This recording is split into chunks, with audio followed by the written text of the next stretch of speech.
So, He said the thing. He said the thing, guys. We're done. We're out. Wh- you know, what? I've killed for less. I've been waiting for this. Oh. Ha. God damn it. I've been waiting for this. I've been waiting for this. I've been. Uh, No, that's fucking terrible, Liam O'Brien. Hold on, my Chrome seems to be okay. There we go. What the fuck? Why So, don't you scroll down? uh, Hopefully, we won't need to do the since this is a like private call now. Hopefully, we won't need to do the bullshit we did last time. So let's just nope. try. Everything looks so much fucking better, and I'm pretty sure that the sound quality is quite good. So watch it be shit. Now that I've said that, um, but Like, it do be like that. But anyways, you guys like Persona 3? No, Oh. fuck! I was gonna make that joke and you beat me to it. I mean, Fucker. you got me. You know. I don't know. I played Persona 5 and I played Persona 4 first. Oh God. I couldn't resist watching a little bit of the video. Like I watched about 2 minutes, and Jesus fuck. Wait, which one did you watch? The It's Not Worth Playing or the Overrated Disaster? It's not worth playing Oh yeah. I It's haven't watched. I haven't because watched he's it yet. like he talks about like, oh, I played Persona 5 and 4 first, and it's like, really, a game that comes before those two is a bit outdated. you don't say. What a fucking concept. Oh fuck, sorry. You're bad Jeez. at this. You're good I though. haven't watched. I'll Oh, you made it an emote, you I motherfucker! made all three of No. them in emote. Oh God, why?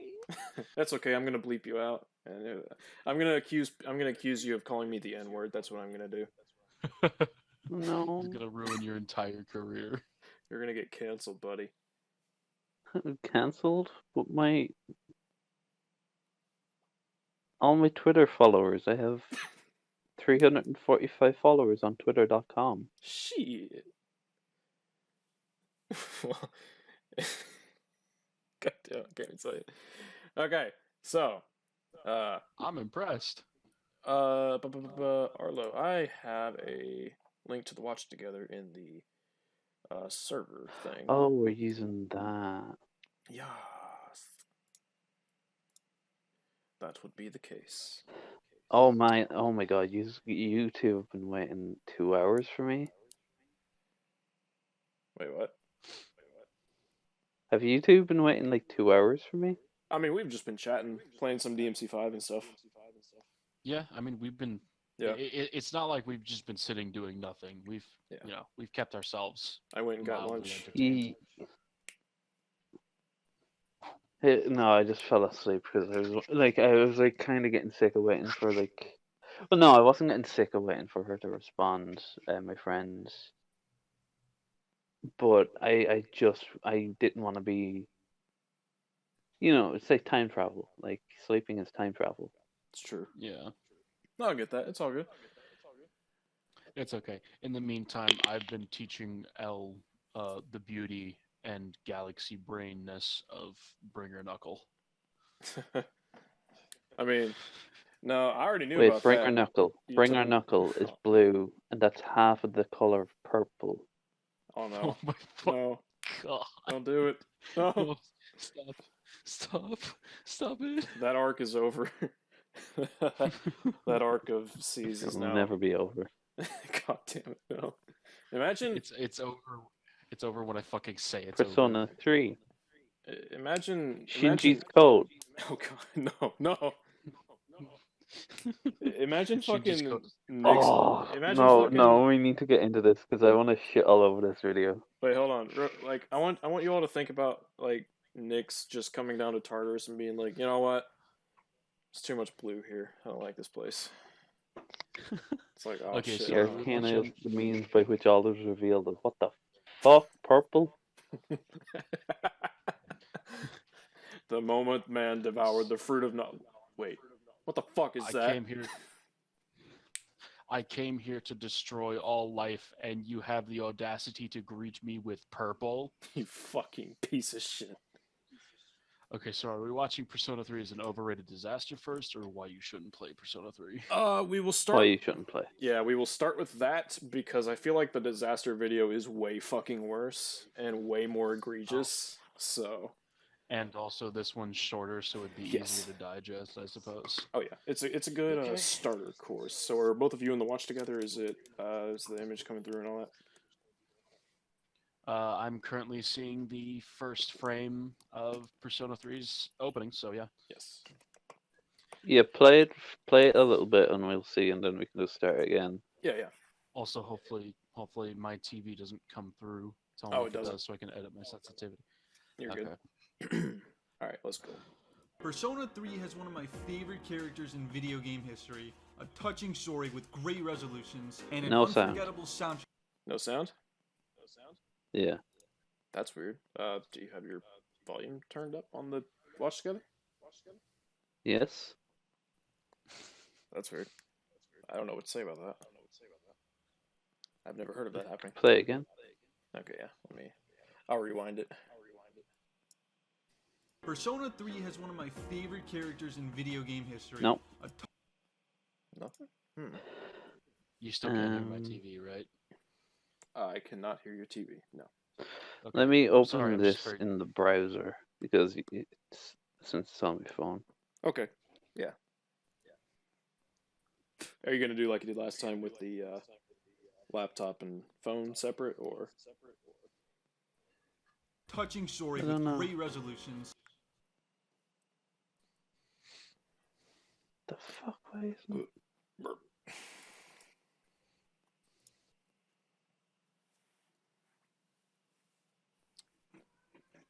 Hello to you too, Evelyn. Meow. Heard that, huh? No, but I heard you say Evelyn, so I was like, good.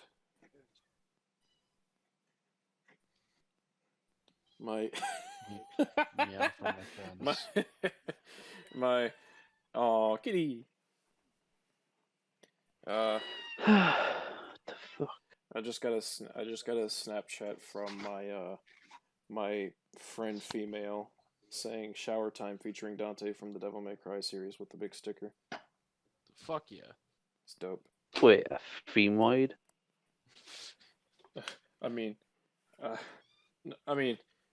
we may have held hands before marriage. Persona 3 has one of my favorite characters. Nope, not fucking. No No sound. sound. What the fuck? What's that all about? Let me hold on. It's coming through fine for me. Watch together. So it might be no something. sound.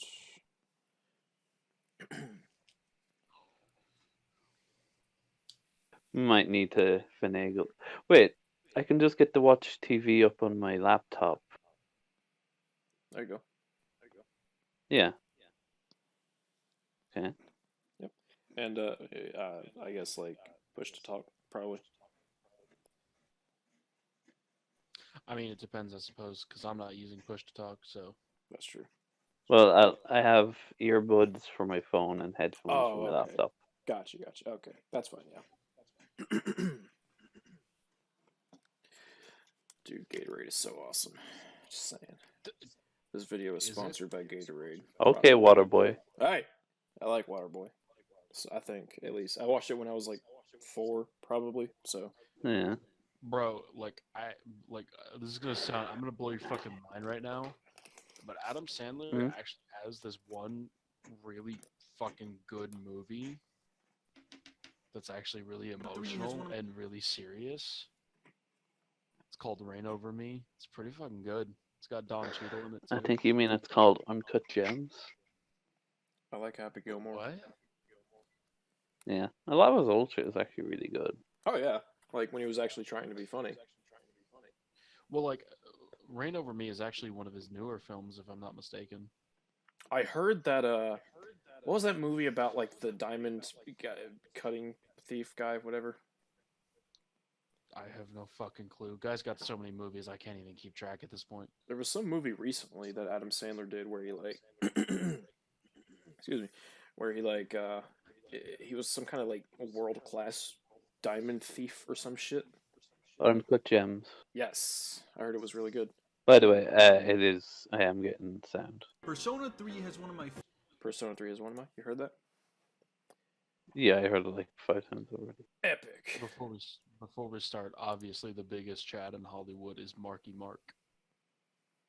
I like Tom Holland. He's a pretty cool dude. I'm low key jealous because he's younger than me and he's Spider-Man, and I love Spider-Man. Oh my God, it's Robert Downey Jr. But What the fuck? What the fuck was that? Angry Bird noises. Why was there an angry? Did you make that noise? I did. That's Alright, kinda we're impressive. running on fucking borrowed time here, boys, because it's like 20 to 9. All right. Oh, right. This is what is this? Persona 3 is not worth playing. Persona 3 has one of my favorite characters in video game history, a touching story with great resolutions, and an unforgettable soundtrack that I think everyone should Hello? experience. Yep. Okay. Alright, you good? Yeah, sorry. I just because you guys weren't fucking quiet. Well, it was for the It's video. because we were Tough. watching. We were. You said we got to start, so we started, man. I know, but my brain did a oopsie. It's all good. But yeah, so far this guy, he seems like he likes Persona 3. Let's Yeah. keep going. I would absolutely never recommend another human being to play this game. Well, that didn't last long. So. That was a perfect pause. Like, it was completely accidental, but it was so perfect. That was Because really it was good. like one frame before the fucking cut to black. This guy really likes That- Persona 3, huh? I would absolutely is never recommend anyone play this game. That is definitely. It's. Oh God, I'm getting fucking mayonnaise flashbacks. Oh god, no. That is Dude. exactly something that someone would say if they really like a game. That was a gamer moment right there. That's what that was. That was a. At least it fucking wasn't a dumb heated brain game. moment. Oh shit. Well, Alright. it's quite the claim. Let's see how they choose to support it. I began playing Persona 3 S.E.E.S in the middle of quarantine. I played Persona 4 and 5, and so it was finally time for Persona 3, since Man, that music is so awesome. I love that music. It's awesome. The fact that he calls anything related to Persona 4 a goat game. Oh, gasp! It's the kinda hot makes me take. We kind of want to. Yeah, okay, hot take here. I don't like Persona 4. Gasp! Really? I haven't played Persona 4 Golden. But base Persona It does 4, improve on Persona 4 in general. So. But base Persona 4, I honestly have a very hard time standing it at all. I don't. I think that Persona 4 Golden is an overall better experience. However, I don't like this whole thing that Persona does where it's like every time they add something new to a previously existing game, every character becomes, well, just a walking trope, more or less. It's like, oh, hey, Chie was a tomboy. That's her personality now. It's like, oh, okay. You mean for steak? God damn it. Basically just a hyper-focused single trait of their overall personality from the previous iteration. Yeah, it's it would be like I haven't played anything other than Persona 5 and Persona 5 Royal as far as that game goes, but like if they were to do like a Persona 5 fighting game and An was to literally just never shut the fuck up about eating like cake and shit, I would be like, okay, why is this her character now? Well, Scramble is coming out soon. That's true. For the West. Yep. Yeah. I have no idea how it is. Strikers. I heard it was good. I released it February 20. Oh my god, it's coming out. Oh wait, no, that was the last year. Yeah. Anyways, yeah. Persona 4 and 5, they're pretty good. Pretty good, I think. That's my hot take of the day done. Nice. since I had nothing better to do. I get the game, and man, that familiar feeling of starting a Persona game was something else. I was really excited to finally play this game. Now, I get through the beginning and I'm hooked. The characters look really cool, the music is fire, just these classic Persona vibes. Dude, the music in Persona 3 is so fucking good. I'm never gonna shut up about it. I love the music in Persona 3 so fucking much. Oh no, don't worry. I feel the same way. It's probably my favorite soundtrack out of the entire franchise, to be honest. I would... I can respect that. I would probably give overall soundtrack to P5, but Final Boss goes to P3. Surprisingly enough, I actually think that Persona 4's soundtrack is better than 5's. I like Persona 4's soundtrack. I like, That what is- is it? Make History? Time to Make History? I like that track. Yeah, from Yeah. Golden. I That's like. good shit. I actually really like Reach Out to the Truth. Yep. It's my. I like second- Nanako's dungeon theme, Heaven. Heaven? Oh, yeah! I fucking love Heaven. Bro, That's I actually my I favorite fucking song love- from P4. I love the game soundtrack. Oh, let me tell you one of my first experiences with P3 though. Oh, yeah. On the topic of the music. I was playing on an emulator on a laptop, so it didn't run the best. So every so often the game would like stutter, and like during the like in the dormitory, the music would fucking like really stutter, and Lotus Juice would be like, "Rock your body, rock your body." Fucking Lotus Juice. I'm not gonna It lie though. was, The and it was even better in battle because it'd be like, "Baby, baby, da, da, uh."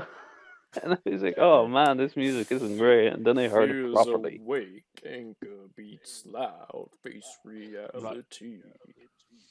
I'm not gonna lie. Never be the first time that the first time that I ever played P3 and I got I've Shut the fuck up, Marlo. been waiting for this. God damn it. the first Like time that I fucking played G-Man. Oh, God.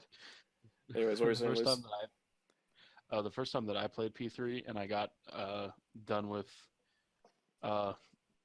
Minato summoning his persona for the first time, and I heard Mass Destruction for the first time during the second battle, I was like, am I playing the same fucking game right now?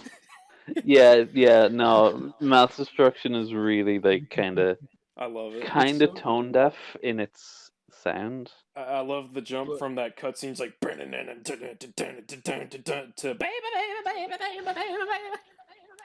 But it kind of it works in a weird way as well. Oh yeah, for sure. Yeah. funnily enough. All right, But yeah, that's Okay. P3's track. We see have gotten what his problem 43 was. seconds through the video. Battle Hymn of the Soul is the best. Ash, aka Battle Aria of the Soul, aka Battle for Everyone's Soul, aka whatever the fuck for Everyone's Soul is the best track ever. Don't at me. An hour in or so, and I think, wow, this game is great. I'm a little annoyed I can't teleport to other locations at any point. I gotta talk to this guy. But whatever. I just discovered that recently. That is so fucking bizarre. You have to talk What? to that fucking rando in order to teleport to places. Yeah. That's a Yeah, he's thing? like, oh, you're new here. Let me show you around town, and then you can pick out the places, which is actually cool. But it's like, fuck, I never knew that. And I've played this game for like 150 hours. I wish the game would have told me that. That is Yeah. that is I actually thought you could teleport to anywhere you want. I can't like it's been a while since I played it, but You I thought like when you went to the like gate, you could just like select a location to go to. Yeah, but it's like straight Yeah. from the classroom. You can fast travel. Ah, that's Yeah. not a big deal. Yeah, I mean, it's a thing. Yeah. It's neat. But honestly, traveling from the classroom to the gate isn't even that much of an inconvenience. I would actually say I think it's like I- 3 screens. yeah, I would. Yes. I actually personally prefer walking to the location. I know that might be a bit of a weird take, but No, I get that. yeah. I mean, Just Yeah, no. walking to the Anytime like in 4, I can't remember. Like it's been a while since I played 4 as well, but like 5 is the most recent in my mind. But anytime I wanted to go to, let's say, the airsoft shop to buy gear, I'd always teleport to the street and then walk to the shop. Yeah, like because there's certain NPC, like this is very off topic, but there's certain NPCs you'll only see at certain points in the game. Like I remember seeing a group of tourists in Persona 5 Royal, like just hanging out taking a selfie, and I was like, this is really like just interesting little tidbit you don't really see. Then Yep. there's also the club barker at the corner just before you turn into the alleyway. Yeah. And I remember talking to him a lot, and I even remember saying, "Hey, I want to go say goodbye to that guy on the last day." Oh man, could you imagine like And I think he actually has unique dialogue for you.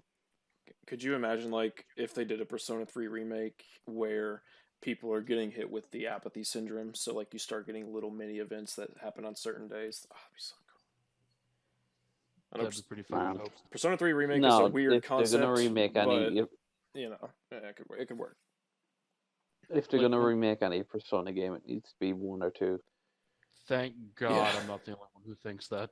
Yeah, one has aged horribly. I'm sorry if there's anyone who watches this that's like, "Oh, I love one." Like, I'm sorry, one's a fucking terrible game. Like, it's I not want to, good. I want to play it, but I have the chance. But like, Random demon fusion is not fun.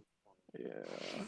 Persona 2 is but awesome, but only one's available in English on standard platforms, not counting emulation and shit. Yeah. So, it's weird.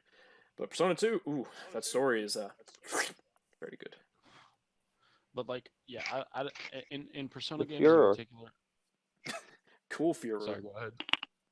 Oh God, but like in Persona games in particular, I don't mind walking around as much because like this might just be me, but when I'm playing an RPG, I like role playing mechanics, if you will. Yeah. So I don't mind, It's especially immersive. like the sort of yeah, especially like the more slice of life stuff. So like walking around in a Persona game, like it's not that big of a deal for me because I know that 9 times out of 10 I'm gonna see something interesting. And Persona 5, if you're the kind of person like me who enjoys those sort of role playing aspects where you can just immerse yourself in the world and become that character for a little while, it's a fucking wet dream. I just really like the Yeah. worlds they have in general. I like. I can never remember the name of it. The Persona 4 area. What's it called? Inaba. Inaba. I love Inaba because it's like, kind of rural. That's a weird word. Rural Japan life is interesting to me. Like, I like the Japan countryside. And, It gives that hometown feel. oh, yeah. Like it really captures that Hmm. hometown feel to it. And, of course, Persona 5 takes place in Shibuya, so that's. Fuck me. That's just a really good setting, I think. And then Persona 3's, it's like a little island with weird midnightisms. It's cool. I like it. It's yeah, Iwatoda is a completely fictional place. It's a nice mix of like traditional Japan architecture with city. Yeah. I like it. Fun fact. A fun fact. Shin Megami Tensei 3 Nocturne also takes place in Shibuya. I should probably play that game. At least at first. Considering I own the It game, takes I place should in like a probably play weird hellscape version of Shibuya. it. Yeah. Well, no, you're in Shibuya for like the first area, and then you immediately leave afterwards. It has absolutely no relevance to the video. We were just talking about Shibuya, so I figured I'd mention it for the fuck of it. I want to go Yeah. to Shibuya one day. Also, it features Dante from the Devil May Cry series. I'm sure God. like nobody knows that because like that fact is extremely obscure, and It also features Raido Kuzunoha from the Raido Kuzunoha series.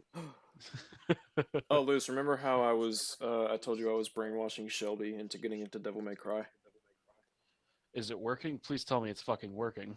She's just spamming me with memes right now of putting the featuring Dante sticker on like everything.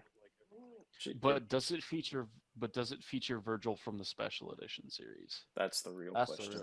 That's the real question. Fucking Virgil, god damn it. Anyways, Persona 3. I like it with Todai. It's good. An older game with this minor inconvenience. The game advances, turns out the MC got personas? Fucking crazy, right?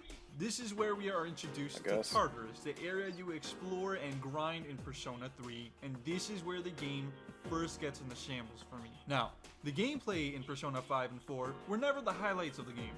A lot of the time it was a grind since hey, it's a JRPG, so I knew what I was getting into. The Persona 5 palaces had their own puzzles and themes. Persona 4 palaces were extremely repetitive, but at least each one had a different theme song and surrounding. Persona 3 Tartarus is the same goddamn maze for the entire game. Oh boy. Honestly, I don't know if this is like a hot take, but I would say that Tartarus is the. I would say that out of all three of them, Tartarus is probably the best. I think I would say Persona 5's palaces are the best executed, but Tartarus as a concept is by far the best.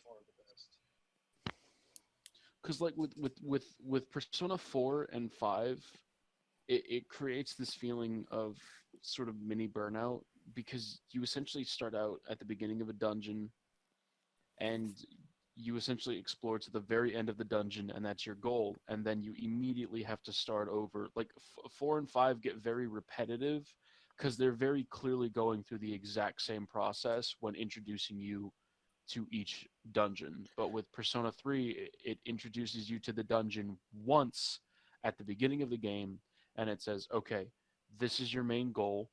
We have to get through this as quickly as possible. Get to And the then top. and then it never needs to establish its goal again for the rest of the game. But with Persona 4 and 5, it's like, okay, uh, we're starting here. This is our goal. Time to set up that goal.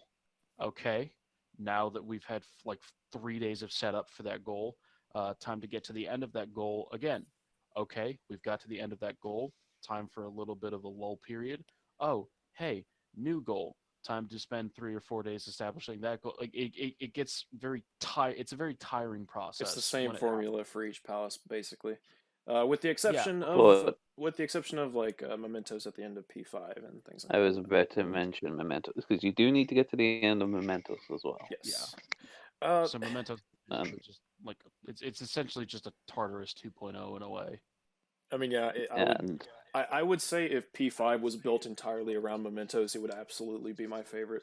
Like that would be fucking cool. Honestly, like I think that considering the fact that spoilers, by the way, considering the fact that Mementos is essentially the palace of the entire collective unconscious, I would say it actually makes more sense for the palaces of the main villains to be within Mementos rather than just out and about in a red version of P5's world. I could see that. So I think the and thing for I would, me is mostly just because like gameplay wise, they all have their pros and cons, and I'm not really sure. I mean, like I said, P5 is the best executed, but like story relevance also kind of matters. Where it's like, okay, so Persona 3, Tartarus is the center of all of this from the very beginning, and it slowly starts to reveal that. With P4, there's a consistent through line of this is the TV world, and depending on who's in it at what time, it gets warped for to be various different things, and that's kind of cool. You know, I like the idea of a character focused dungeon. It can be cool, but yeah, it's also the issue of once you reach the end of each character dungeon, that's it for that. Like that's it. In Tartarus, you can always go back to different places, and plus there's the what's it called, the bottom place that's unlocked in New Game Plus, which is really cool. I believe it's called Monad. Yes, I love Monad, and yeah. P5 is cool Like because there's a mix of both that Tartarus style with mementos plus the different palaces per characters, but I don't know, they feel so different from one another, you know? yeah, like I don't think I think it's kind of That's hard not to a say. bad thing. No, Yeah, I I don't think think so. It's just I like the consistency of Tartarus where it's like that's where the whole game pretty much takes place. And yeah, it's like tied to you have Iwatadai too, like in a very yeah, specific way, so that's cool too. like the strength of P3, like the strength of Tartarus is that it's very consistent. You have this one goal, and that's your goal for the entire game, and it keeps slowly, steadily feeding you more and more of that goal, and it makes sure that you never get too far in because in order Yeah. for you to unlock more, you first have to beat the full moon shadows. since they're tied to unlocking Tartarus, which also gives the full moon shadows more story relevance than just, oh, these are really powerful shadows that happen to appear only at the full moon. And also, like, on a subjective level, Tartarus is just fucking terrifying to me as a concept, whereas, like, P4 is really campy, and I get that that's its tone, that's perfectly fine. And then P5 is kind of. I don't really know what I would call the tone of P5's palaces, honestly. Like, they're really all over the place. Inconsistent. Well, I mean, yeah, it just depends on the palace ruler, and then Mementos is its own thing. But Mementos also, like, it just doesn't have story relevance until the very end, other than Morgana Yeah, being like, "Hey, I think if we get to the end, I'll turn into a human," and I'm like, "I don't care because I don't like you." So yeah, yeah. They kind of just introduce Mementos at the beginning of the game, and they're like, "Oh, hey, we should practice in Mementos since there's no palaces available right now." And apart from that, Mementos really doesn't have like any relevance in the story come to think of apart it, from the very end. I think my problem with Mementos is that with Tartarus, when you fight the full moon shadows outside of Tartarus, um, it all ties back to it. Like there's you get why they get out and things like that. But with Mementos, it's like the palaces that are outside of Mementos, they're just palaces that are outside of Mementos. Like they have no link to it whatsoever, at least that I can And remember. yet, and yet, despite the fact that they don't really have any link to Mementos, every time that you complete a new palace, it unlocks a section of Mementos. Yeah, it's kind of weird. I mean, So I get it It's all to mechanically, do but with the public.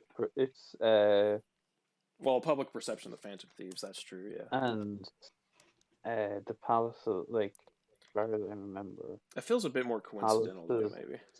I think I could be remembering wrong, but I think what it was that the collective unconscious was opening up more to the Phantom Thieves as Yes, they Yeah, that's gained, what it as they is. gained the favor of the citizens.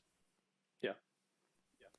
So And like yeah, palaces are the manifestation of like people who like break away from like the mold of society, Right. or not necessarily that, because Well, no, but you're like at the end of the game, when you go when like you get to a certain the area, you see the palace owners like yeah. in mementos, and it's like, hey, we're back here, come join us because it's cool. We got It's cool not to stick I, out. I think the reason they had palaces outside of Mementos was because the distortions of their heart were particularly extremely strong.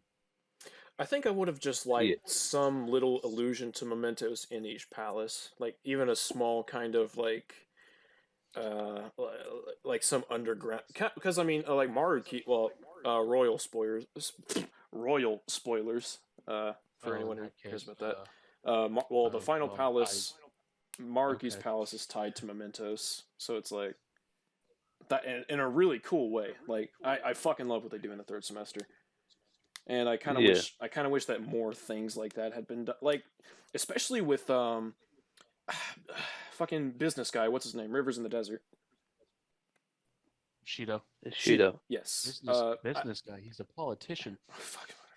But Yeah, like I feel like he he was like especially he's in should the have had some metaverse. kind of tie to Mementos. Like, what if there was like a giant whirlpool that would like that his ship was trying to escape that led to Mementos or something like that? That'd be cool. Yeah, Shido's palace is a bit fucking Or weird. or even like if the current dungeon like somehow affected mementos, like nothing for the first dungeon because you don't unlock it until after the first Yeah. one, but like if you go there while what's the fucking Madarame, while Madarame. you're hunting down Madarame, like there's art along the walls and stuff like that, and it's kind of, Yeah. it's not completely taken over by his color scheme and his like aesthetic, but it has little like trimmings of it here and there. Yeah. And when you, by the time you get to Shido's, it's kind of fucking underwater or something, like almost like Yep. It'd be cool if well, okay. Yeah, I'm brainstorming a bit too much, but the point is, like, yeah, me personally, I like Tartarus the most, mainly just because of the concept and its story relevance. But My I my think big gameplay thing wise, is it's fine.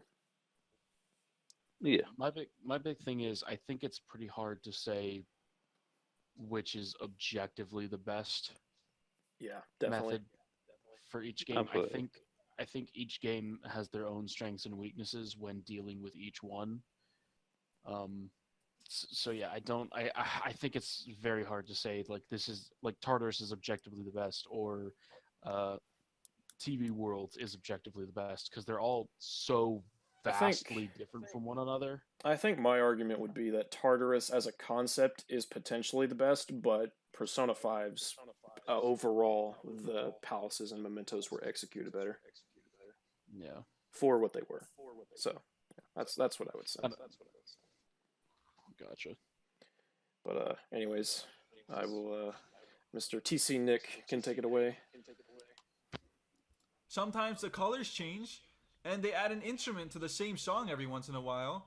Those hours you spend grinding Tartarus drag on, because you can't beat an area of Tartarus in 15 minutes. No, you gotta spend time there, grind, and then beat these bosses that are twice as hard as the actual plot bosses. Now, Uh, well, okay. First thing, the Tartarus takes a lot of time. What's the problem with that? Like, was that a bad thing? Like it's yeah, like it's like again, it kind of ties back to that whole it's a consistent goal that you steadily chip away at Yeah, as like time goes on. if you're having a rough night, you can just walk right out and buff them stats a little bit, get your rest, and there you go. Yeah, like the entire point of Tartarus, you get the vape. Sorry, Hmm? um, like the entire point of Tartarus is that like it's like you're allowed to go at it at your own pace. Something that Mitsuru even says. So like Yep. if you're not feeling like exploring Tartarus tonight, you can just go home and do something else, or just like if exploring Tartarus that night isn't going well, then you can just call it quits. Like and I think that's part of the reason as to why it is that the Tartarus bosses are significantly harder than the full moon bosses is because by the time you get to the Tartarus bosses, you're supposed to be a lot stronger. Yes. Yeah. And you're meant to go at Tartarus at a much steadier pace. The full moon bosses are essentially mostly meant to be tests right then and there. But Well, not with only the that, Tartarus like bosses, the full moon bosses are like, okay, this is how far time wise you've gotten into the story. You need to at least be at this level if you're going to keep going, or you need to at yeah, least Yeah, have you the need to gall beat to this handle this. now. Yeah. they essentially set the bar for what pace you should be going at. Also, I don't know about you, but those first couple moon bosses fucking destroyed me because I was not ready. Yeah. Uh, Especially the first one Yeah. I would say on that the train. I would say that I actually had more trouble on the middle full moon bosses actually, I remember and struggling with the tank one that like split in two. Oh, yeah, yeah. yeah, The first one you fight with Igus. Yes. The best girl. yeah. And then I was literally stuck on Hanged Man for about a month and a half because I was super underleveled, but also I didn't have enough time to like farm in Tartarus, I'm also and I had too much time into the game to restart, so I was essentially like, I'm gonna win this shit somehow. And then one time I got a lucky crit, and he nice. just fucking died, and I was like, oh my god, I'm so I happy. I'm gonna do this guy the courtesy of assuming that he's not including Nyx because I refuse to believe anyone with a sound mind believes that any boss is harder than Nyx in this game. Yeah, yeah, No, Nyx. We'll get Nyx like later, Oh yeah. but Uh, Nyx can be absolute bullshit at times. Nyx is fucking. I love Nyx so much. so do I. That's Fuck literally me, my like, favorite final boss in any game. Just throwing it out there. So it took me a fucking hour to beat the first time, and even then, like, hour and a even when half I for did me. like a yeah, even when I did a new game plus run when I was a little bit stronger, like she still took like half a fucking hour. She's just so Yeah. fucking long. She is a master Don't of take the that out of long. context. She is the longest of man. Uh, on the topic of Tartarus bosses, though, fuck that table. Yeah, fuck that table. Stage 64 or whatever the fuck it is. Fuck that fucking table. I fucking hate that thing. Oh my god. Now, But yeah, although especially the like, You're good. sorry, this is the last thing, and then I promise we can continue. Like the first few, like especially the earlier Tartarus bosses are actually pretty fucking easy. Oh And that's yeah. mostly due to the fact that they actually have weaknesses. Yeah, that helps. It definitely helps Like when a what's boss actually has weaknesses. I'm not gonna lie. Oh, one more thing that I promise will actually go on. The Reaper. That's a pretty tough one. Yeah, but the Reaper, I feel like the Reaper's been overdone. Like in 3, it was a very unique thing, Yeah. Well, and it fit the theme of the game but too. Yeah, yeah, and it was also the fact that a like death is always pursuing you. Yeah. Like yeah, you're and running out there's of also time. and there's also the fact that like Tartarus is quite literally like the tower of like death. Like it's the tower where Nyx Yeah. or death will descend onto. So it makes sense that a Grim Reaper would be patrolling it. But from Persona 4 onwards, they were just like, hey, so we had this like really hard secret boss, so let's just recycle it. And then in Persona 5, they recycled it again. And I'm going to be honest with you, Reaper actually looks way cooler in Persona 5 when he's chasing you Oh yeah. than when It's he's fucking fighting scary. you. And like, but like, yeah, he's definitely been way fucking overdone. I will And say, he just feels even though Reaper's just recycled in Persona 5, I like how he's implemented where it's like you can literally just turn a corner mementos and this fucker will shoot you in the face and it's like, oh no. Oh. But Yeah, and I feel like in the original P5, he was ruined because like, hey, go in at this period sick of day. time during flu season, Yep. and he's an absolute joke.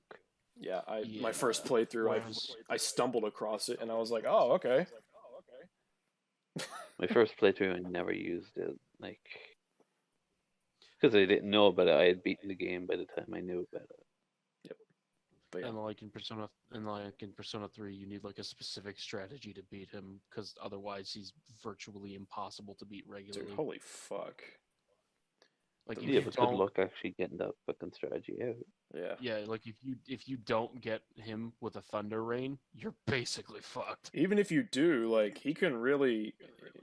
Man, that fight is something else, let me tell you. It really is. All Like, right, and, let's yeah. can environment is nice. That doesn't mean the battles themselves are alright. Haha, wrong. I genuinely cringe whenever I think back to Persona 3 battle system, where features long abandoned in Persona 4 and 5 are at their full strength in 3. First, you have this feature where you get tired. God, this is horrible. Like, literally, it's garbage and it's entirely unnecessary. Um, so, Considering the fact that they're trying to sell the fact that these are real people, yes, I- I was I- going to bring this up. yeah, I would not say that getting tired is an unnecessary mechanic. this may sound. it- This may be something of a hot People take. get tired if they're fucking fighting supernatural beings. I was gonna say this may be a hot take, but like high schoolers in the middle of the fucking night in Japan, no less, where school is like a fucking huge part of your life. Like, yeah, you're gonna get a little tired after a while. Yeah. And it also, again, it sells the fact that these are real people with different levels of endurance. Yeah. It's like, oh, hey, like let's assume we're at a point in the game where you've got all of your party options, including Shinji, Cry. Oh, It's like, oh, F. hey, well, I guess Yukari is tired, so I'll go ahead and switch her out for Mitsuru for now, and I'll grind a little bit with her. Like it's, I'd like to grind with Mitsuru. fuck off. What, you He wouldn't? is underage. And fucking what's the thing? What's the Arena. Arena, yeah. She's like 21, so I win. Bye bye. But like, yeah, like sometimes when I talk to friends who play Persona 3, they're like, "Oh my god!" Like a few of my friends have been like, "I hate how it basically forces you to go home," and I'm like, "You realize you could just switch out characters, right?" Yep. it's not viable at the start, but I mean, at the start of the Yeah, game, you really shouldn't be spending like so many fucking hours in Tartarus, anyway. So yeah, yeah. It's also a method of making sure that you don't get so fucking overpowered that you utterly destroy everything in your path. yeah, Because Mm. good luck getting extremely overpowered when you're just by yourself even with the and best, everything.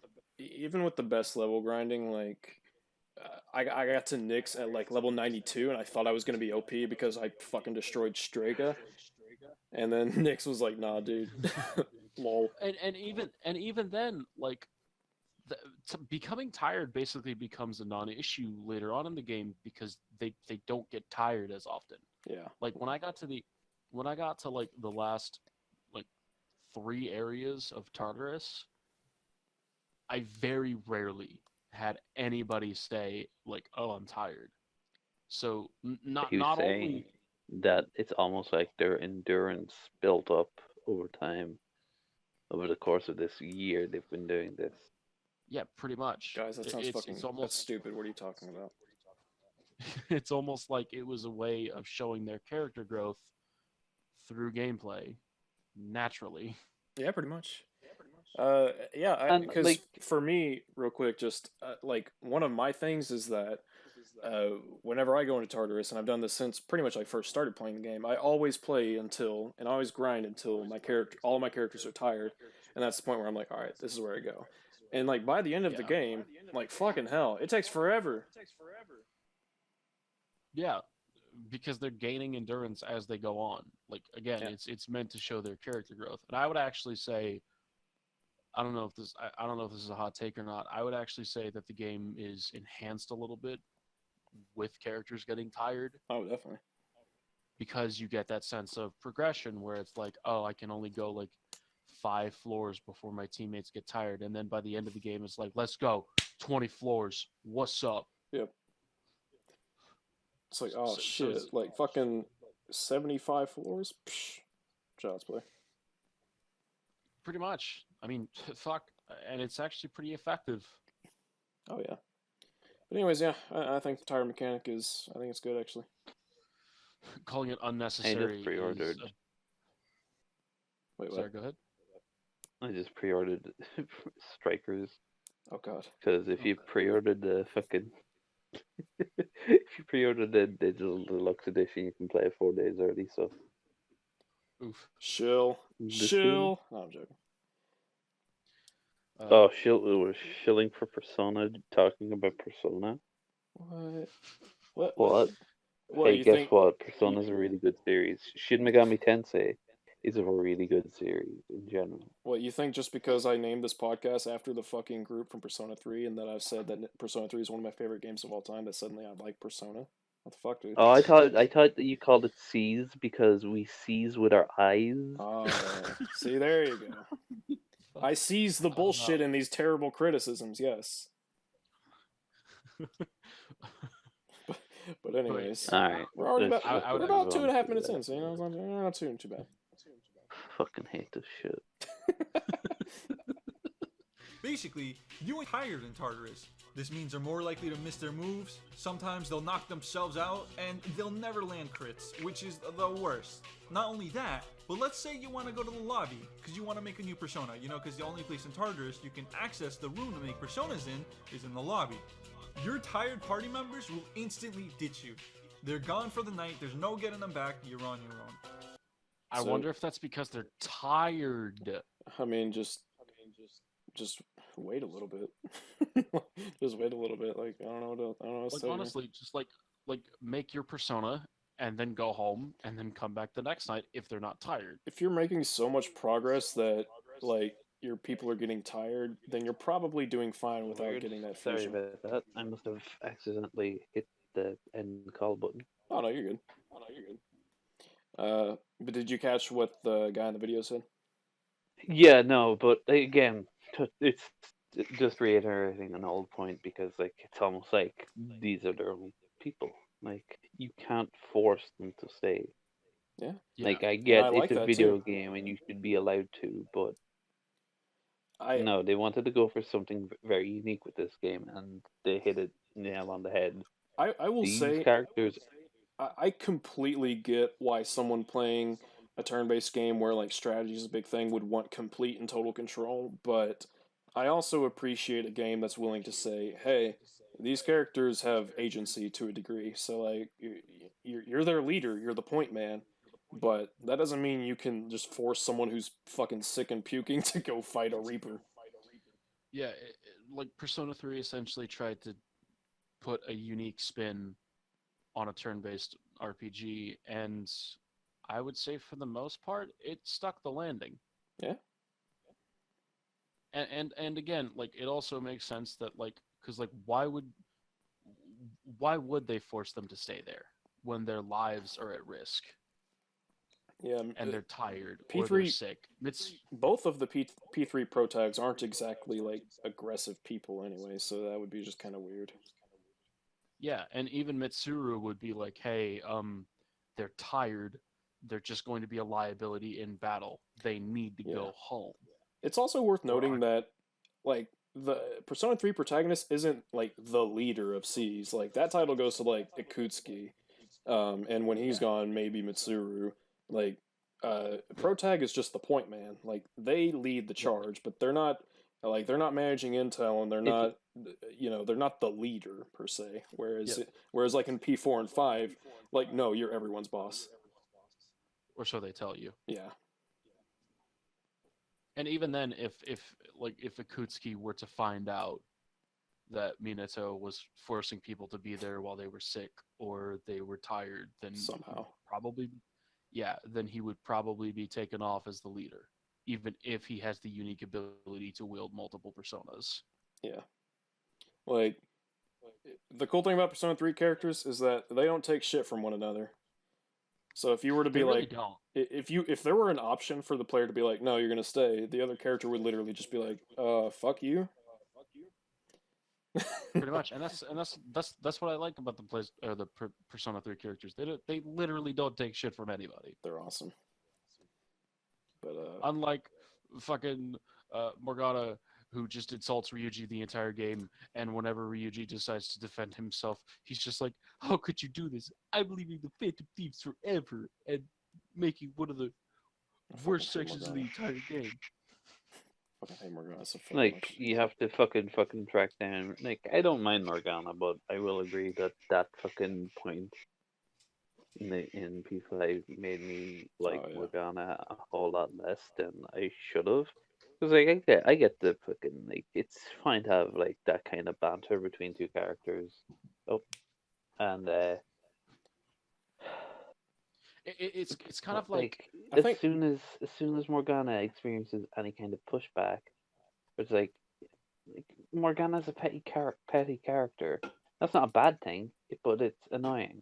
my like problem But with the banter itself is that it's just so one-sided. Like Ryuji doesn't say shit back until that one moment in the story, several months after they've already met. At which point Morgana freaks out, and I'm like, "But you didn't see this coming?" they're replacing me. No, no, dude. Just because we're getting new members on the team doesn't mean we're fucking It's, replacing you. it's like, homie, I got some yeah, bad news. I was never using you anyways.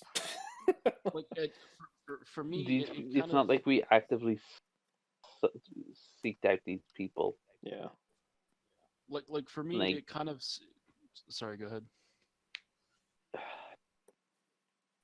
Morgana had potential that I feel was wasted, and I don't know what that potential could have been, but Oh yeah. I feel like Morgana's a bit of a wasted character. Like 10 times better than Teddy, in my opinion. I don't like I'll Teddy at fight you. all. I can't Okay, fuck around and find out. I can't I can't really pick a side in this argument because I can't stand either Teddy or Morgana. I like Teddy. I fucking love him. Don't at me. But for The me best personally, mascot is Koromaru Oh because hell yeah. Koromaru is just a fucking dog, He's a and that's fucking fine. amazing dog. You take him to a movie theater and he's like, "Hey, buy me the DVD when it comes out." And you're like, "Yeah, homie, I got you." but for me, it kind of it kind of makes the developers feel a little bit like they lack self-awareness whenever Morgana essentially treats Ryuji as an emotional punching bag for the entire fucking game. And the one time that Ryuji actually decides to stand up for himself, Morgana gets all sad and pissed, and the game actually expects you to be sad for him. And it's like, no, why would I be Well, sad for not this only- character who has essentially been emotionally abusing someone for the entire fucking game? Not only that, but it puts the plot on hold. It's like, oh god, now I gotta wait to fucking find Morgana, and then they end up with Haru. And I mean, I guess it leads into the Okumura shit, but it's like, It puts the player on hold, essentially. yeah, I don't feel like getting to Okumura was organic. yeah. They just kind of happened to coincide with one another. Anyways, Yeah. yeah, surprisingly enough, if your friends are sick and you tell them, hey, well, let's go fight some demons, they're gonna be like, no. Yeah, it's kind of like if I were sick today and I was like, hey man, I don't think I could make it, and you were like, No, nah, you're gonna be on this make fucking episode. You're gonna do it, or I'm Well, cutting your salary. I like. I almost very nearly was like, hey, I don't really want to do this today because there was shit going on. What the Or, fuck do you like, mean you don't and want? I have You a- think you have a choice? Yeah, you have autonomy? I do. Yeah. Bullshit, I tell you. Anyways, I will let Mr. Nick continue. And being in Tart, anything less than a full party is suicide. What sucks even more is that if the party member who left is a core member, then they're gonna miss out on juicy XP that the rest of your party will obtain. So just put in another party member. And if it's And too also early in that's the the- game, then it's not that big of a deal because the XP there isn't that Just monumental call it a anyways. day. Yeah, I mean, Just say, hey, guess this run of terrorists is done. That's fine. yeah, like it's not. There's plenty of There's plenty of days. There's Go quite You a to bit. have Terrorists. almost an entire year. Yep. Almost. It's almost like. What? It's almost like what? Oh no, sorry, I just got tinnitus. Oh, Like fucking ring into my ear. gotcha. Oh, I'm sorry. No, it's just almost like fucking. Like it's a point. Like it's just going to be repeated. These people are their own. Like these people are their own people. Yeah. Like, and going home on a day where multiple party members say, "Hey, I'm not feeling great. I'm going to head back," is fine. Yep. Like you might say it's a flaw of the game, and I'm not going to disagree with you, but I'm not going to agree with you either. Like, Like if it sucks, but it's part of the game and it works. yeah, I like, think So I like think- it. it's think it's one of inconvenient, but those- it's not bad. I would say. Yeah, yes, that's It's, yeah. Um, It's good inconvenience. I think- essentially. I think the only time it would piss me off is if like it could literally happen during a fight. Like imagine fighting Nyx and Akihiko's just like, all right, I'm a head out, bro. It's like, wait, what? dude. Can you run that by me again? But they don't allow And them to do that. And even Nyx is like, seriously? It's like, oh, okay. Hey, yo, can we You postpone wanna this? leave this for another day? Nyx, I know like you had a plan and all, but like maybe tomorrow. No. If you guys aren't feeling well, like just come back another. I can hold off. Come back when flu season's around. You know it'll be fine. I want to kill people on a nice day. Oh man. Anyways, yeah, people get sick sometimes. Usually for a task that Nyx, is I'm not feeling too great. Can we hold off? Understandable. How about next day? Oh man, that's Understand- great. Understandable. I hope you have a speedy recovery. God damn it. All right. tedious and annoying Nice. is to just get it over with. But this mechanic is basically trying to force you to come back another night and not beat the level of Tartarus in one sitting. So Yeah. not only do you get the shitty Yeah. mechanic, So you but don't another get too shitty overpowered. mechanic in making personas themselves. Personas with good moves are crucial, since the elements they possess are vital. It's like Pokemon, right? You gotta have maximum coverage of a potential opposing Pokemon's weakness. So let's say you want a specific loadout from a persona. Wait a minute. That's not a Pokemon. Oh my I mean, fucking one of God. them is. But... That's no that yellow one right there. That's not a Pokemon. And God's Yeah, it's a hands. Digimon. God's hands not. That's not a Pokemon move. I don't believe you. Why? Yeah, God Hand is a fucking game made by Shinji Mikami. Yeah, that's right. I'm gonna get a little bit nitpicky with this video here, but why does Sonic have Augie and Marin Karen? Why does Sonic have flesh-colored arms? Oh no. Don't do it. Christian, please. Stop. No. Christina. But anyways, I think I know what point he's getting onto, and I actually agree with it if it is what I think he's gonna say. If he's gonna talk about how hard it, if he's gonna talk about how hard it is, getting fused personas to have the moves that you want based on inheritance, then I would agree that it's kind of fucking annoying. Yep. That's a problem that exists in 5. No, because in to a lesser It's not extent. exactly the same, but like you still have to back out, re-enter, back out, re-enter, and it can take a while. It's not as bad as it is in 3, but it's still present in a sense. Well, let's hear him out. And he also loves Persona 4 as well, and the exact same problem is in Persona 4. That's true, actually. Yeah. But no, he might be saying Golden specifically because I think Golden does fix this problem. That's true. Okay. Anyways, let's let him speak. Specific loadout from a persona, where you want 2 moves from this persona and 1 move from this one. In Persona 5, you get to choose which ones you keep when you make them. In Persona 4, you get to choose. In Persona 3, fuck you. It's absolute RNG. You have no choice. This may not sound like a big deal, but I've heard of people spending a solid hour trying to get the perfect moves. And it's the worst, man. Like, sometimes you get 2 out of the 3 moves you want, but the 3rd one is just a god-awful move. Okay, so yeah, that's pretty much what I was gonna say.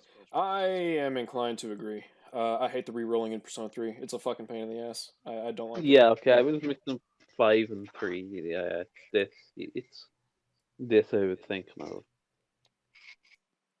Where you have to back out, re-enter, back out, re-enter. Yeah. I remember re-rolling fucking Thanatos like 60 times. It was stupid. Like, I didn't like it. And hey, guess what? Oh. You finally get the moves you want. And the fusion fucking fails. Oh god, no. No. Also, wait, what the fuck? And that's the problem that exists. I think that's just bad. That's just bad luck. That's RNG just screwing you. Yeah. That's why I always save it for Persona Fusion. Well, and I think the real problem is that it's RNG killing time. Like, it's literally just a time waster. Yeah. It's not a great. Hey, Luce, you're echoing just a little bit, my friend. Hmm? You're echoing a bit. I just now realized it, and I worry that it might have been going on for a bit. And I didn't realize it. This okay? Now? Luce? How about now? Okay, yeah, it's still there. Do you just want to use push to talk for now? Fuck it. Yeah, sorry. Cool. Oh, it's cool. It's cool. Tisms. Oh, what's me? Who was echoing? I'm just worried that almost an hour's worth of us talking is corrupted due to me being fucking incompetent. Oh, you're good, man. It's a light echo, at least from my end. I mean, I don't know how it comes out in the video because that's sometimes different, but for me it was faint, and I was like, hey, should probably fix it. I didn't even notice it, so don't worry about it. Yeah. Yep, it's no worries. I'm gonna worry anyway. It took me what are we at, an hour? Yeah, it took an hour for me to even realize it was happening, so, you know. It's all good. Also, why the fuck does this guy? Why the fuck does Odin over there have Zio, and then he just jumps straight to Zio done? Like, what the fuck happened? Bad Persona Fusion. You should see some of my fusions in Persona 3. That's got some tisms. Who the fuck gets rid of God's hand? Who the fuck doesn't want? Who doesn't want? We're getting off topic. Especially from Bowser. Oh, we lost Arlo. No. Jax, don't leave the call again. No. Welcome back. Welcome. Anywho, yeah. Re-rolling. It's kind of poo-poo. And you have to make if you want to cut your losses with a shit move and 2 solid ones, or if you want to roll the dice again. It's agony, painful, and just absolutely unnecessary. Yep. But, and hear me out, that is not the worst thing about the gameplay of Persona 3. I'm inclined to really? disagree. I actually think it's by far the worst fucking Yeah. thing. Yeah, no, Yeah, this is considering worth how it. much time Yeah, it he can could prove us wrong. I He mean, could genuinely have something like, but if he's gonna talk about I feel like it's going to be the command not wheel. being if yeah, if he's not if he's gonna be talking about not being able to control your party members, it's we're just gonna repeat a point. Yeah. So if he talks about that, let's just play it through. In Maybe case we'll. and in case I actually haven't made my position clear, I actually fucking love that you don't control party members, which I know is the. I know a lot of JRPG people are like, that's the most bizarre fucking thing a person could say, but I love it. It's if I might jarring when actually you're so used to it in a lot of other games, but Oh it's yeah. unique and I like it. if Not I my if I favorite might add thing, but I like it. if I might add something about that point, I would say that to an extent, not being able to control your party members actually heightens tension to a degree because you don't actually Hmm. know what the fuck they're going to do until they actually pull off the move. Um, So, like, sort of agree, but at the same time, that tension could lead to just frustration. Kind of like that is true. this is a weird fucking comparison, but like permadeath, where it's like, oh yeah, you'll be stressed, but once you die, you're just gonna be pissed. Most of the time, Yeah, at least. yeah, Yeah. that's fair. Um, Fucking but Mitsuru over there with their goddamn mind charge. but thankfully, I think the command wheel does a good job at facilitating the AI to follow what you would like them to do without being an exact command. So you know, I think it works. I think it's a nice middleman. But if you let them just do whatever the fuck they want, like the free whatever thing, it's like yeah, they're just gonna do random shit, and it's kind of dumb and it's bad. But yeah, Like, it's one of like those I things. played recently. I played a little bit of P3 recently, and I had Yukari on heal support, and yeah, she kept everybody's health pretty much at full. She Yep. obviously attacked if we weren't like, she attacked if we weren't like damaged or we didn't need healing or anything, but she did a pretty good fucking job at her job. Yep. I So, always put Mitsuru on that's support, but oftentimes I'll find I that didn't in between, I like didn't when have everyone's Mitsuru. fine, she'll use like my Aaron Buffy Kang. or whatever. Oh shit. Or mind charge, fucking mind charge. Ah, no, please. Mm, But For yeah. No. me, it was always Anyways, that might not even be what he's talking about. That's just the most common thing. So it's like, yeah, I predict it's gonna be that. yeah, I think so too. The worst thing by far of Persona 3 gameplay is the fact that you cannot control your Oh shit, we teammates' were right. moves. Oh yeah, well that was. I didn't even have to watch the video. I'm predicting it now. That's also going to be a huge sticking point of the next video we watch. Like honestly, like whenever somebody says, "Oh, I think the worst mechanic of P3 is," automatically I don't even think I don't even have to fucking guess. I just know it's gonna be the fucking party members, isn't it? You may be surprised at the next video for a lot of reasons. I'll just leave it at that. I honestly hope I'm surprised. Oh, you Truth be will. told, I think you will be, Yeah. my friend. But am I gonna be as surprised as I was with fucking Mayo? uh, maybe, probably you'll be more Is there enough? frustrated. Is But there enough purple in the video? there's a lot of blue, you might say. Well, that's half a purple, so I'm half satisfied. There you go. But anyways, yeah, we think that party members not being controlled directly is pretty much fine. I think. Yeah. It is the most frustrating, tedious, joy-robbing thing on the planet. I had no idea how. Wait, how's it tedious? What's tedious about? I I think he's just using that word wrong. Yeah, like I don't. Yeah, I, I would frustrating would be a word that I might use in this scenario. yeah. I think for criticizing that aspect of the game, like And absolutely. and I will say that like one more thing, like I will defend the party members not being controlled to high heaven since Uh, I don't think it's that bad. But I understand when someone says I don't think this is going to be for everybody. oh yeah, definitely. It can cause frustration, but I wouldn't say that it's an objectively flawed system. Nope. Because for the most part, the AI is competent enough on its own to where you're not going to be frustrated too terribly often. Unless, of course, Mitsuru pulls out a fucking mind charge. Yeah, I mean, I Oh, play. he's I have it just on. using. Go ahead. Yeah, sorry, go. No, you go ahead. He's just using tedious as a synonym for fucking I think so. Yeah. boring. Because like, it's kind of hard to gauge what version of the game people are playing a lot of the times on these reviews. I don't know what it looks like he might be playing the PS3 version. I played on PS2 and 3. He literally said FES at the Okay. start of the review. Well, but either way, like I have FES on PS2 and PS3, and for the most part, the AI is pretty much the same. Like it's adequate. I wouldn't say it's exceptional. It's like it does what I want it to, and that's fine. Like it's cool. I cannot say I've ever really had a problem. At least when I don't use the command. At least when I use the command wheel. When I leave them to do as they want, then yeah, tisms come up. But that's my fault for not engaging with the game's mechanics on a deeper level. Hey, now we haven't seen the whole video. Let's hear him out. Let's do. How privileged I was with Persona 4 and 5. Some people are gonna defend this and say they enjoyed it, but those people are liars. Oh, okay. Well, whoops. I'm a liar, huh? I'm a liar for saying that I. Oh my god, it's Yeah, fucking. some It's fucking literally liar, nail dude. all over. Shit. I'm gonna kill myself. Whoops. Okay, that's whew, bit of a spicy take there.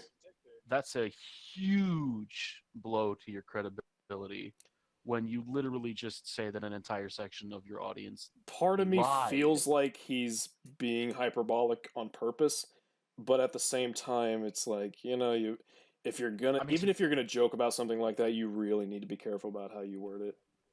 I mean, to be fair, he hasn't quite finished his point yet at the time that we're paused. But Yeah, let's let him finish a bit. Yeah. Let's Yeah, let him I'll talk a bit more. I'll rewind it just a bit too, just to get the whole thing in context. Idea how privileged I was playing Persona 4 and 5. Some people are gonna defend this and say they enjoyed it, but those people are liars. What you can do in Persona 3 is guide your party to an extent by commanding them to do ambiguous things like use less magic or focus on healing, but that's it. And bro, it's like for every single turn, you spend like 3 minutes on the MC's turn because you gotta micromanage for the situation going on. And if something goes different from what you expect, you gotta hope what you told your boy to do works. Okay, so that literally was just the entire point that people are lying about having fun on P3. So Okay. wait, one real quick thing. He says it's tedious to spend more time on the MC, but that's time you're not spending on the other characters. So how does that? And also, like in terms of the micromanaging thing, like it's almost as if you're the front man, so you Yeah. have to guide your other party members. So of course you'd have to micromanage how they act to an extent. I really like Like the for- idea, actually. Now that I think about it, I think one of the reasons I like Persona 3's combat so much is that you're deciding a whole turn rather than going through each character one by one. Like you're just doing it straight and then watching the turn play out. And I like that. I don't know. If I might get a And- little bit Sorry, go ahead. No, you finish your thought. If I might get a little bit, if I might risk the potential of sounding like a complete fucking dunce, it's almost like a mixture between a turn-based RPG and a strategy game. Yeah. No, you're right. Because in strategy games, you plot out a whole turn at once rather than, well, generally speaking, you plot out a whole turn at once and then you see the results of it and then go from there. And that's pretty much what you do in Persona 3. So yeah. And like you mentioned it's you as the front man telling your, but it's more like you're the front man relaying to Mitsuru or Fuka later in the game to tell the other people what they need to do. Sure. I suppose in a context, because I mean, it's, canonically, I'm sure that not every moment of the fight is literally protag going, hey, Yukari do this, Junpei do that, Koromaru bark, Yeah, it's more like the protag's like, hey, Junpei, focus on doing this for the battle. Yukari, try to focus on healing for the battle, and if shit turns south, then we all run away. Yeah.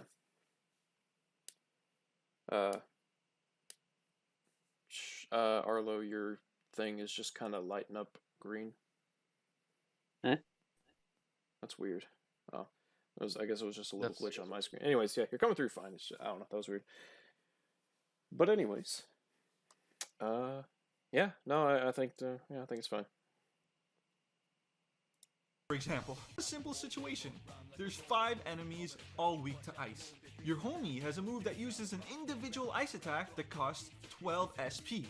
They also have an ice move that hits all the enemies at the same time for 24 SP.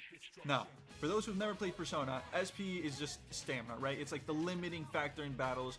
You constantly feel the pressure to conserve SP, because if you run out, that's it, you're just kind of screwed for the night, because items that restore SP are rare. If you're in Tartarus, where you want to make the most out of every exploration, it's vital to conserve your SP.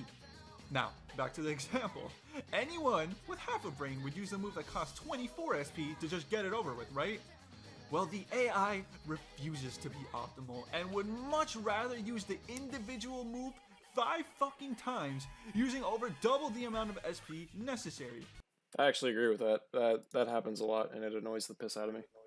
Yep, I've Yeah, had this it happen. does- I distinctly remember scenarios of this happening.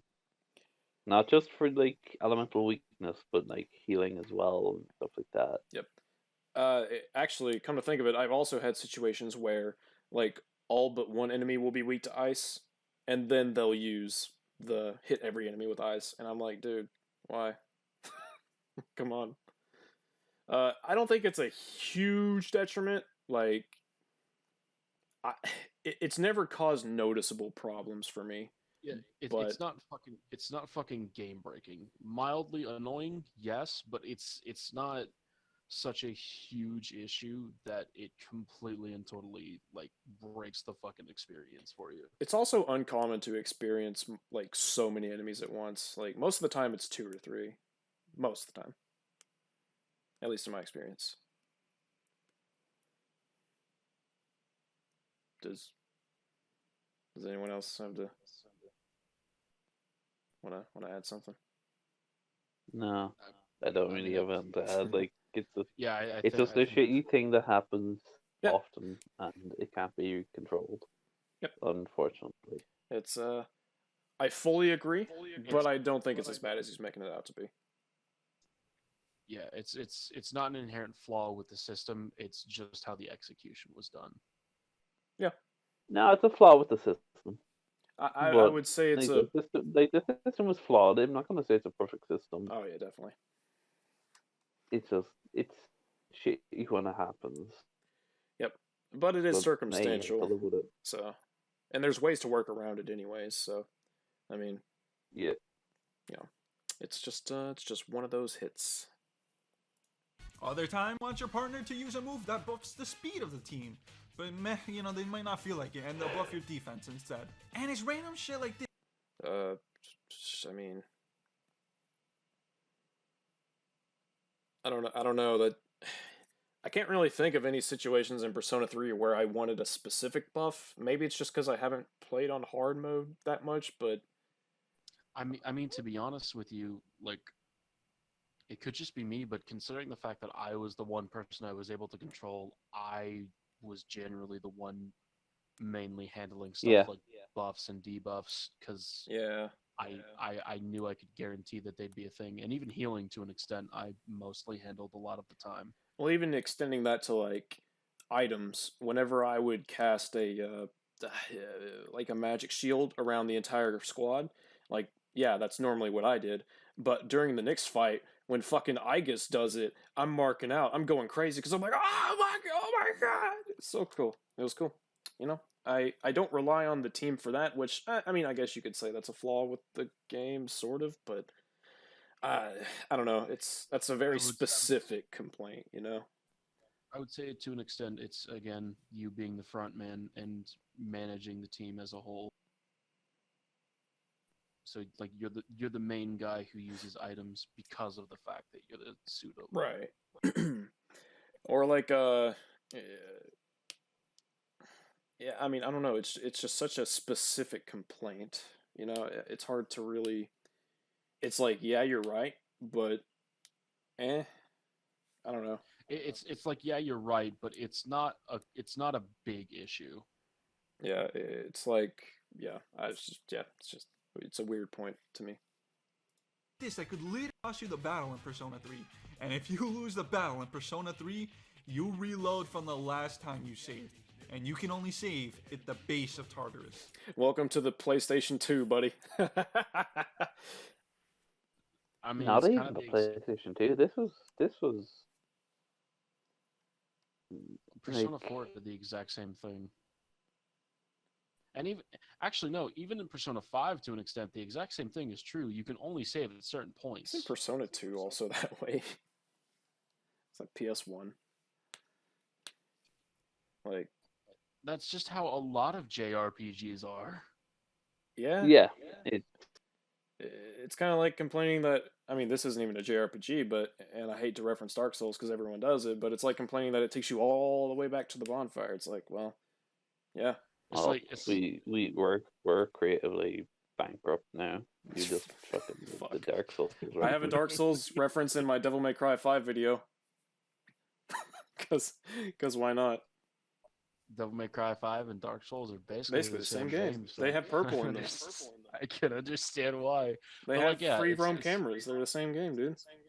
It's kind of like, dying and not managing. We're never Your gonna party let that member go, are properly. we? No, never. Say again. He said we're never. Or they said we're never gonna let that go. No, we're not. But it's kind of like having to go back to your previous save is like, I mean, it's a pretty common consequence. That was the in standard a lot back of then. games. Yeah, that was just the standard, and it still happens I in some think the games today. first game. I think the first game I remember not having to restart from a save after death was FF13. I mean, unless you were playing a platformer, it was kind of uncommon to fail and not be sent back to a last save. And even then, a lot of platformers, they kind of had that. A lot of older platformers had that arcade machine kind of design where it just takes you right back to the very start. So I mean, Well, it's just, it's a concession you have to make, man. I don't know what else to tell you.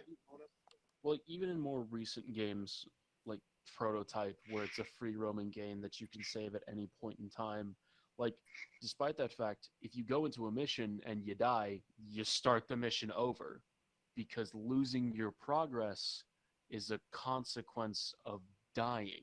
Like, this is standard shit for games. Yeah. A checkpoint. I don't even know how a checkpoint system in Tartarus would work. I really don't. That's basically what the teleporters are, in Yeah. a way. I mean, They're basically miniature checkpoints. it feels like it would have to be something very specific, like you get a checkpoint every time you come back to a higher level after having unlocked it. I don't know. Well, it's such a specific kind of Well, you, situation. well, you actually do get checkpoints in Tartarus. It's the teleporters in the boss rooms, basically. Those Yeah. are your checkpoints. You have to work a little bit harder than in most games to get to those checkpoints, but they're still there. Yeah, you just have to remember to save every time you do. I mean, yeah. Just one of them things. I don't know. It's just, yeah, remember to save.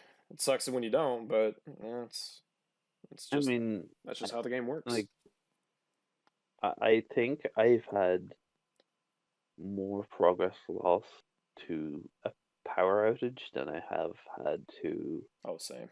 wiping in a battle. Oh God. Like, I actually had a power outage when I was fighting Takaya on the bridge when all the shit goes down with Ryoji. I think that was when it was.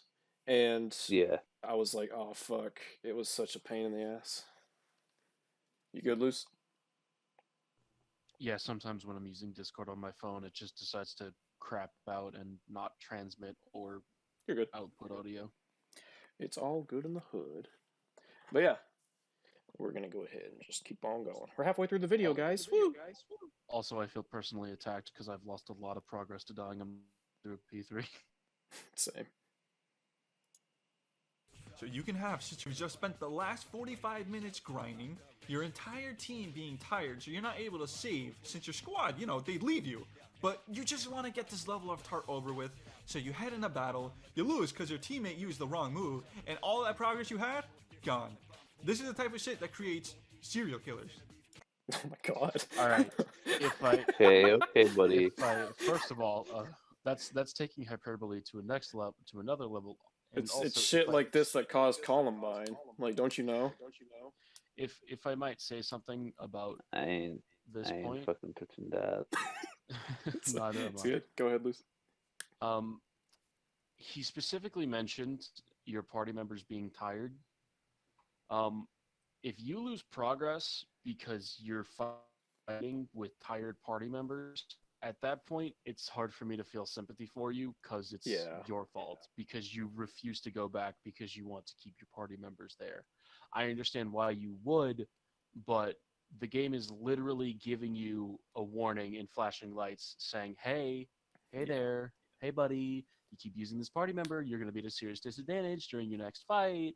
So at that point, it's not the game's fault. It's yours at that point if you lose your But I can progress because also of it. understand wanting to push through that Oh yeah. and just get to the next, like, teleporter so you can just go back without having to go back through floors. I get it. But, like, I think. I mean, Persona 3 is just like, if we can just be real, like it's a fucking hard game. And I kind of get how if you're literally like you're about to go up to the boss floor, and you're just next to the steps, but then you get attacked by an enemy, and you've got a tired squad mate. It's like, oh fuck, like that sucks. But I mean, I don't know, man. that's what happened. Well, I mean, a lot of Persona 3 is strategizing, anyways. Like, you have to know, you have to have a good grasp on your items, how you're going to use them. You have to make sure you're using the command wheel. You have to make sure that you're not wasting your turns. I mean, it expects a lot of you, sure. I can accept that as an argument, but I don't accept it as a flaw. It's one of those I'm double-edged. wondering. Go ahead. I'm wondering if he's gonna even bring up P3P in this video. I'm wondering about that, actually. I don't know. Let's find out. Let us find out. And also, if a teammate gets killed in battle, they're just dead. You must abandon their deceased, lifeless body Oh if my you do God. not have a revival move. And so this is just traumatic in all fronts. I mean, yeah. It kind of sucks. This has happened many a time. Yabashaw 79F. Get a Samurai Karn pleb. I mean, That was a joke. I mean, This okay, is, let's look at this. Let's look at this scenario. He is on floor 79. He has half a bar of MP. Are you saying he doesn't have a persona with Rikarm or Sama Rikarm at this point in the game? I mean, you know, Oh no, sorry, he addressed this already. Bad persona fusion. I mean, I feel like even then, like by this No, point, no, he should absolutely like. There's a point in the game where you need the main character should have a persona with Rikarm or Sama Rikarm. yeah, and even then, like, we can talk about bad persona fusion all day, but like there are personas that are guaranteed to have Samurai Karn or Yes. even Ray Karn.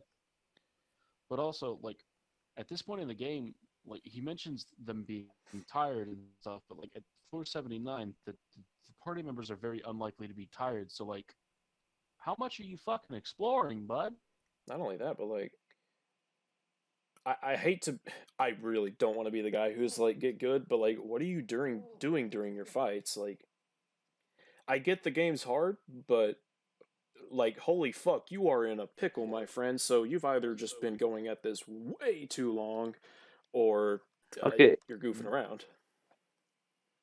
they have main character Igus, Akihiko, and I'm gonna assume Junpei.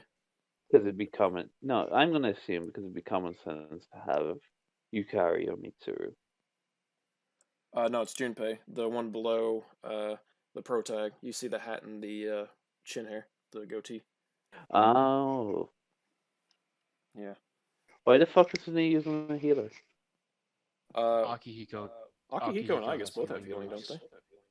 Do Yeah, they? Akihiko and I. It's been a hot I minute. guess actually gets Same Raycarm at some point. Yeah. But also And like, go ahead. he doesn't have a single revive. Like, I get revival beats are rare as shit, but like a single one. I mean, like, you can buy them like at the very start of the game. Like they're a bit pricey. I think they're like 1,000 each, but fuck it. Like save up 50,000 and buy 50 of them, and you're good at least up until like July. And by then you'll have so much money you can just buy another 50 and you'll be fine.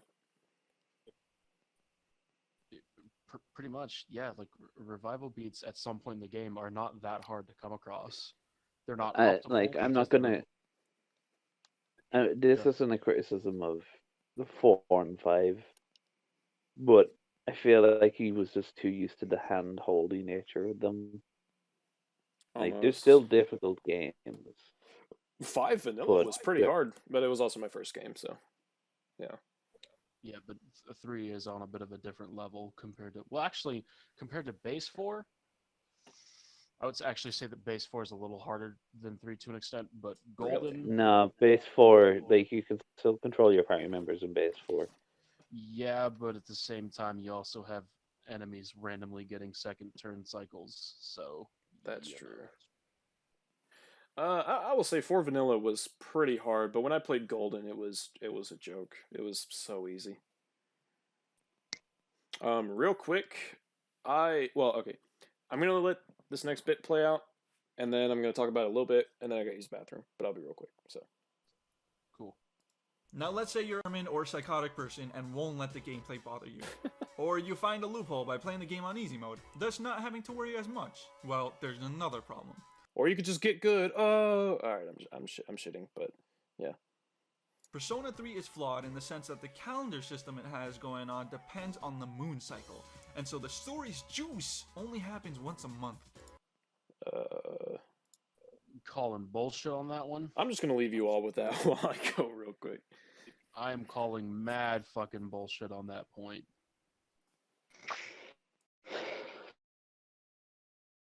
Even then, like, like, I can't speak of 1 and 2 because I've not played them. But 3, 4, and 5, 4 and 5 also only have like a big, like the major story beat like once a month. They'll have a lead up and lead out of each subsequent like palace, but there's always the big once a month event.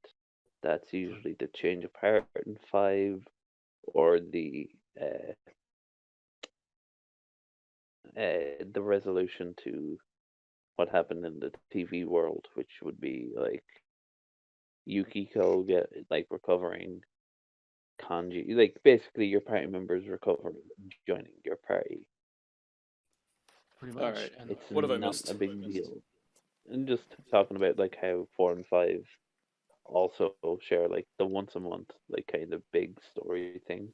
Not well, as it's not as it's not as, I don't want to say bad because it's not bad in 3, but like for lack of a better term, it's not as bad as 3 because like there'll be lead up and lead out in 5 and 4. I would argue there's uh, the game expects you to. This might be a weird argument, but I would argue the game kind of expects you to be immersed in the story in a way that you understand.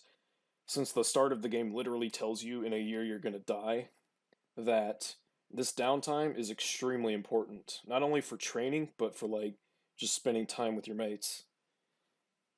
Like, there's more to it than just, oh, they're putting the story on pause. Like, well, you well, have like to meet the even game halfway and also try and explore its other content. yeah, because like even if even if we were to buy into the argument that the quote unquote main juice of the story only ever happens once per month, there's also a bunch it's also giving you plenty of time to engage in other smaller stories as well in between that. And that's why, and like, it gives you a lot of freedom to do what you would like to do, and again explore these other smaller stories in between the big overarching story, which has kind of always been the main MO of Persona since 3, and it's the exact same way in 5 as well.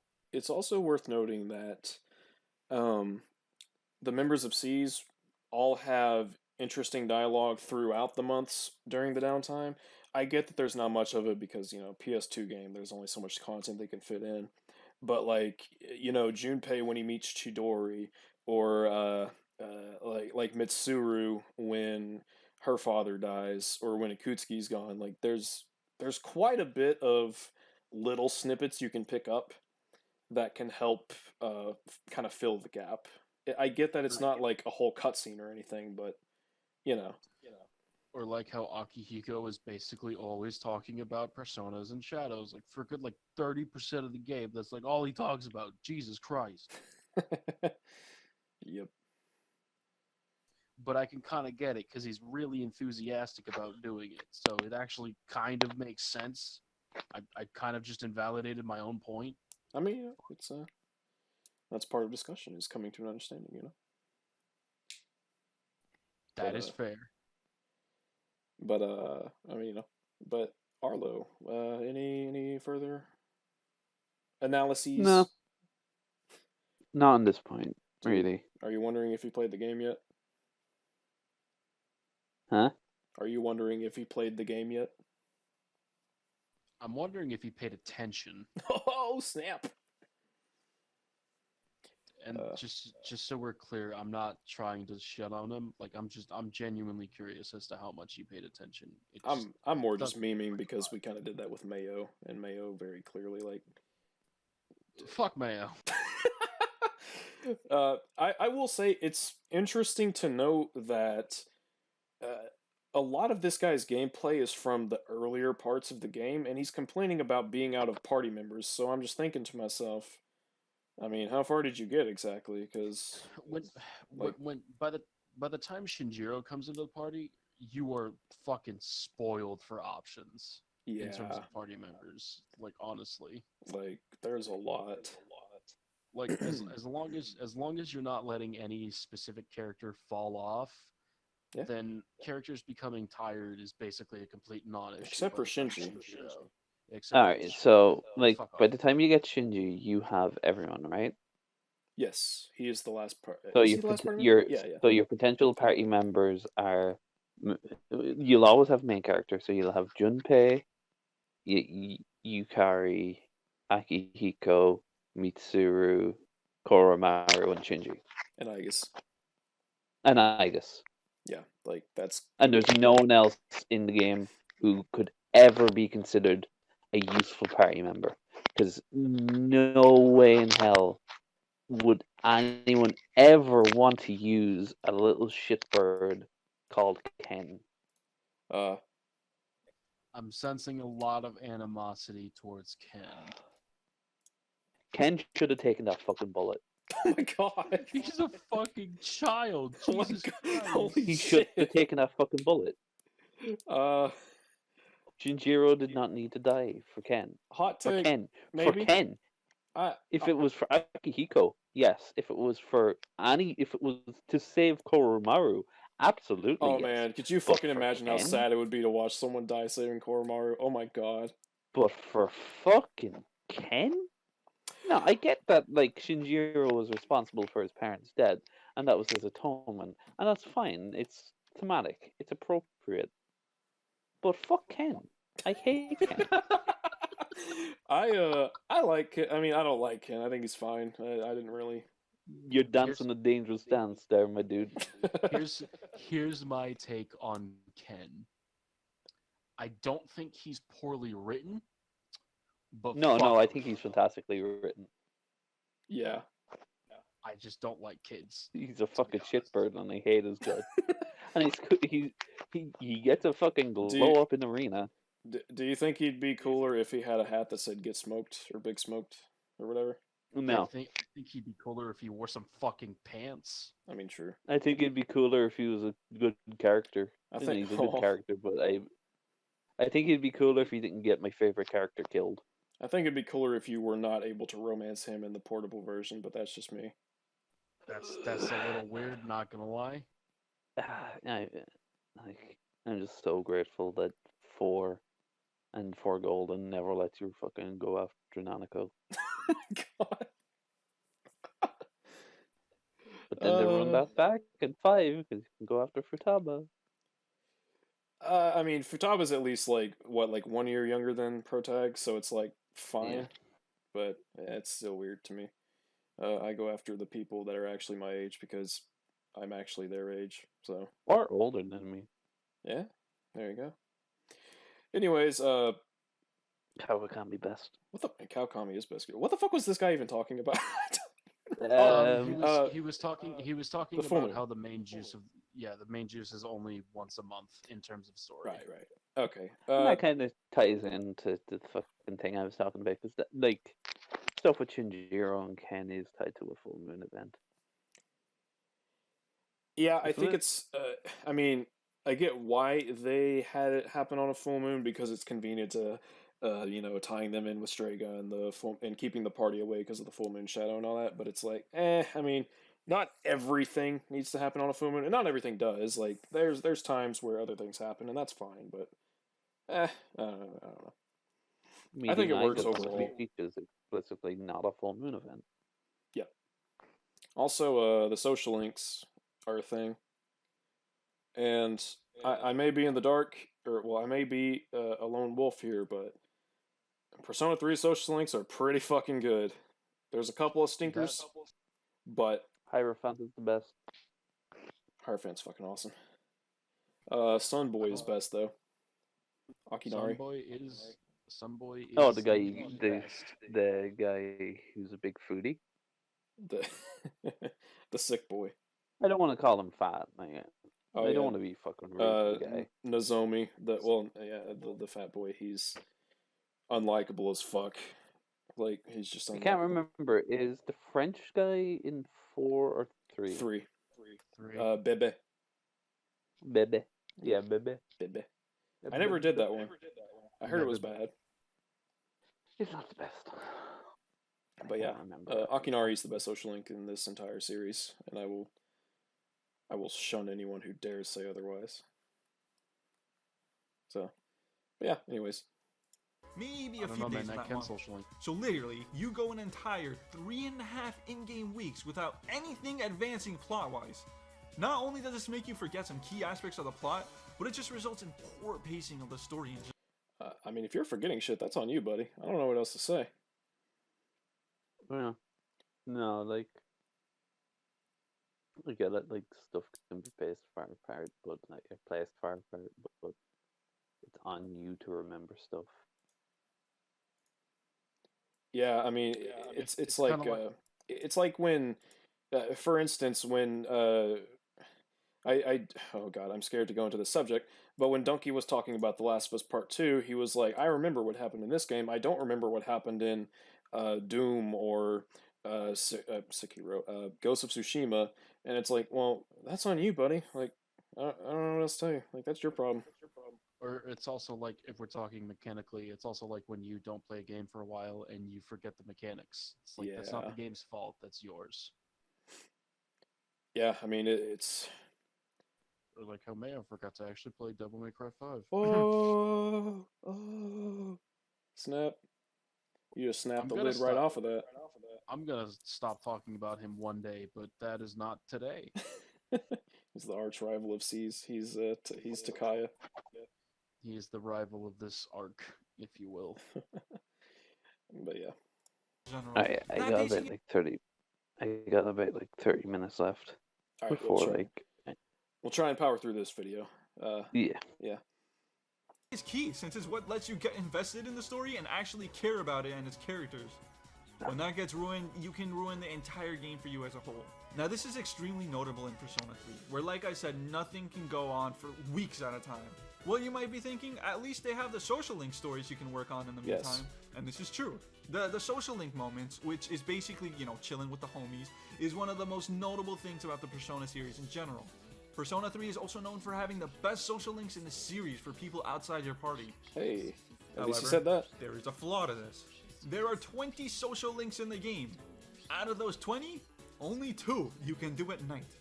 Once Yeah. Well, I'll let him keep talking, but yeah, I 100% agree with that, actually. you finish Yeah. those 2 social links, you spend the rest of the game doing the exact same thing. Raising stats or going to Tartarus. That's it. Half the game is spent doing literally one of those 2 things, neither of which are fun, interesting, engaging, or stimulating. Well, I'm going to disagree on that last part about Tartarus not being stimulating or engaging or interesting, but I do agree. Only 2 social links at night, that's kind of fucking weird. Yeah, no, I get it. But like they kind of did, like that's another thing that they fixed over time, going from 4 to 5. Oh, yeah. I think it might have had something to do with the fact that there's also just not a lot of stuff to do at night in general, Yeah. apart from maybe going to see Elizabeth. So that might be Like, part of hey, why it guess is that what? there's only 2. People are gonna be asleep at night. Oh, you son of a bitch. How dare you? How dare you say something like that? And also, I'm pretty sure, like, I can't remember, like, at night. I can't remember if it's just during the full moon or at night. Don't people turn into fucking coffins? That's during the dark hour. Yeah, it's every night. Right. That's just the dark hour. I will say, though, the 2 social links you do get at night are fucking great. They are so What are good. the 2 you get at night again? I can't fucking remember. You get Tonica, the salesman guy, and God damn it, I love him so Yeah. much. And then the other one is the old man who is drinking at the club and is away from his family. Yeah. Oh my god, that one's really fucking sad. That's fucking I have- excellent. I haven't actually had the chance to experience. Is either. that Tower? Yes. Yeah. Oh, Luz, you got it. Oh man. Next. That is such a good social link, dude. Next time I play the game, I'll try my best to get it. It's worth saying that I do think for Persona 3 they were like, well, we want players to spend most of their time at Tartarus at night, and that's generally how it works. But it's like, well, we could do with a bit more. Yeah, because I'm playing on New Game Plus right now, and I have so much stuff. There's no point in leveling up my stats. I blow through Tartarus really quickly, so it's like I've got nothing to do until one of those social links shows up at night, at least. At night. That's fair. At night. But yeah, I actually agree. I don't think I mean, he says it's completely uninteresting and stuff, which I disagree with, but I agree with the criticism that there's just not enough to do at night. No, he said it's not stimulating. I don't know about you, but when I was a teenage boy at night, I found plenty of stimulating activities. Please have a seat right there. My name is Chris Hansen. I'd like to have a word. Oh with no. you. Calm down there. The kid has a laptop in his room. What was that? The main character has a laptop in his room. Like, he can Uh-oh. find something to do. Also, if you I go to don't bed mean early, it just makes your stats super cool. So it makes you in great condition. That's the thing. The pace is even worse because the same monotonous vibe at night just makes you so bored, and those days when the plot actually continues feels like forever away. Then once you get there, bam, the cycle starts over for another 3 weeks. Better hope those 2 nighttime social links last you a long time. Speaking of social links, remember earlier I said the Persona series is known for its social links and how it's a big selling point for the game? Well, they somehow managed to drop the ball on the social links that matter the most, the people in your party. You know, the characters you spend literally the entire game with, the ones you would want more than anyone to spend homie time with? Well, they made it so that the male party members don't have a social link. think about that. Some of the best characters in the series, and Ken, don't have social links at all. Alright, this video gets an instant. This video Okay, gets an, I'm That was I good. coming don't, around. Coming I don't around. give a fuck. I Going don't give a around fuck with what this he. guy. This I don't guy's give a fuck. alright. This guy's alright. I'm like, This what video, this guy's putting it. No, but like, this video gets an instant like from me for that comment. There you go. uh, I will okay. say yes, I do agree. Yes, I do agree. I would love to spend time with Akihiko Koromaru. Oh hell yeah! Well, you do get to go on walks Fuck, with Koromaru, and honestly, and fuck. those I take time. like Junpei can take him or leave him. I don't like him. Oh yeah. Uh, Okay, I will Well, say at the very least, even though they're not social links, they do get satisfying character arcs. So yeah, at least there's that. Chidorita. I do kind of wish, yeah, like it would be cool to be able to like hang out with, like I would literally hang out with Akihiko every fucking day. But I think part of the reason as to why it is that the guys in your party don't have social links is because of the fact that they wanted to avoid the characters being inconsistent in their social links, as with the characters in their social links being inconsistent with their story characters as much as that's, possible. I mean, they avoid that with the but female party members by introducing them really late in the game, after the decision with Ryoji. So yeah, but like if we were to do the same thing to the guys, then you would have a lot of social links that you'd have very little time for at that point. that's true. Because But that's all of your party members. you could argue that that would be a good thing, since the whole theme of the game is you only have so much time. Hmm. That is also very much fair. I mean, it's one of those things that can be kind of. There's pros and cons to it, definitely. I do think it's weird, and I don't like it, but I don't. I'm okay with the fact that at least those characters have their own arcs. Pretty good ones too. And Ken. No, nothing really. I mean, Damn you! good job for shitting on Ken. Damn you all! Oh man, I'm not as funny as Nick. You I'm just sorry. made the same joke he made, though. Shut up. but yeah, I get it. Why? I genuinely have no idea. Not only that, but they made the girls' social links unnecessarily complicated. There's this mechanic for literally every female social link your age that when they reach a certain level, they start to get jealous if you talk to other girls. Now, for regular social links, you have 60 days to see them again, or else they get mad at you and it just kind of messes with the social link. Basically, it's a hassle. With the girls though, not only do you have those 60 days, but each time you see a girl, regardless of the rank by the way, the time limit is subtracted by 15 days. So let's say you meet with girl 1, you have 60 Emma days left Stone. to talk to them. Well, let's say you talk to girl 2, you now have 45 days left to talk to girl 1. And that just keeps going on and on. Why is this a thing? I genuinely have no idea. It's so almost dumb. as if they're real people who might potentially get jealous for not spending time with them, as Well- is something that tends to happen in real life sometimes. I understand from a gameplay perspective, it might be a little inconveniencing, but at the same time, again, it goes back to trying to make these people seem like they're actual people. I think And this was also the first game with the social link well, system in it, right? I think so. I mean, I would still criticize it regardless. I think the issue for me is that in Persona 3 you can't social link a female character to the max without romancing them, which is fucking stupid. Yeah. I mean, well, no, I Very. don't get it. It's dumb. Persona 4 definitely was an improvement on that regard. I will say that once you do max social link someone, you don't have to worry about spending time with them again, so there's that. But, yeah, I mean, yeah, I don't like that you automatically romance them. The whole getting jealous thing, though, I don't really care. I mean, it's fine. Let them do what they want. I think it's kind of weird that some characters do it. Like, like, I don't get the impression that Mitsuru's the jealous type. If anything, I would expect her to, like, stomp on my nuts for trying something shitty, so, I don't know. Honey?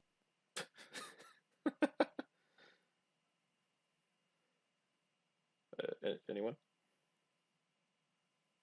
I mean, I don't have It's anything just to add. it sucks. I but agree.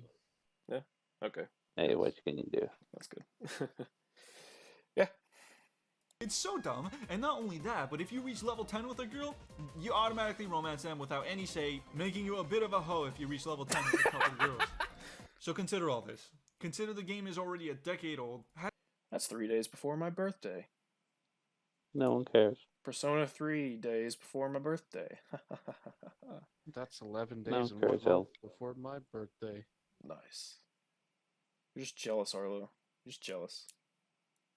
I'm No. just jealous that he has more purple than you. Ooh. But I got Which drip. You got what? I got drip. Oh, shit. Damn, son. Got that drip. Hasn't aged clearly well in graphics and You got that. mechanics, so that already makes it unappealing. Then you have a battle system that is at best tedious. Then you have a story. How dare you say them's fighting words, buddy? How fucking dare you? Like I played Persona 3 recently, and it was actually one of the more engaging JRPG combat systems that I've played in a decent while. And I also played Final Fantasy 1 recently, so Oh, you shit. know. Old man right here. Jeez, look at this guy. I mean, to be fair, I played the PSP version, but that still technically came out before Persona 3, so True. get fucking wrecked. Oh, snap. Story and characters that are rich in quality, but it trudges along poor pacing and silly mechanics that just leave more to be desired. I think it's kind of weird that he keeps praising the story without even saying anything actually good about the story. He's just like, yeah, it's really good. It's like, all right, you want to talk about that? No? Oh, okay. Kind of feels like he's just saying, it kind of just feels like he's saying the story is good so that he can get some kind of brownie points from the Persona 3 fans so that they don't completely shit on him. I mean, I believe might that be I projecting. believe that he loves the story. I don't doubt it. Yeah. It's just like, why don't you talk about that a little bit? I mean, I get that it's counterintuitive to the title of the video, but at least be honest, you know? Like my video title about DMC5 is that it's fucking amazing. Dude. Dude, come on. Like, each story event is like 3 weeks apart in games, and probably like fucking forgets. Does anyone even know who Nyx is? Like, psh, it's weak sauce. Nyx is my friend's D&D character. Damn. Tartarus? What's that? Some kind of toothpaste? Nyx. More like dicks. Twix. You tried. Twix. I like that. I want someone to meme Nyx into a fucking, like, her weapon is a Twix bar. Just a big fat fucking Twix bar. I got you, homie. Stupid Nice. Strega. Nyx is for kids. Ah, shut up. No, Oh my God. stop. Alright, we got 2 minutes. We can do this. I'm pretty sure some of it's just like credit shit anyways. You have this moments in between that make you yarn for the actual story, and if you don't consider that moment very good, that next plot point might not be something you think would be worth waiting for. There's also a bunch of things I didn't mention, like there only being one location you can visit at night that's not your home, or the fact that it literally takes 6 months to be able to even start the social link of a squad member since you have to max an individual stat to talk to them, or that Ken exists, or with all these elements together, Persona... Coming around. This guy is not that bad. I like how we just said it, or that Ken exists, and then just hard cuts to a completely different point. You know, I will say, like, you can it's say like, 1,000 fucking stupid things, but as soon as you toss some shit at Kim, that's when I'm just like, you know what, you're alright. That was fucking hilarious. yeah, no, like, I'm genuinely happy that he dislikes Ken. What would you have done if, like, Ken was his favorite character? I would not value this man's opinion on anything. It's understandable. Have a nice day. The 2 places at night, is there really, I don't know. Does anyone have a problem with that? I would say I would the rather dorm and the bar, right? Or the plaza. Polonia Mall, the dorm, and, well, technically Tartarus, so sort of 3 places, I guess. Yeah, but Tartarus isn't technically a location you visit. Yeah, I get that. I mean, I don't know. You can train your stats, or you can work. We're getting into semantics at that point. Yeah, like, it's like it's like saying Devil May Cry only has And we'll get 20 up missions. It's to like yeah, it's just I don't know. It's semantics. the, the way that I would look at the situation is I would rather have only two locations to visit and have them be good than have five locations to visit and they're all only mediocre. Yeah, I'm That's the logic that I would use in this scenario. Like, yeah, you only technically have two places you can visit, but they're still pretty good. yeah. They have stuff you can do there too. So I mean, there's no like wasted space. It feels like. mm, Except maybe like I don't know the higher floors of the dorm since you can't go into the girls' dorms and the office area doesn't really have anything until later on in the game when they get the tapes that record your party members and it's like really funny shit. But it's still, to an extent, it still feels nice to be able to walk around this space that they live in. Oh yeah, So, you know, I would say for immersion's sake, it's worth it to an extent. yeah. I think it's fine. 3 becomes a game that is very hard to enjoy in a modern gaming environment. I've always Speak for enjoyed the Persona yourself. games because of their story more than their gameplay. But if Persona 3 is your first Persona game, I doubt many of you will stay interested long enough to finish it just because of how much of a chore it feels to play. However, I said earlier that it has some of my favorite wait. Persona 3 was my first Persona game. And I Persona 3 was finished my it, first. and it's what got me into the series. Wasn't my first Shin Megami Tensei game, so I at least had experience with the game structure and type a bit. I But played I played four golden, five royal, and then three. And three is my favorite. dude, I'm really gonna have to like put this on pause for a minute because my stomach is just killing me. You're good, man. No, bro, no worries. I'll be back as soon as I can. I Luce, did you say your first Persona game was three? My first Persona game was three, or yeah, my first Persona game when I was three, when I was like 17 years old, I think. Nice.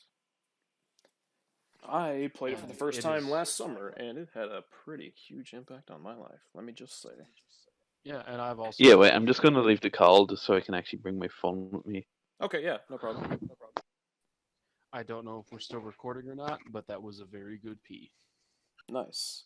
I'm still recording. I'm just making a note on my phone of timestamps to do edits on.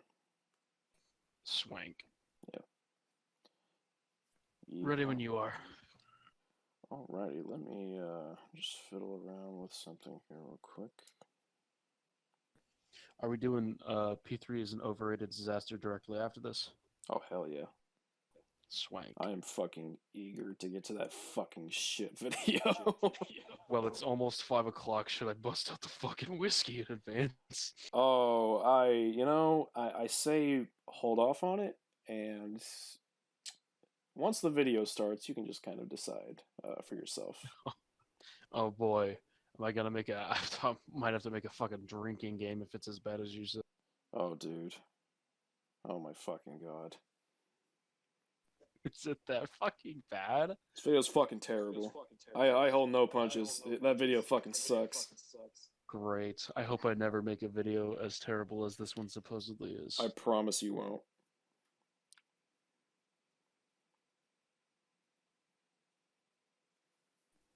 Can I like vent about how fucking mad I am about the Devil May Cry 5 video I'm currently working on?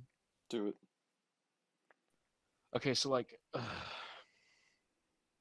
told you, I had my run of SOS Goliath was completely invalidated, at least as far as the ranking system was concerned. I didn't take any damage, so technically it'll still be what the title says, but I didn't get the S rank because I accidentally turned on auto when I was fighting Goliath Uh-oh. because I switched around the commands for switching targets and recentering the camera, and so I just at one point I just held down the left stick and it just turned on, and I didn't fucking catch that until I had already completely edited like the entirety of prologue through mission 2 Son of Sparta. Like they were edited, All I needed to do was add in commentary and music, and then I found that little quirk, and I was like, "Fuck!" And so then I did mission two. Die. Oh no. Oh no! You stop that.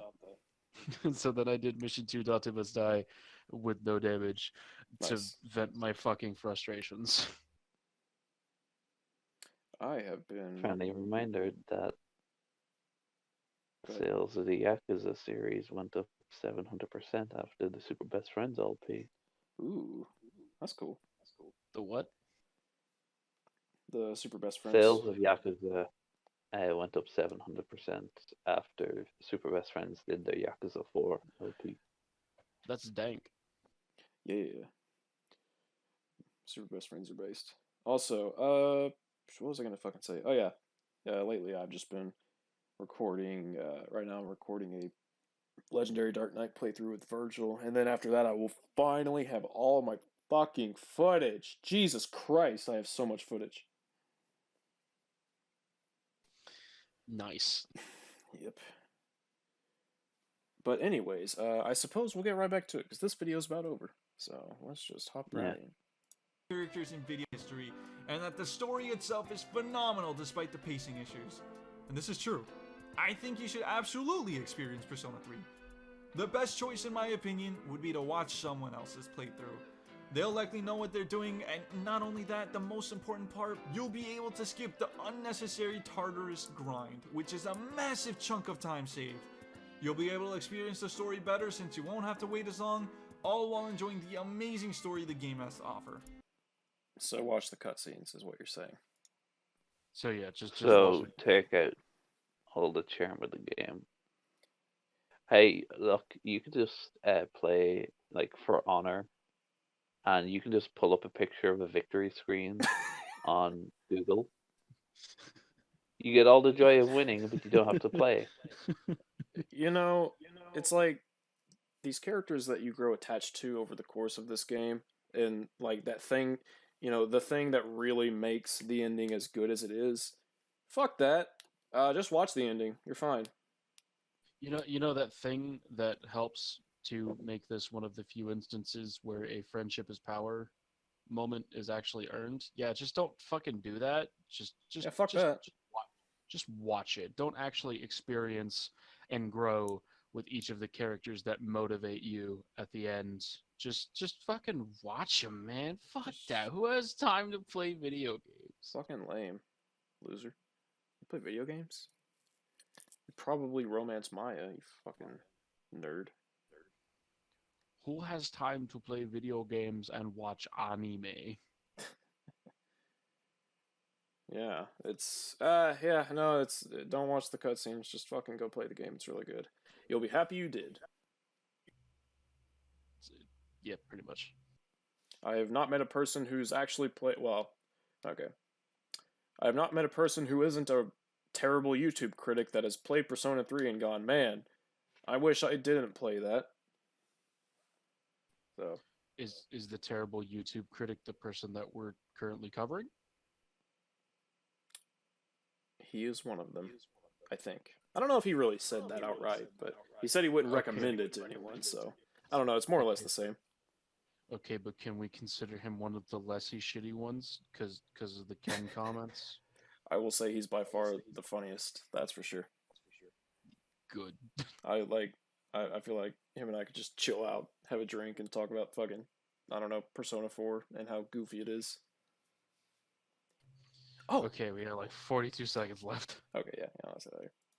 The second best option would be to watch the Persona 3 movies, which are 4 1.5 hour long movies about the game. While it's an amazing adaptation and it is spectacular in its own right, it obviously won't capture as much as the original game does. Basically, your best bet to experience the Persona 3 story is to watch the gameplay. If you're really not feeling it after a while, then watch the first Persona movie. If you like the movie, great, yeah, keep watching the movies. If you don't like the movie, I guess Persona 3 ain't for you. But truly, the theme Persona 3 has is one that is profound and undoubtedly clicks with you long after you complete it. So overall, give the story a try. It's entirely worth it. But as long as you aren't playing the game itself. What? At least we're able to agree on the fact that the story is good. I don't What know. What up is like? Uh, okay. Wait, real quick. What are your thoughts? Starting with Arlo, what are your thoughts on the Persona 3 movies, or have you seen them? well, I love them. They're fucking fantastic. I love them. Obviously, But they omit certain things, but it's like, well, they're 4 hour and a half long movies, so that's gonna happen in a 150-hour game or whatever the fuck it is. So I can accept that. also, I'm gonna need to dip after I give my thoughts on this. Sure. But how do I put this? I think you said it earlier. The ending doesn't have any impact if you're not engaging with the characters. Yeah. Spoilers for the end of Persona 3, but and even not even uh, before the end, Shinjiro's death doesn't hit if you're not attached to the character. Yeah. The Absolutely. main character's death doesn't hit when you're not playing as them. Yeah. Yeah, it'll still hit if you're watching the movie. It still hit again, but that's because. And I knew it was coming, but it still hit. I don't know. It's just saying he's given very conflicting info. The game is good, or the story is good as long as you're not playing the game. That's not exactly a glowing recommendation. But also, and I get it. He's like, it's not worth playing. You shouldn't play it. But also, if you're interested, you should give the story a try because it's really good. And it's like, well, but make up your mind, man. I think my biggest problem has to do with possibly my most vivid memory of playing the game was when you first go inside of the moon and Nyx's egg casts death for the first time. When I played the game, I struggled extremely hard against Nyx because I was slightly underleveled. And so when I saw that attack come down, I was fucking terrified. Yeah. Because I pretty much knew that in a few hits I would fucking die.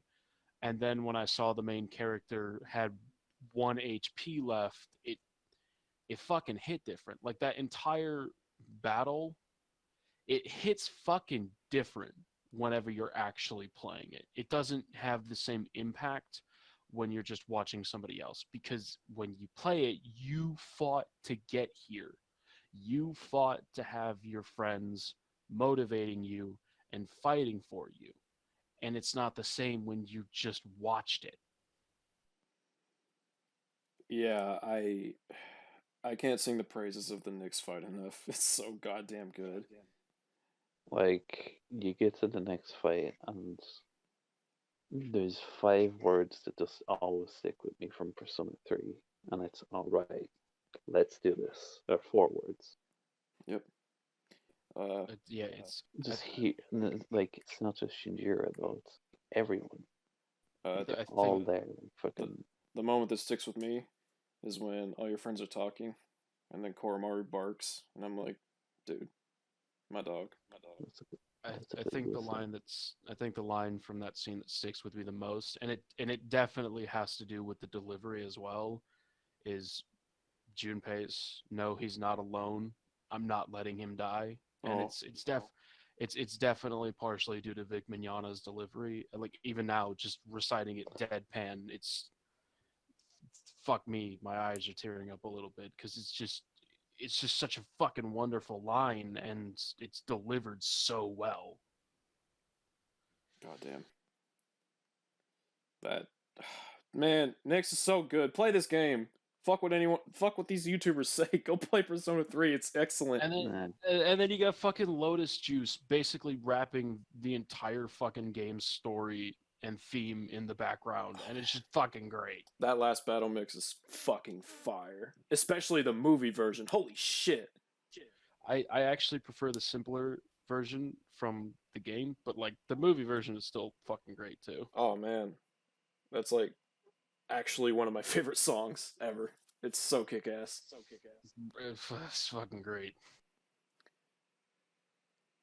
But I suppose that'll do it for this video. Final thoughts on Mr. TC Nick 3.0? He had valid points, but He did have some valid disagree points. with him overall. I disagree with him overall. This is a game you should play. Absolutely. Like, I agree with go ahead.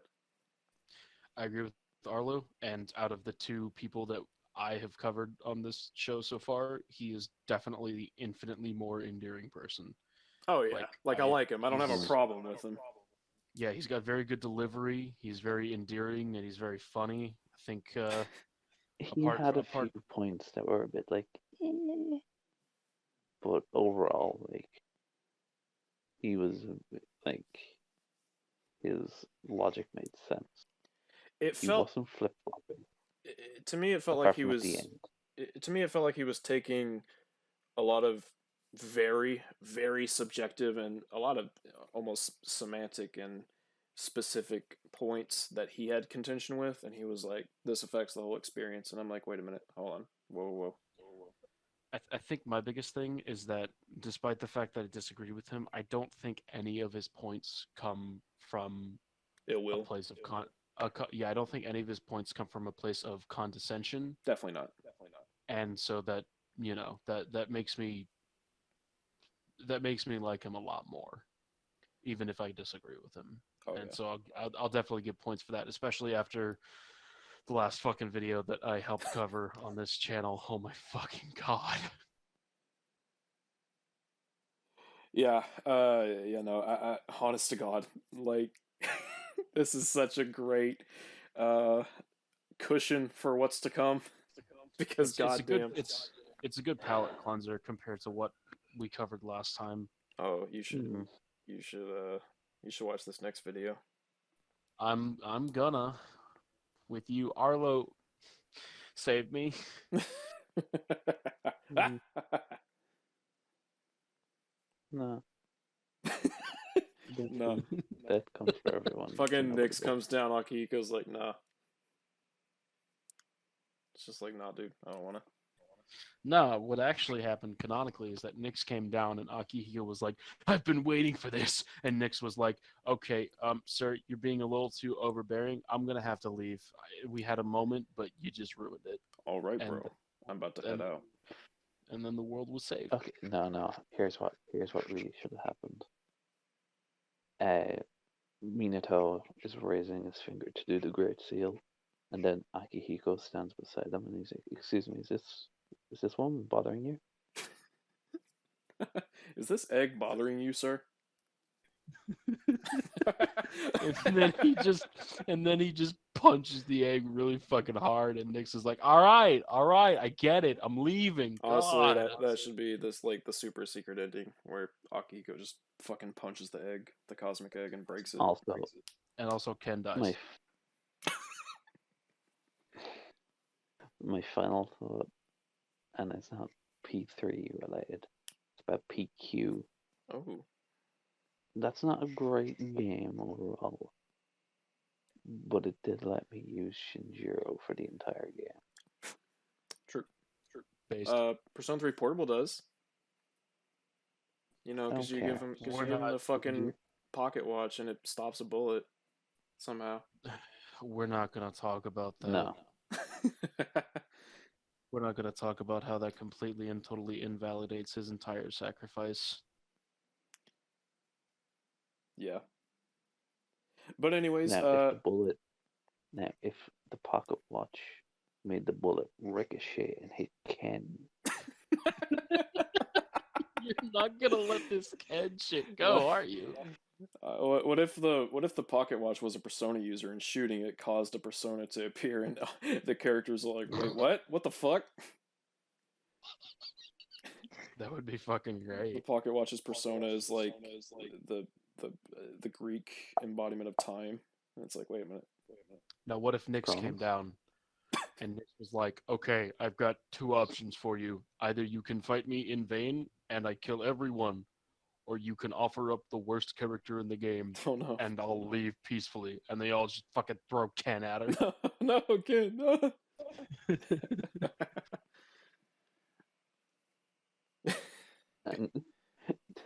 and and she's like, now choose, and it's like one hand is Yukari and the other hand is Ken, and it's like, I don't know who to choose. They're both so shit.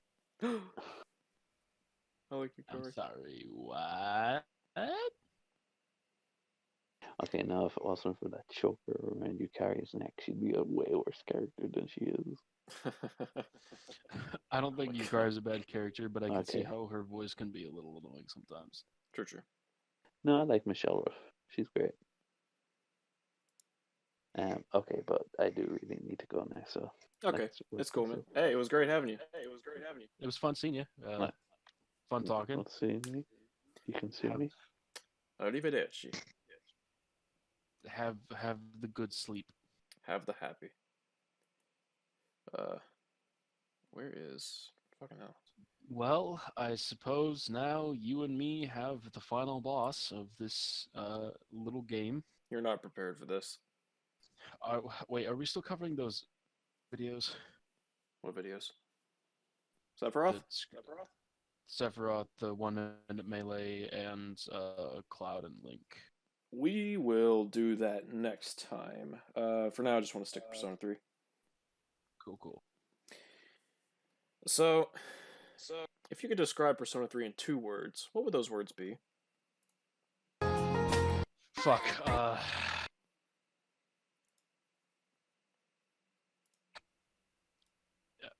Genuinely profound. Okay. That's one thing you could describe it as.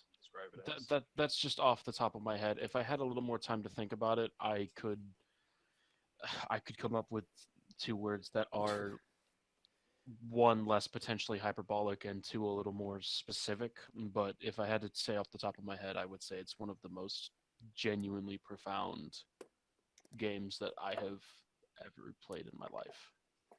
So, have you ever stopped to consider that it's an overrated disaster? Honestly, I didn't even think it was overrated. That's like, what I'm from saying. from what I understood, it generally seems as if the entire Persona fan base prefers, like, it seems like the entire Persona fan base likes 3 the least. Yeah. At least of the Neo Persona games, like 1 and 2 were pretty much only talked about by SMT fans. Yeah, pretty much. But like of the new age Persona games, like 3 seems to be the least liked. So like how I wasn't aware that it was ever liked enough to be overrated in the first place. Well, Simply Dad seems to believe that Persona 3 is an overrated disaster. Simply Dad can believe it's a disaster all he wants, but calling it overrated is just fucking false. Yeah, I'm inclined to agree. I think it's because, I guess preamble for this video, a lot of people, because he's apparently a big SMT fan, and a lot of people were like, hey, you should check out Persona 3. And he was like, alright, fine, I'll fucking do it, jeez. Kind of like the Mayo incident with Devil May Cry 5, only it was actually something up his alley, so it was kind of bound to happen. Please tell me he's not as condescending as Mayonnaise is. Oh no. He's way worse. Son of a bitch. No, like, you're gonna be thankful for Mayo after this video, my friend. I'm basically gonna be You're gonna be begging to go back to the fucking jar of mayonnaise after this. Like, after this, I'm basically gonna be the exact same as the Gaming Brits reaction to DMC Dante. Nero, come back. You're not that bad. You're not that bad. I love Gaming Brit. He's cool. Too late for regrets. Alright, so he starts off with this kind. Wait, hold on. Let me test the volume real quick. Let me see what this is. That's not too bad. I'll turn it down just a little bit. Wait, hold on. I would actually like to read that text at the very beginning of the video real quick. Yeah, I fully plan on it.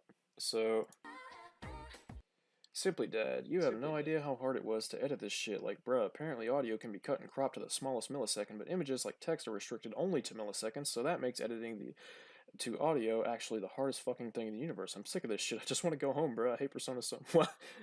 I mean, Well, that's a great fucking preamble. I'm inclined to agree. Editing individual images is a fucking pain in the ass sometimes. Like, depending on how short you want the images to be. So, yeah. Definitely. But yeah. Also, the I hate Persona so much is definitely telling to Oh, his yes. bias. So at the very least, we're getting that bias established right out the fucking gate. Have you ever met like an SMT fan who's like, bruh, Persona's not actually that good, bruh. Play SMT, bruh.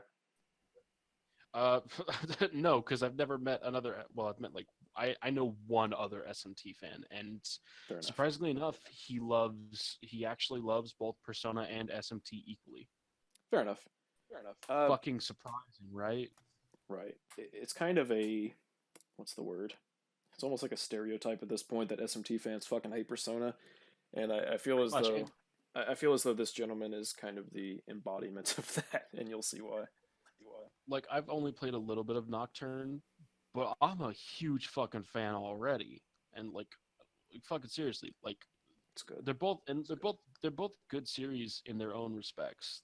They just Yeah. they both tend to have different tones and subject matters. So, I mean, I don't see a reason to hate one. I can understand why SMT fans would be frustrated considering the fact that Persona has basically overtaken SMT at this point. Oh, But yeah. that's not necessarily Persona's fault.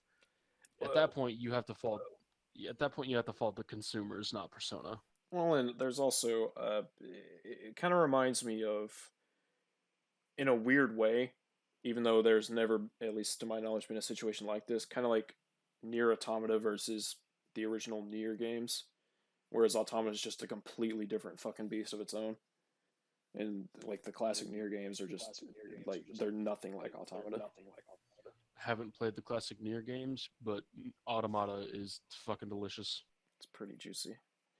But Also, anyways, I would also say it might partially be due to the fans, because if this guy is really as much the SMT fanboy stereotype as you say he is, then it kind of is understandable why it is that SMT is a bit of a harder series to get into, considering the fucking fan base. yeah. Advice for anyone out there who's like, "Hey, I love a game and I want other people to play it." Don't be a fucking douchebag about it. like Jesus. Yeah, like don't be like if you want people to play, like if you talk to a Persona fan and you want them to play SMT as well, don't be like, hey, Persona is shit, you should play this instead. Like no. Like if my friend is into God of War and I would like him to play Devil May Cry, I'd be like, okay, so if you like God of War, you might like Devil May Cry, because it's also a hack and slash, but it's got way deeper mechanics. I wouldn't be like, oh no, fuck, dude, God of War is shit, play Devil May Cry instead. Yeah. No, that's not how you get somebody into a series. You don't try to get somebody into a series by first shitting on what they already like. Like, I almost get the thought process of, it's like, oh, okay, so I'm trying to explain that this thing is way fucking better. You don't have to mudsling on the other thing to convince them of that, though. Like, if someone loves something, what you should do is be like, hey, so all the stuff you love about this game, like, apply it to this game, but then the added context of, like, for SMT, for example, it's like way darker, and it's a much more hard game if you're into that. Like things like that. I haven't played a lot of SMT, so I don't really know the specifics. But that you can easily pitch it. Like you don't have to be like, hey, Persona shit, to be like, hey, SMT good. The best way that I could describe Nocturne from what I've played it is fucking depressing. Like True. It's genuinely hard for me to play it for long stretches of time because the atmosphere is just that good that I just get fucking just a wave of depression whenever I play it.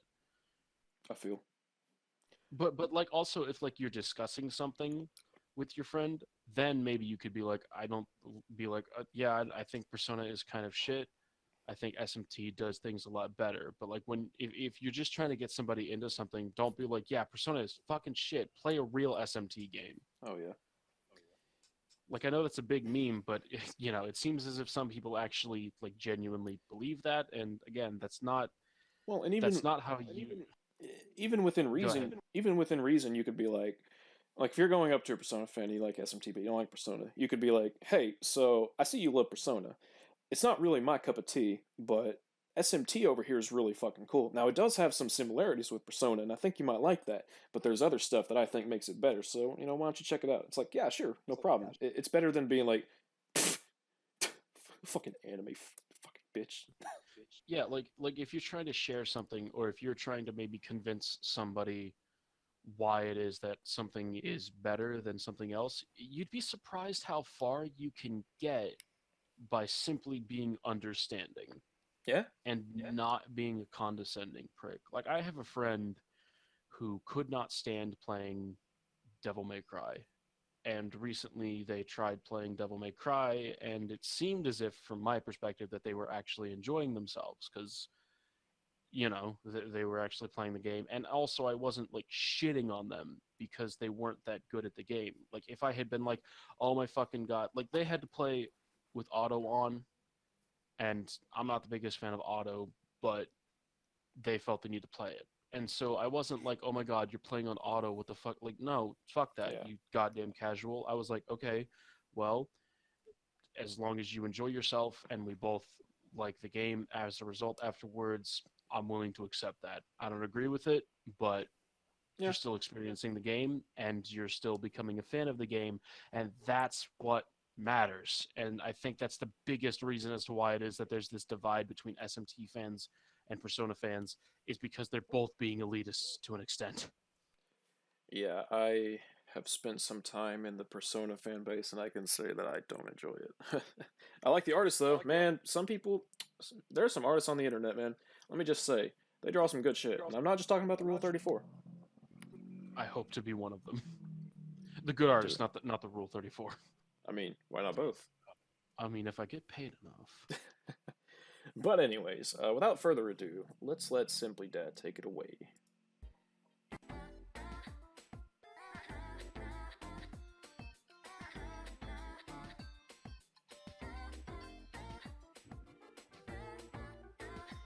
Digging this screen, not gonna lie.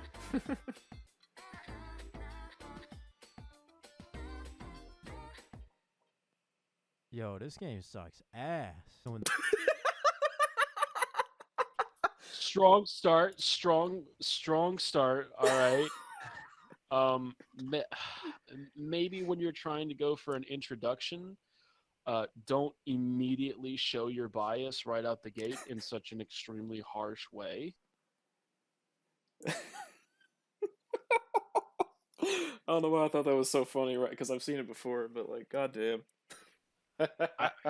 Like it's like, what the fuck? Just no setup, just gonna raw hard dog me on the this game sucks ass. Like, Like, it's at least, like as a critic, right? You want to try and convince someone that, hey, in this case, he's trying to convince you of like, hey, this game's got a lot of problems, and I think because of that, it's really bad. It's like, oh, okay, let's hear you out. This game fucking sucks. Oh, well, yeah, fuck you. No. Like automatically from the Persona fan base, not even just Persona 3, but automatically from the Persona fan base, you've already garnered a decent amount of animosity because of your extremely aggressive and just a somewhat condescending introduction. Like, fucking Christ, dude. Not doing himself any favors with that opening, I'll just say. It gave me a good laugh, but No. yeah, it's let's let him keep going though. Let's let him keep going. In the past 2 videos I made about Persona, all I really realized is that Persona fans can't read, and that Oh no. Saying modern Persona is bad and backpedaling in that sentiment with a P4 is a timeless classic vid is exactly the snake-like energy you expect from Simply Dead. Well, okay. First of all, I haven't seen his Persona 4 video, so I don't know the context. First of all, people's opinions can change. I wouldn't say that it's snake-like behavior for somebody to at one point say, yeah, modern Persona is shit, and then after playing Persona 4 be like, all right, so Persona 4 is a timeless classic. because you're not suddenly backpedaling all the way and saying all of modern Persona are timeless classics. You're just saying, all right, so I played Persona 4, and I might have been wrong. It's a timeless classic. Like people's opinions change, and we should allow their opinions to change. Yep. The inverse can be true too. Like, I used to really like Dark Souls 2, and then I thought about it for more than half a second, and I kind of realized, this game's not very good, actually. But that's Yeah. okay, because I still like the game. And that's okay. Yeah, and it's perfectly okay to like games even though they're bad. I actually kind of like playing Devil May Cry 2 to an extent. Fucking shocker. I don't know if I go that far. But but yeah, it's a fucking bad game. I got the platinum trophy for that game. All right, my soul still hurts. You fucking what? Don't no. It's You a got nightmare. You got the platinum trophy for Devil May Cry 2? Fuck the bloody palace in that game. I hate it so fucking much. Oh my god, who hurt you, L? I literally broke one of my fine china plates over that fucking bloody palace. Jesus Christ, why would you do that? I fucking slammed the controller down without realizing the plate was there, and I was like, oh, fuck me. Anyway, I hate that fucking game. Don't you dare tell me the game's fun. You're wrong.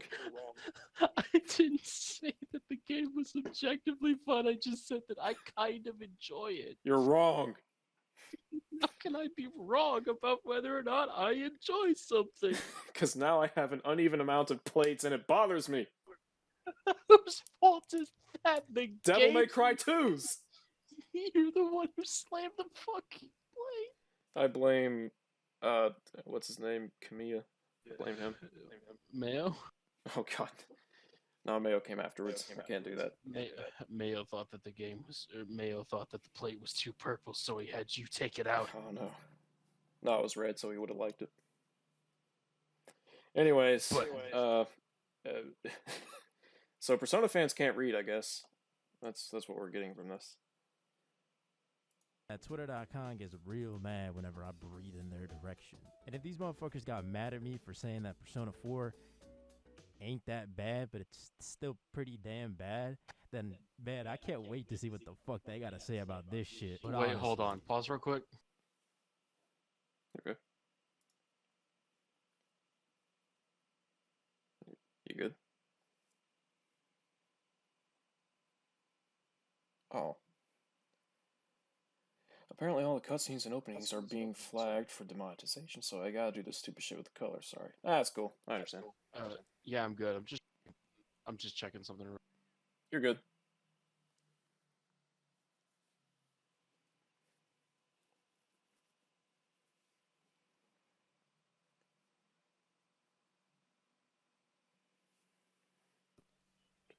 Okay, so yeah, so I checked, and it turns out that his Persona 4 video is actually titled Persona 4 is a Timeless Classic. Now, you just said that Persona 4 wasn't that bad, but was also really bad.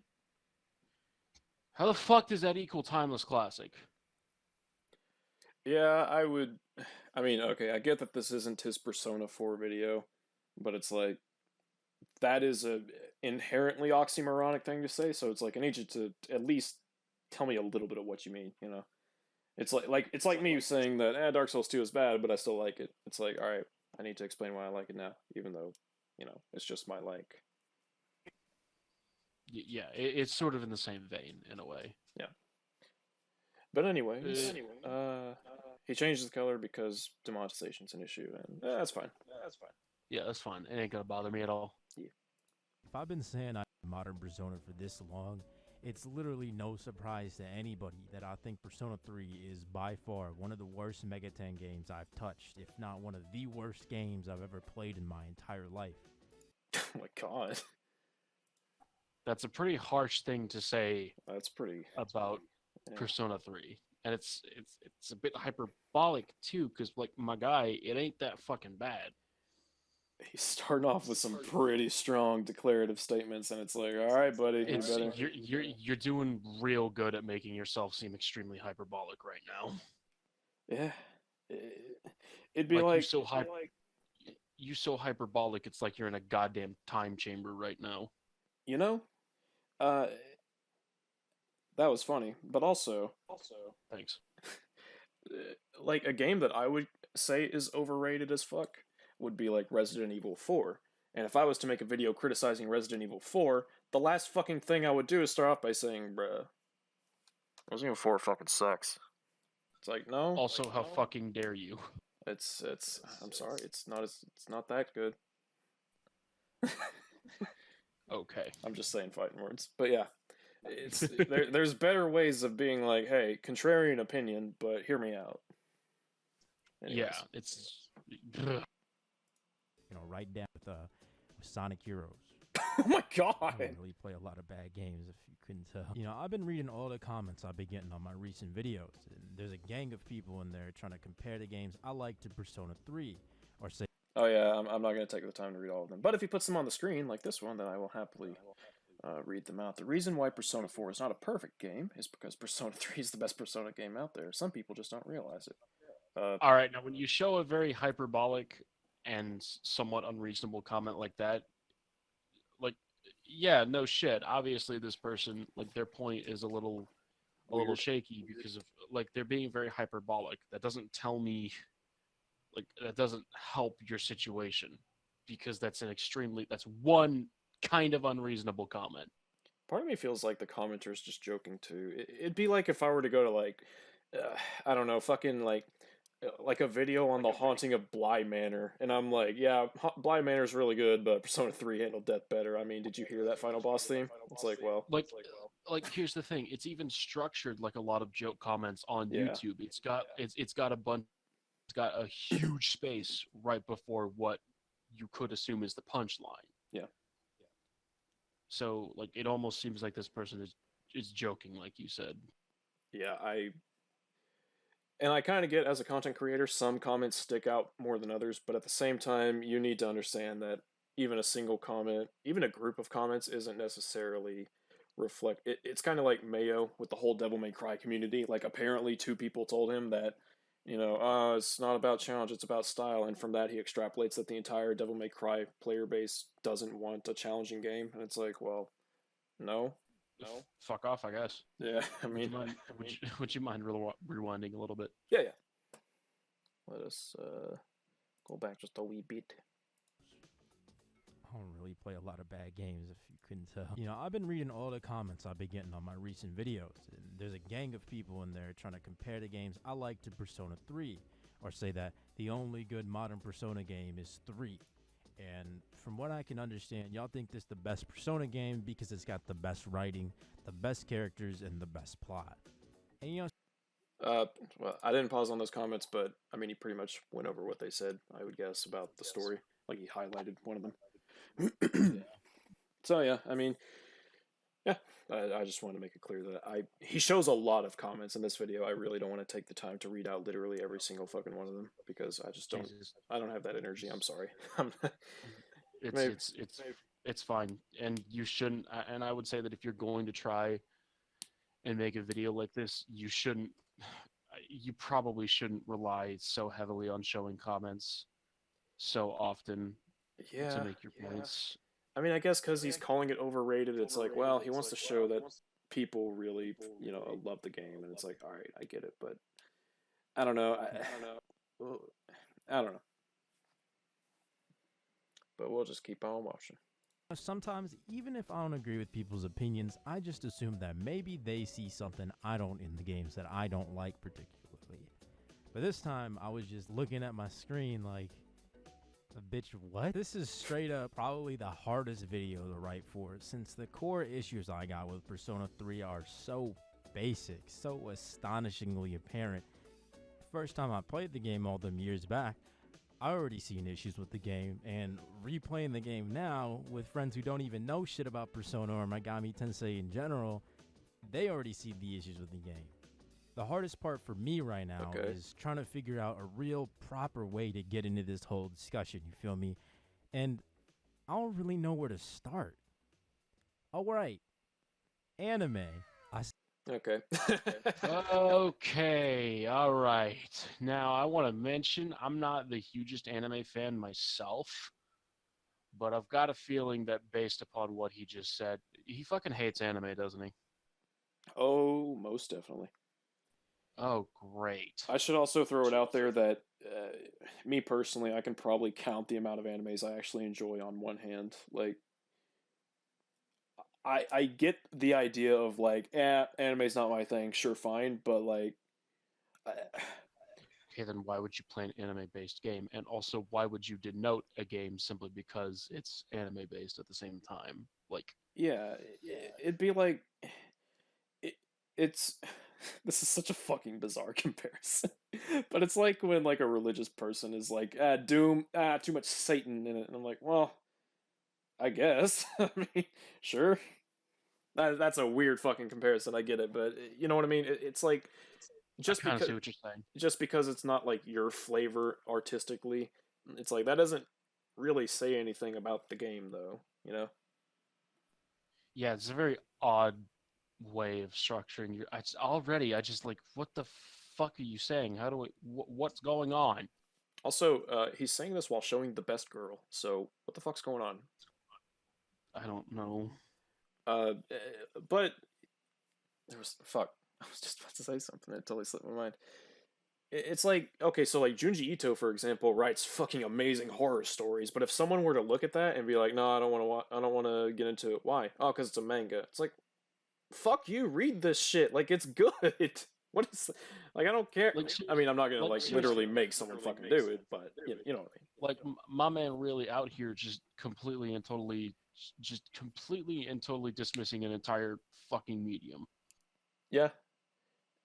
Imagine if someone was like, "Oh, I don't want to watch Avatar: The Last Airbender." Why? Oh, because it's kind of it reminds me of anime. It's like, what? Who fucking What the fuck? cares? Like, why does that matter? Let's let him speak. We shall let him speak. I've seen a lot of people ask me why I don't like anime. I thought I made this shit pretty obvious at this point.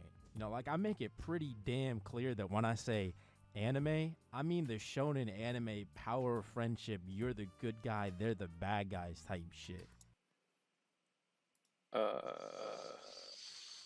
Okay, let's let him continue a little bit. Again, Hold on. This dude's talking shit about my Persona 3 friendship. How dare you? How dare you? This is the one game. This is the one fucking story where it's earned, and you disregard it. Yeah, you just like no fucking nuance. You're just like, oh, it's like every other shonen friendship. Friendship is magic bullshit. And it's like, no, it's not. First of all, it's not even that shonen. Like, have you seen a Yeah. shonen? This ain't shonen. Persona 3's art style is pretty unique, I think. Like, it's It very. is. I Yeah. consider like a fucking Kaneko. Mwah. It's so good. I want you to sit there and fucking tell me that, like, fucking Nyx reminds you of Frieza. It's like, well, I don't think so. Let's let him fucking continue. We're already 2.5 minutes in. We're doing good. Top with the creepy anime girl dating sim type shit, the sexualizations of said little girls. I don't fuck with that shit. I mean, to be honest with you, I would say that out of the entire series, Persona 3 has like the least sexualization out of the entire series. Here's the thing. It's like, just because in a story, underage characters are, like, sexuality of those characters is explored, that doesn't mean it's, like, creepy pedo. Like, fucking, for example, in It, when they're kids, like one of the big things is that they all thirst after Beverly, but it's not like fucking creepy. It's just, yeah, it's a bunch of well, not teenage, but you know, it's a bunch of young boys who have a crush on a cute girl. It's like, why is that Exactly. It's like, why is that a bad? Like, I was a teenager once, and let me tell you, I like some girls. Yeah. I mean, okay, I guess in fairness, there's the issue of I want to be really careful about this because this is such a touchy subject, and he's just kind of throwing it right the fuck out there. It's an interactive medium, so you yourself are the one interacting in those ways, and especially with Persona 3, you don't have a choice because if you go for the max social link, you automatically romance them. But I don't see that as me like going after these girls. You know, I just don't see it that way. Like there's never any like it always makes it very clear that any kind of like tension between you two in terms of the romance is entirely emotional. Like Yes. like it almost never, like the romances between you guys almost never extends physically beyond maybe like hugging or holding hands and stuff like that. The only one And I so, would even argue is like just overtly like, yeah, y'all fuck is Elizabeth, but Elizabeth's like a magical being, so that doesn't really that's yeah, different. I wouldn't even consider Elizabeth like a teenager. Like like I would say that she's probably an adult, She's like a fucking alien. Like pretty much. like yeah. It's like, oh boy, you just had to bring this up. It's like, okay, I think the most physical romance in the game is Aegis's, yes. but she also a robot. Yeah, she's a robot, so and it's a good thing that she's the one that I romance because I don't fuck around with I don't, who needs humans? Like fuck that. Give me a robot. Man, man, I fuck some devils. True, especially if they're purple. Oh my fucking god. But yeah, I mean, if someone actually is a creep, then that's their own fucking prerogative. Like, I don't know what else to tell you. I mean, that's not a me thing.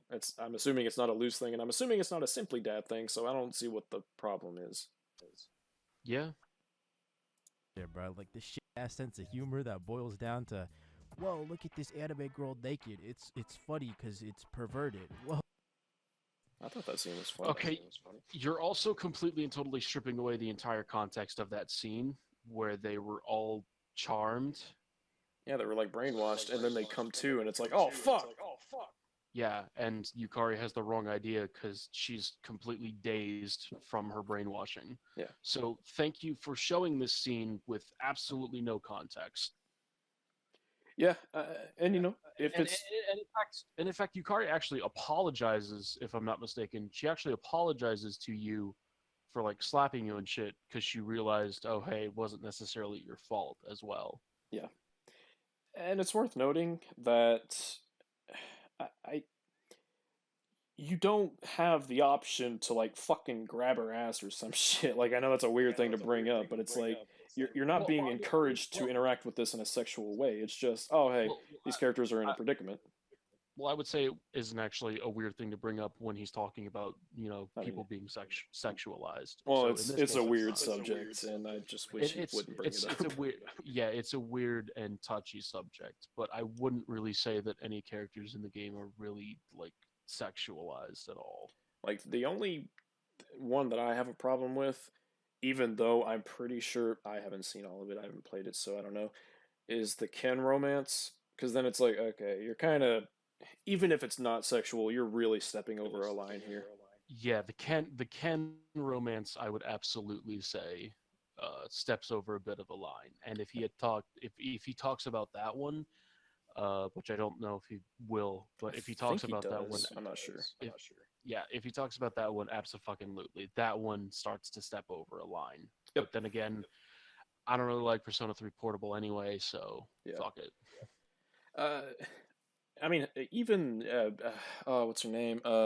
Maiko, the girl at the shrine, like Yeah. she gets a crush on the character, but it's not a romance. You know, it's just like, oh, it's it's a kid with a crush. That's cute.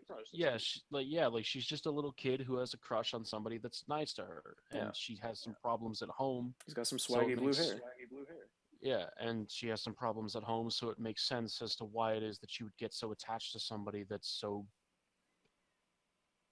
unconditionally kind to her. Yeah. And the game isn't creepy about it either. Like you don't have an option to like kiss her back or anything. She's like she gives a little smooch and then she runs away, which of course she would because she's embarrassed about it because she's a kid. Yeah. And that's as far as it goes, and it's like, you know what? That totally works. It's like it's not a romance. It's just like, oh, girl has a crush. It's cute. And it's not necessarily creepy either because your character doesn't do anything with it. He's kind of like, well, Yeah. that was weird, and then he moves on. Yeah. Again, I'll just reiterate: just because an underage fictional character like their sexuality or even just romantic ideals are approached, that isn't inherently wrong, because every human deals with romance and sexuality. Like that's just, it's a universal truth, for unless you're just like a psychopath who's completely unfeeling, but then you're a special case. So It's kind of like how if you see like a movie with some teens and the two teens like kiss each other, like that's not sexualization. yeah, That's just two teens acting like teens. That's how they work. fucking like Nick and Nora's Infinite Playlist or Juno or like a teen rom com, like things, movies like that. Like teens have, or like fuck American Pie, like they're like 17 and 18 years old, and it's like, yeah, I mean, that's what young adults do, man. Like there's that's yeah. Not saying it's okay, like there's a line that you can't cross, cuties, but Ken. oh god, yeah. Romance. Yeah, And I it's and I want to be very clear. I do think, regardless of whether or not it gets any kind of sexual tension or anything like that, I think that the ability to romance Ken absolutely steps over the fucking line. yeah, because at that point, like Like he's a literal child. you're actively romantically getting involved with a child. As even as a teenager, it's like that's creepy. Don't do that. Yeah, like he's in fucking elementary school, and that one absolutely steps over the line in every way, and poo on Atlas for it. Yes. Anyways, thanks for coming to my TED talk. Thanks for coming to my lead talk. Oh, really close to me. Haha, isn't that wacky? Like, this shit comes across to me as super lazy since I thought this scene was funny as fuck. I thought, I don't know, maybe I'm a stupid dummy head, but I thought the fucking hot spring scene was funny as shit. Yeah, it wasn't bad. That's just me, though. literally every single one of these games uses this kind of humor. Every single time I've talked shit about anime in these games, calling them generic and tropey, I've made damn sure to show what the fuck I don't like. Yeah, but I guess I'm being intellectually dishonest. Yeah, exactly. Yeah. You can say if a trope has been used well or poorly, but saying the Atlas games he likes don't have tropes, and the ones that he doesn't like are too anime, is being intellectually dishonest with himself and his audience.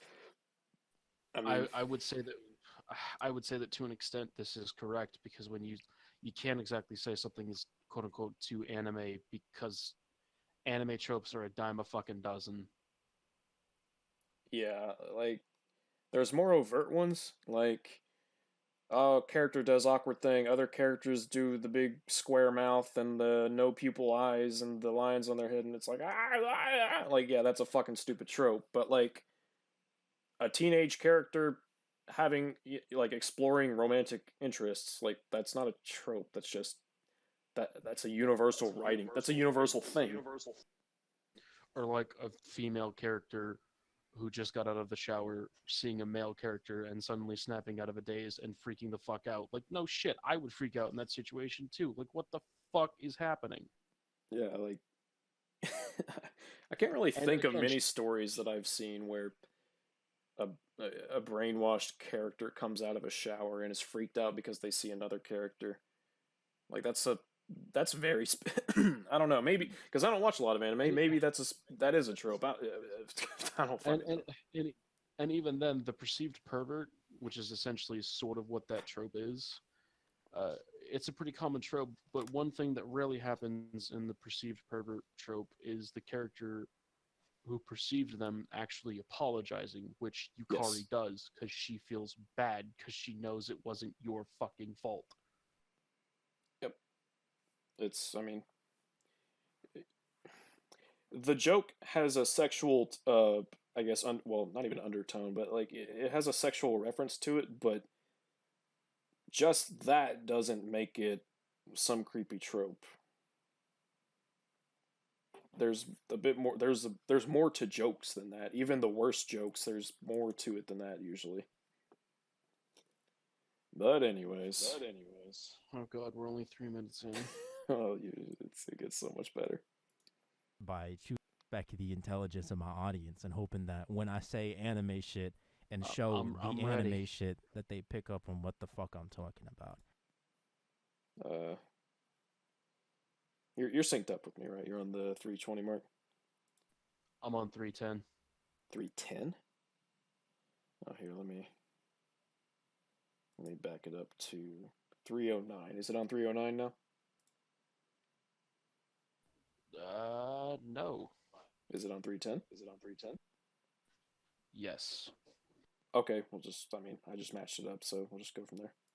Dishonest by choosing to respect the intelligence of my audience and hoping that when I say anime shit and show the anime shit it that they playing? pick up on what. Yes? Oh. Oh, okay. It lagged for a second, but it picked back up. Gotcha. So you're on 3.8.16? 18. Okay, yeah. What the fuck I'm talking about. I'll make sure from now on that I break down every single point to an insultingly basic degree just so some fuck don't get confused no more, Okay, that's a good way to talk to your audience. You there, Luz? Yeah, I'm just trying to process. Pretty much, yeah. I just don't fucking know what to say. Like, Okay, so let me you're point out a problem with his explanation right here. He's trying to say you all should know what I'm talking about when I say I don't like anime.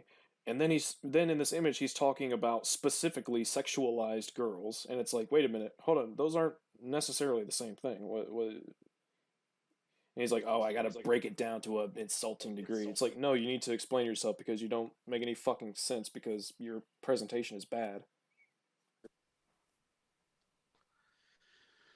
Oh boy, this is already fun. I told you, man. Any comments? So far, I pretty much agree with what you're saying. That's good, at least. I feel like I'm having a fucking brain aneurysm. Oh, my friend, we've only just begun. Fucking great. Don't want to be a snake. Low key. I want to rewind that. I didn't see what he said.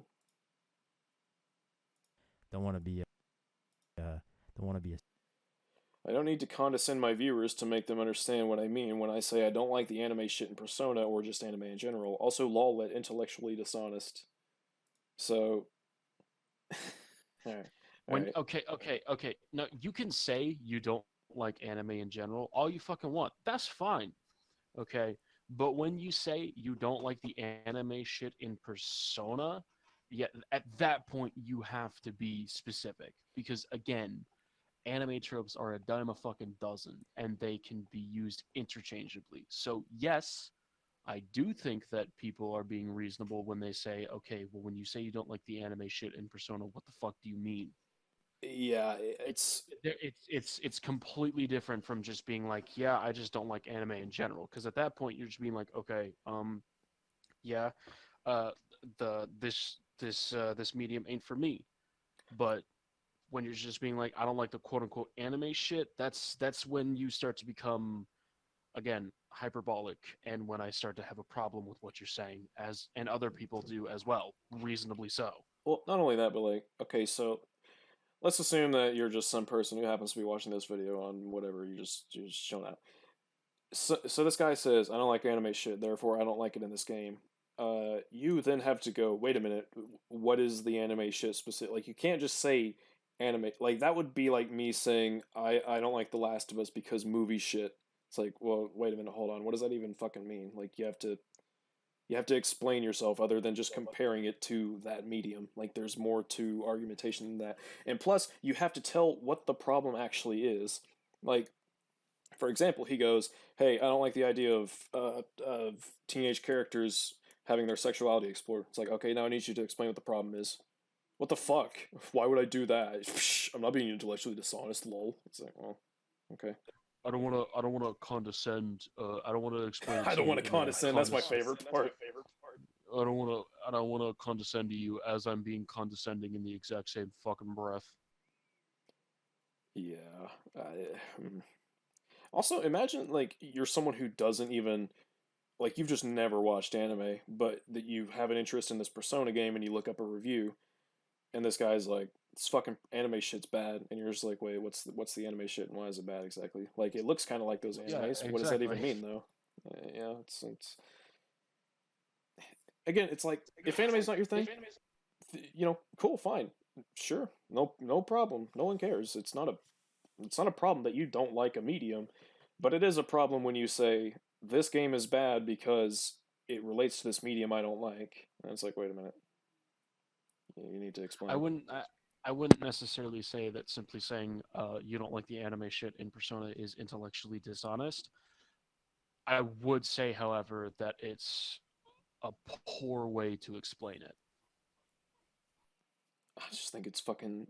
It's like your audience asks you to clear something up, and you just shit talk them for it, like they're fucking bean brains. It's like, okay, Like the little fucking nematodes. yeah. It's like, dang, dude. Like, I just asked you a question. Like, chill out.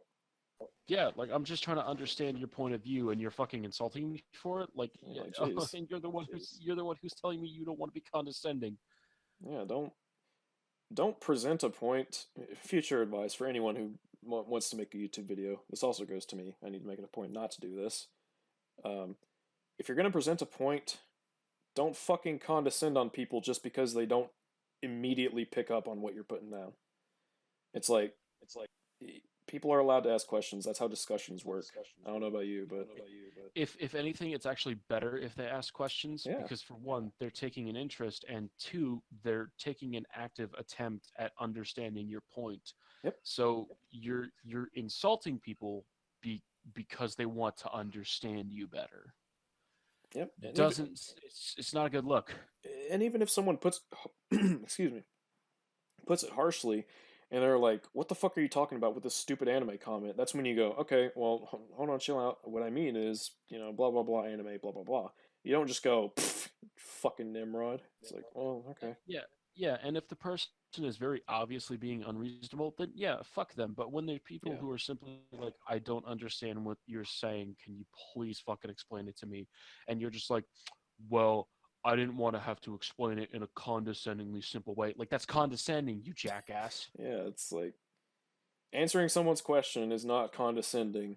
Telling someone that you're not going to answer their question is condescending.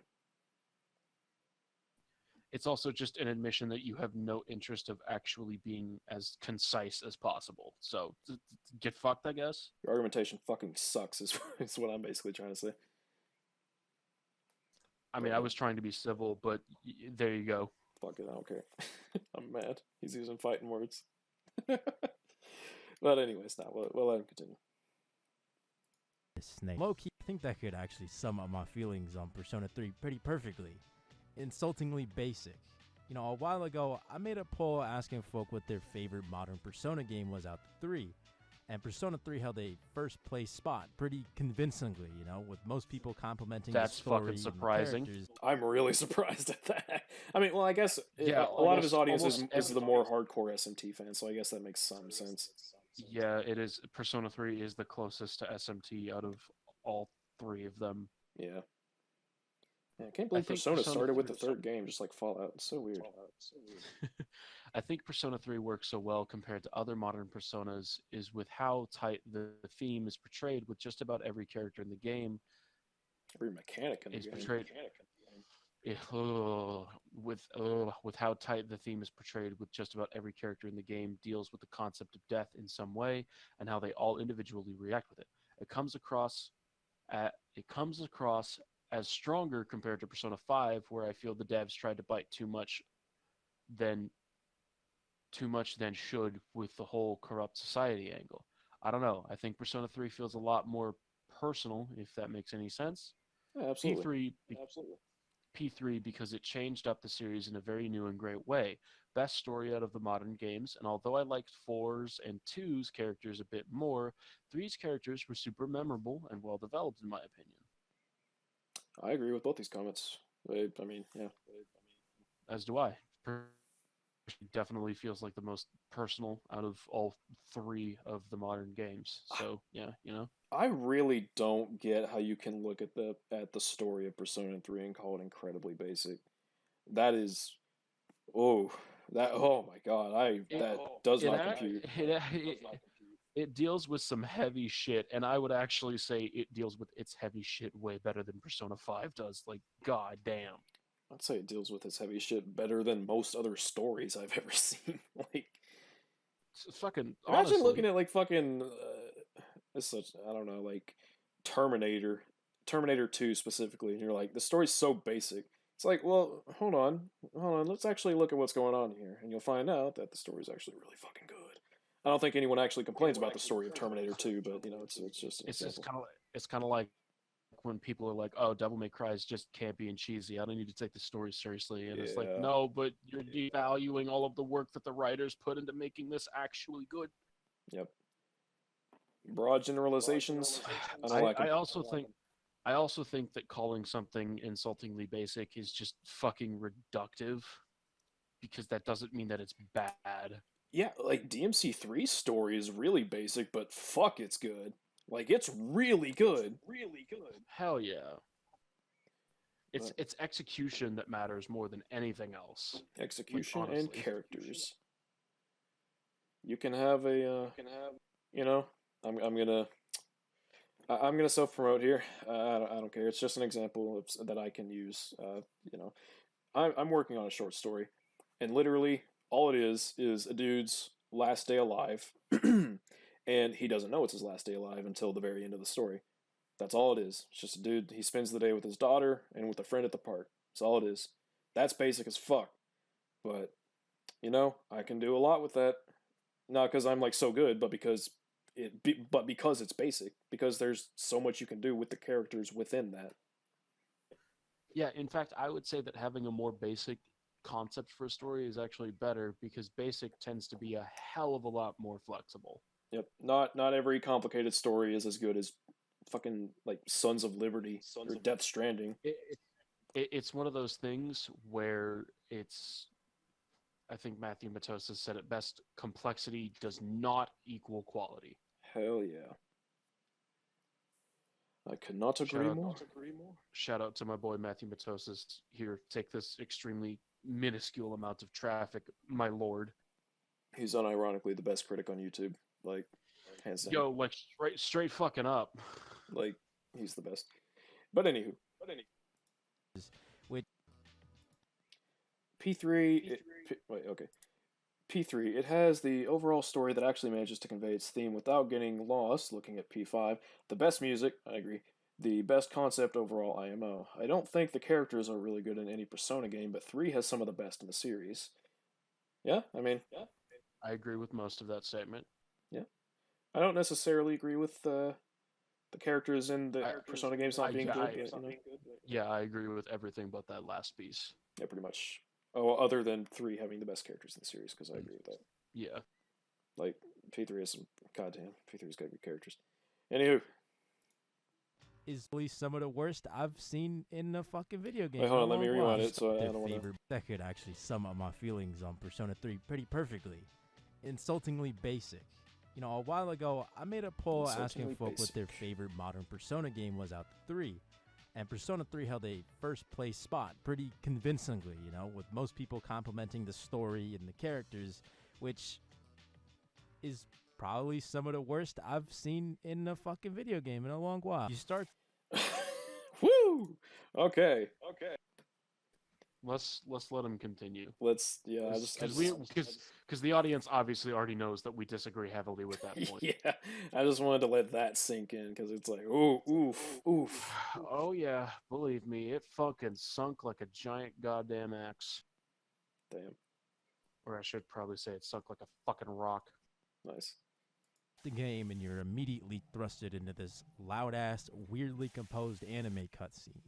It's super obnoxious, and this bitch puts something that looks like a gun to her head, but if you watch the opening to the game, you know that's not actually a gun, so there's no real suspense.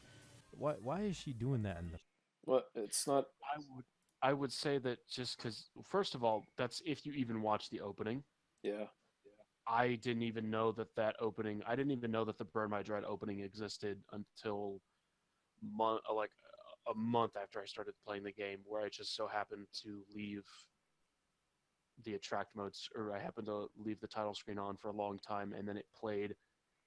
And second of all, just because you know it's not a real gun doesn't mean there's no tension. Because like, just because we know it's not a real gun even with that knowledge, like obviously for some reason, we don't know why, but for some reason this character is terrified. She's shaking. She has the water running, and for whatever fucking reason, she's pointing this gun at her head.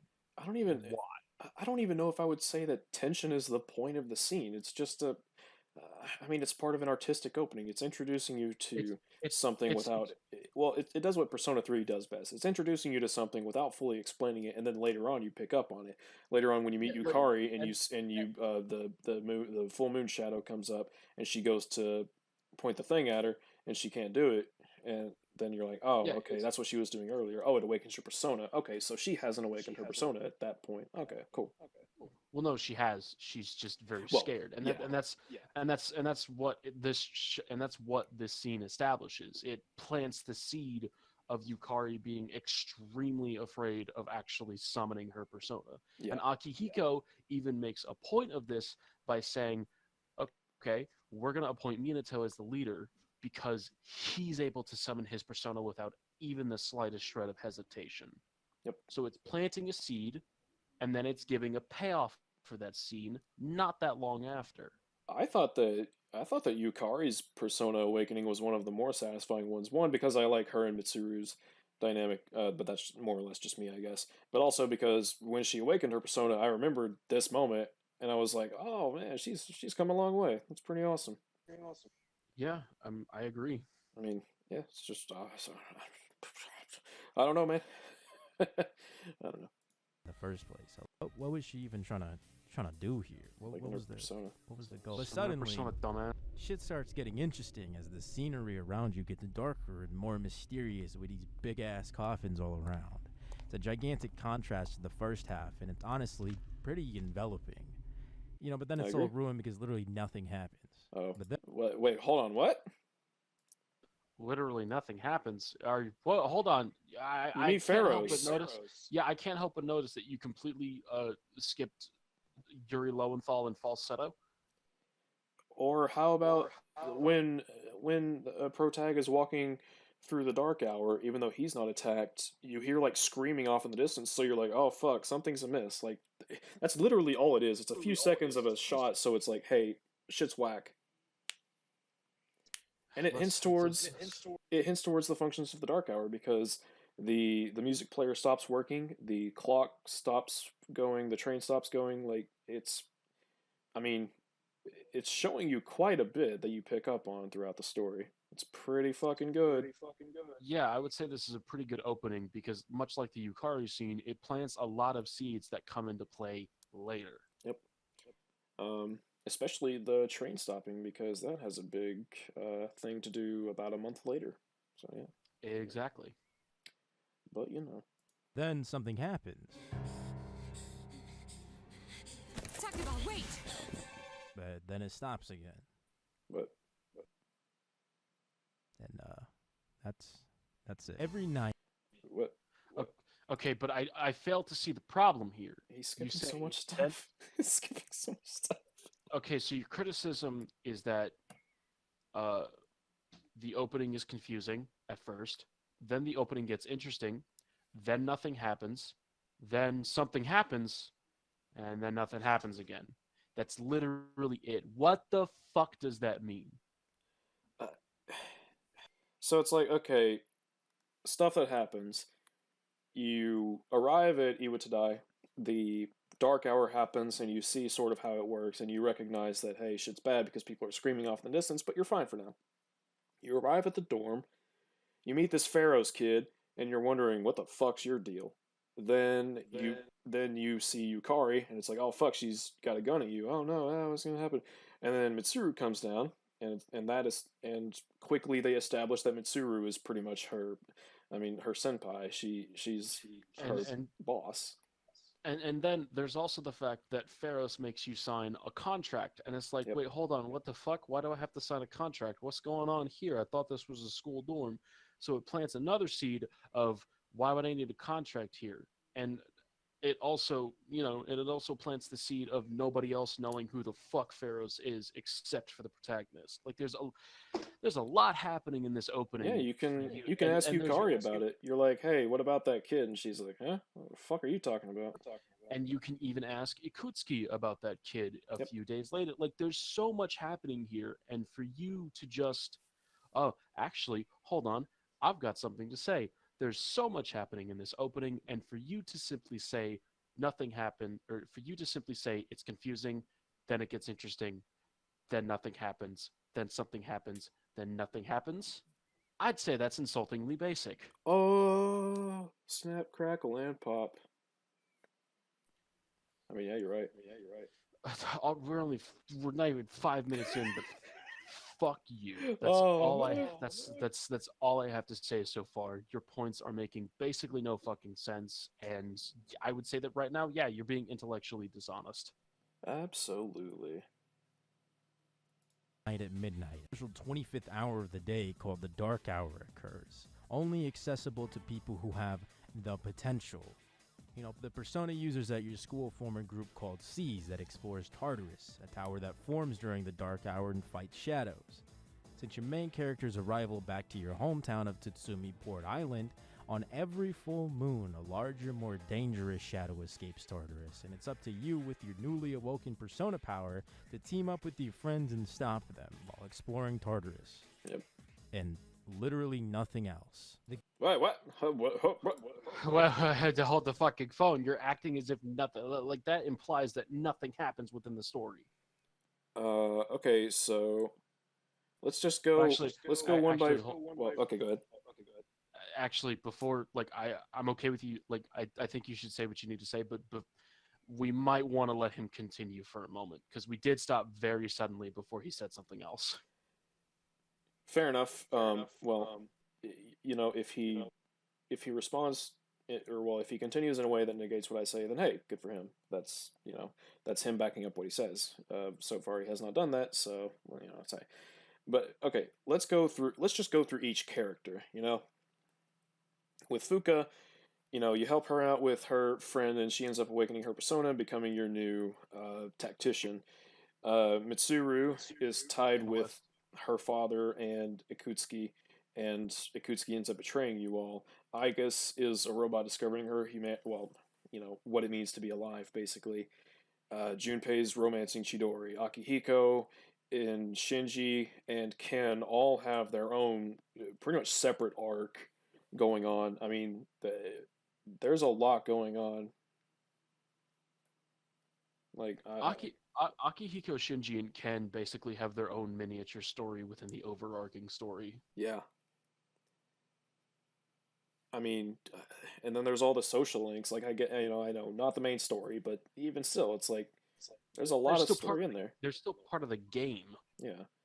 Fucking, dude, Akinari's the best damn story in this Akinari, social link in this whole damn game. Akinari, best boy. He is the best boy. But yeah, for you to say, like, exploring Tartarus is literally it. I'm just like, oh no. Fuck, even like I know he's tied to Tartarus and all that, but like Ryoji is an interesting character just for the nature of his existence. Like, there's a lot going on. I don't know how else to put it. I would put it as insultingly basic. Oh, I'm probably going to be saying that a lot throughout this video, and it's probably going to be just as cogent. A lot of his criticisms are pretty insultingly basic. But let's continue. The gameplay consists of the newly introduced calendar system that the series is known for, where you play out every single day of the year, with you deciding on how you spend your time, hanging out with friends, studying for exams, playing games at the arcade, or just chilling out by yourself. But during the dark hour, you have the ability to explore Tartarus, where the game turns into a more traditional JRPG with turn-based combat, monsters to fight, experience to gain, and items to find. Yep. But before I could even get into the rest of the game, here's the issue with the way the whole game is structured. If big shadows that are integral to the plot only appear during a full moon, and you gotta play out every single day in the month, y'all already see the issue, right? So yeah, it's the same argument that TC Nick made about the pacing of the game.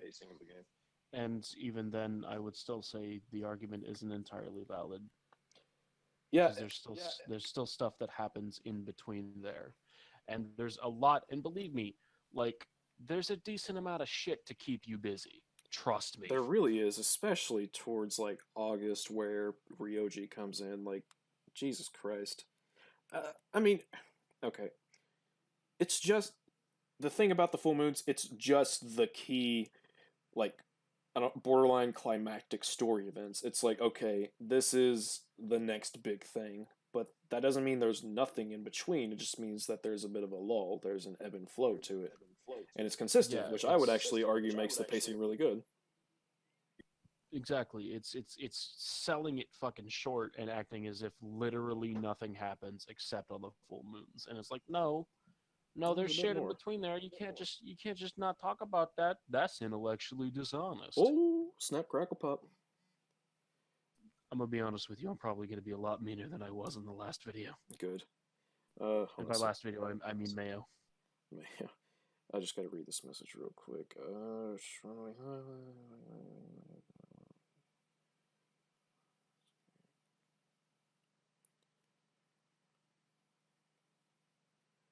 Sorry if you have any further comments, you are of course free to make them. Just trying to think of what to say. I mean, so far it's just, uh, I just, I mean, I don't know what else to say. I mean, he's boiling the game down to an extremely basic level to, for his point about the game being basic, even though that's not necessarily a bad thing because it's all about execution first and foremost. Yeah, I mean, it's like he's taking the basic layout that like the developers were like, okay, this is how we'll structure our game. Like the most basic, it's almost like just the outline, like not even the structure itself. He's just looking at the outline of it and he's like, okay, that's bad. It's like, whoa, hold on. It's like, Hold on, there's a lot of shit in between there, buddy boy. there's more You to can a just house than the walls. fucking. But anywho, The pacing in the game is practically non-existent, and you're basically forced to play out every day with no goal to tangibly look forward to narratively. Sometimes sorry? you luck out and what? No goal to look forward to narratively. You literally have a singular goal that proceeds over the entire fucking game, and everything you do is so that you can work towards completing that goal. How the fuck do you say that with Getting stronger, getting more personas, getting smarter, increasing your courage, increasing your knowledge. Didn't he didn't he just say that the only things that happen are at the end of every month? Wouldn't that by definition inherently mean that yeah, you have something to look forward to every month? You have a goal to work towards every month, and literally they established that fucking goal Right out the gate. yeah, like right after like the third full moon boss. They're like, okay, so it seems as if special shadows are appearing on full moons, which means that for full moons we need to especially be prepared in case more show up, which means you now not only have the goal of, okay, I need to explore Tartarus and get stronger along the way, you also have the goal of, okay, next full moon there's most likely going to be an extremely strong shadow that appears, so I need to be prepared for that as well. So if anything, it's a lot more complex than you're even giving it credit for. Dude, I remember when Ryoji revealed Nyx, and I was like, wow, I have nothing to look forward to. Fucking honestly. I'm gonna talk about Nyx a lot. Nyx is awesome. Anyways. What's this fucking cat down? What's this cat doing down here? Maybe rewind. If you rewind a little, we might understand the context because I kind of audio bugged out for me, so I couldn't hear him for a second. Fair enough. Non-existent, and you're basically forced to play out every day with no goal to tangibly look forward to narratively. Sometimes you'll luck out and the game will drip feed you a cutscene in the middle of a month. If you're lucky, maybe you'll get even 2 or 3. But most of the time, they're so poorly written that to me, it just comes across as a cheap setup for a plot line later on in the game. Or So no explanation on the cat. No explanation on the cat, and he thinks that the setup is just a cheap way to set up stuff down the line. How is it cheap? Like, what does that mean? How is it cheap to have a consistent rule set and strategy and goal for the characters to work towards? Why is slow pacing bad? Yeah, honestly, just Like, because it's slow paced doesn't. Again, it's all about execution. If he were to say, okay, it has very slow pacing, but I think this slow pacing is handled poorly. Here's why. That'd be one thing. But no, once again, he's overgeneralizing things. yeah, it's like I totally would get someone being like, I have a hard time playing Persona 3, or, well, any Persona game because there's so much time in between the big key story events. I'm like, yeah, okay, that makes sense. But then when you start to tell me, this is bad, that's when I go, whoa, okay, hold on. What does that mean? Why is it bad? How does the game work to alleviate that as an issue? And does it do that effectively? I think so, because there's a lot to do. So, especially towards the mid and later game, like, there's a lot. I'm just so fucking confused. But it's poorly written. Don't you know? It's poorly written. It's cheap. Just insultingly basic. These criticisms are insultingly basic. in most cases, a massive exposition dump where the characters sit around telling each other their backstories and motivations. It's been almost 14 years since we met at the orphanage. Dad, this old letter of yours. We must have read it 1,000 times since it came last spring. You see, my parents have an inferiority complex because all my relatives are doctors. And Yoda. Why is that bad? Why is exposition bad? Yeah, again, exposition is one of those things where it's not inherently bad. It's all about execution more than anything else. Mass Effect 1 has like the most exposition I've ever seen in any media ever, and it's fucking fantastic. So I don't want to hear this shit about, exposition bad. I don't believe it. And also, oh, how horrible. 1 or 2 lines about a character's past.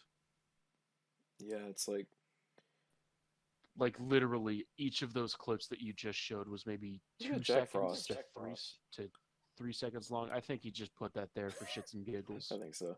But it's like, I don't have the exact context for those scenes that he was showing because I don't know everything in the game per date. So, I mean, I guess I can't, I don't have the ability to break things down to that level, but it's like, okay, so you have Shinji and Akihiko, they're sitting around, and Akihiko's reminiscing, saying it's been 14 years since we met. It's like, okay, what's the problem here?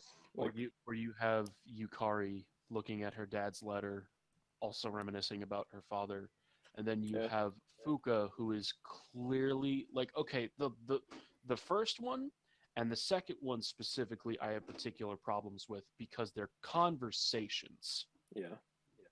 Okay, so if the exposition is an actual conversation that the two people are having, then I find it a lot harder to accept the criticism of, oh, this is exposition, therefore bad.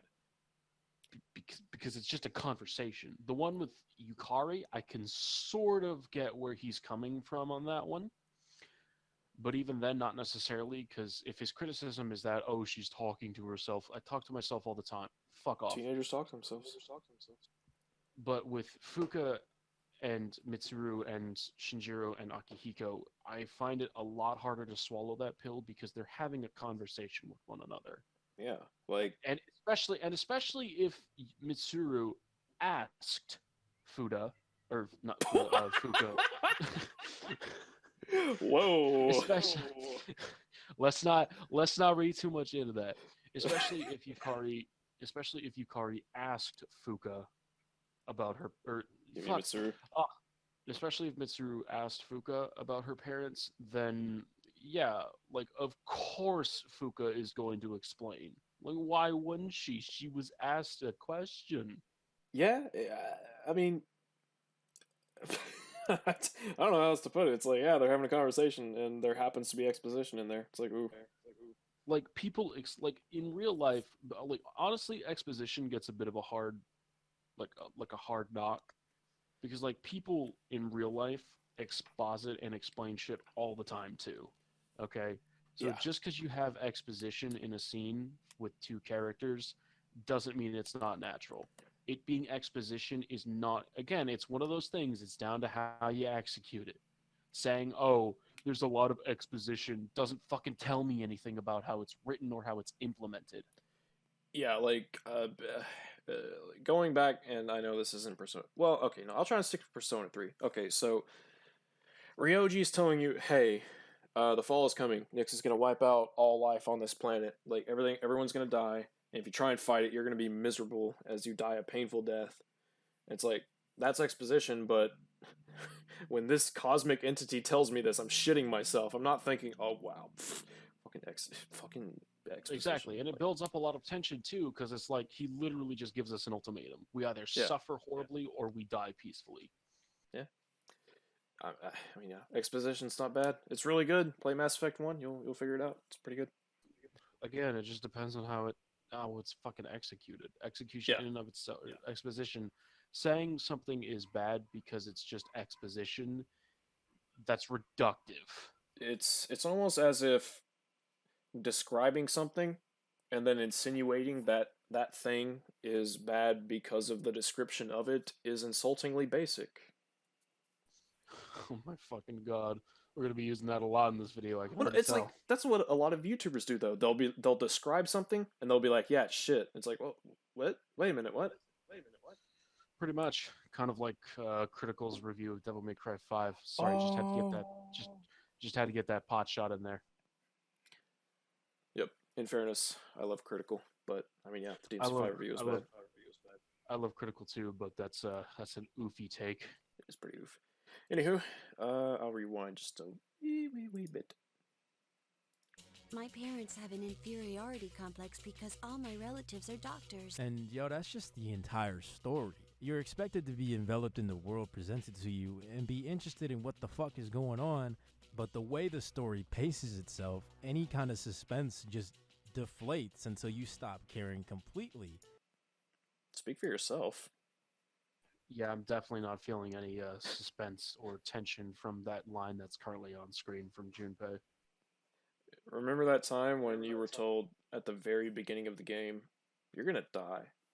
It's like, oh, I don't feel any suspense from that. It's like fucking lame.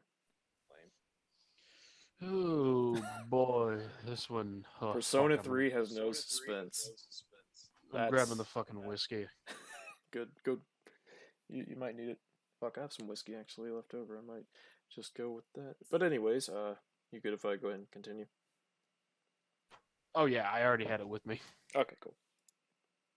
Of the game, when you're supposed to relate to and care for the world and characters you've been interacting with for the past 100 hours, you just can't, because everything in the game so far has been real disconnected. Yeah, I can.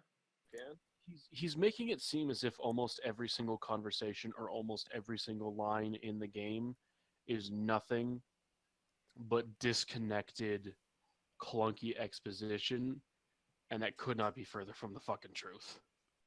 And okay, so one thing I have discovered in my script writing is, hey, when talking about what a game does and how the player interacts with it, don't say you, because when this guy says you can't feel anything, I go, yes, I can, and then his whole argument falls apart because he's Yeah, trying to describe how I feel when what I feel does not coincide with what he's saying. yeah, it's kind of like back in the Mayo video whenever he tried to speak for newcomers. It's like, no, don't speak for other people. Yeah. That's actually been a big thing in my DMC5 script. Is I find myself saying you a lot. I'm like, against the Fury, you have to, and then it's like, whoa, no, they don't, no, they don't. So let's back up. Let's fix that. Yeah, when you're trying to review something or critique something, you should basically avoid using the word. You should basically avoid using the word "you" at all times, unless it's a very specific situation. Also, hold the fucking phone. Why is Ken wearing shorts for his winter outfit? Is he wearing shorts? It's hard to tell because of the pixels. I guess that's kind of weird. Like his calves are very clearly white, Also, and then he's you know, this is a criticism. This is a nitpick as fuck. But during the summertime, Protag wears like a coat, and I'm just like, wait a minute, summertime. What the fuck are you doing? So that's interesting. all right then. It's Persona 3 clothing. You know, it's interesting. All right, it's cool. You know, maybe the story is kind of whack for 90% of the game.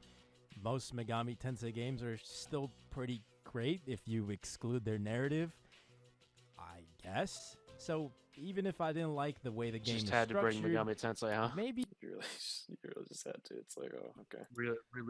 Really had to get that pot shot in and flex Megami Tensei real quick, didn't you?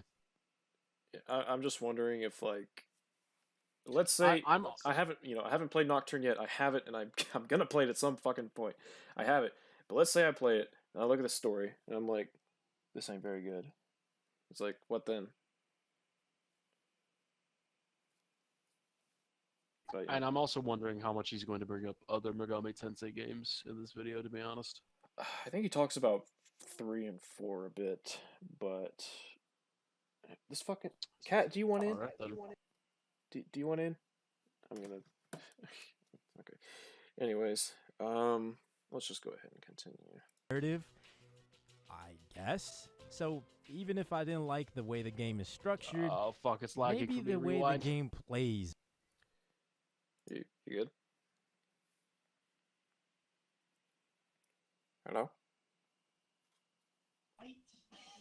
Oh yeah, it's working now. I haven't paused. It's oh, I'm seeing a blue screen. Okay, so what's the timestamp? 7:45. Okay, cool. That's where I am. He's about to talk about the gameplay.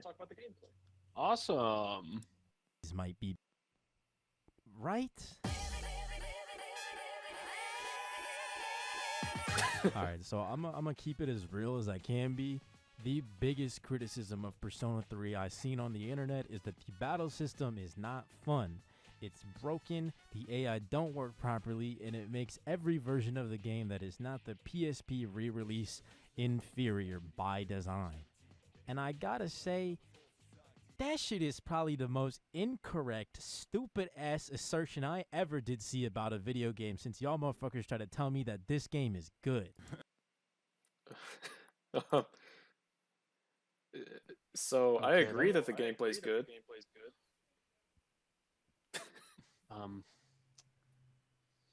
Yeah, okay. I mean, all right. Dude loves his fighting words. Say again. This dude loves his fighting words. I guess so. Let's let him fucking finish his point. Yeah, it's so weird. It's like I agree with him, but I don't want to now. It's like he's being such an asshole. Anyway. Persona 3 introduces a new combat style where all your party members are controlled by an AI independent of your actions, and you, as the main character, command them to try out different tactics, like attacking a single target, focusing on support, knocking down enemies, or standing by until later. And I think that this shit is fucking wicked. Hell yeah. The main complaint I see from folk is that the AI Fuck don't yeah. work. And that's just not true at all. Hello? I think the AI in this game works real damn well, almost to a detriment. You set a party member to support, the bitch will fully heal you when you took some like 2-3 damage. You set a party member to knock enemies down, bro will just sit there because he don't got no fucking moves to knock anyone down. He looks so confused. Come on. I actually agree. I actually agree with that. Yeah, me too. Akihiko's so great. Akihiko's like, I don't know, man. It looks pretty solid to me. I can't knock that shit down. Like, bro, I can't punch with that shield she got going on, bro. I can't do it. Yeah, I mean, yeah, actually, this is probably the one part of the video that I'm like, yeah, I wholeheartedly Good agree. shit. Yeah, good shit. Yeah, the AI, while it does listen when you use the command prompt, they listen a little bit too hard, one might say. They're like, all right, I'm gonna stick to this one thing, and I will not do anything else sometimes. And it's like, Yeah, pretty much. So yeah. So, Which I suppose it means that, yeah, it means that they're essentially being effective at what you told them to be effective at to a fault. So yeah. So yeah, we'll just good job. Good. This is a good one. Oh man, the issues I got with the AI was always my fault because I accidentally changed a person to do something that's not helpful in the moment.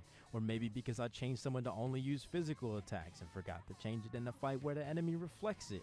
Say you don't like it, sure, but don't try and tell me to my face that it don't work and expect me to believe that you actually played a damn game. You know, when That's I'm fair. having a little bit of trouble not calling you a giant fucking hypocrite right now. I'm not gonna lie. Yeah. I absolutely agree with what you're saying, but given the context of the rest of the fucking video so far, hmm, mm, uh, It's one of those things where it's like, dude, it's like look in the mirror, man. Come on. You're doing the exact same shit with the story. This is so interesting. Like I've never seen anyone criticize Persona 3 and like this is the reverse of what I always hear, right? Like it's so interesting. pretty much like almost everybody that I talk to about Persona 3 is like, yeah, I really like the story, but like the gameplay is a little archaic. But this guy's You, like, story shit, gameplay firaga. it's like you've got the inverse of the wrong opinion and you're still wrong. I don't know how Pretty you much. pull it off, but damn, dude. Like, goddamn, bro. I mean, Also, I should probably mention for all you sticklers out there, what he just said was technically a joke. I mean, I don't really care. I don't I care. don't care. I don't care either. I'm just trying to shield my boy. I feel. when the shit works, and by that I mean when I remember to set them to the right command, this shit works real damn well. Yeah. I honestly had a lot of fun with it, and it does something that other modern Persona games neglect to do at all. It contextualizes you as the leader of your group. You know, most of these games expect me to believe that my character is a leader that apparently the entire party depends on, and that our whole spill relies on my being there. But outside of this game, it's never ever felt that way before. Persona 4, I mean, yeah, I actually do kind of agree with that point. somewhat. Uh, Persona 5 is a weird one for me because it's like Joker founded the group pretty much, and he's the most talented of them. So it's like I totally see people standing behind him, but then the problems start to arise as more members come in, and it's like Makoto and Futaba are like way fucking smarter than you and have a way better They grasp of how to deal with things. they essentially tell you that you're the leader over and over again, when Yeah, in reality, other characters are the ones actually coming up with strategies and leading the group. yeah. Uh, It's a false promise essentially. And like I said before, P3 makes it clear they're like you're the point man, but like Mitsuru, Ikutsuki, like they're the ones in charge. Akihiko is essentially the veteran fighter, and he'll listen to you, but he's a way better fighter than you at first, at least. So Yeah. it's like it It's totally like works. you're taking point and leading whenever it comes to actually exploring Tartarus, but you still gotta follow our rules, sort of thing. P4 is like And so P4 is like you're Fred from Scooby Doo. pretty much, and it basically makes sure that it doesn't fall into the same trap that P5 does. It tells you that you're the leader of exploring Tartarus, and so it doesn't feel as if the game's lying to you whenever Mitsuru or Ikutsuki are essentially telling your group to do this or this, Yeah. because you're just the point man during battle and exploration. You're not the actual leader of the group at large. You are the captain, but you answer to a general in a sense. Pretty much. And I like that. It's really good, and I'm glad that he acknowledges it. everything around this kind of happens, and in games like Persona 5, your main character literally never feels like a leader ever, since you're given several characters that fill that role for you. But in Persona 3, it makes me actually subscribe to the idea that the game is trying to sell me on, and that's something that I can give this game without a shadow of a doubt. Yo, but if we're talking about anything that's outside of the tactic system, though, yeah, this shit kind of sucks, bro. Oh no, no, we were on board, man. You had us. The other shoe has finally dropped.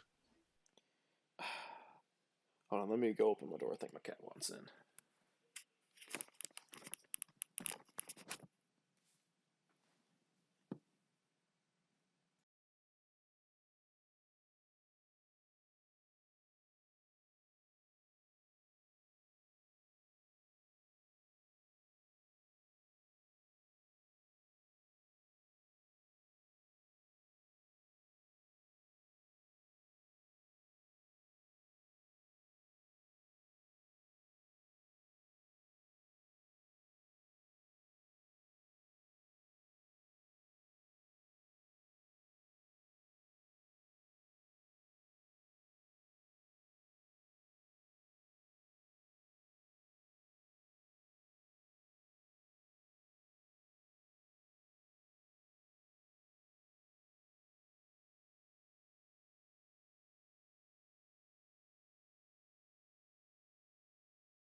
Fuck.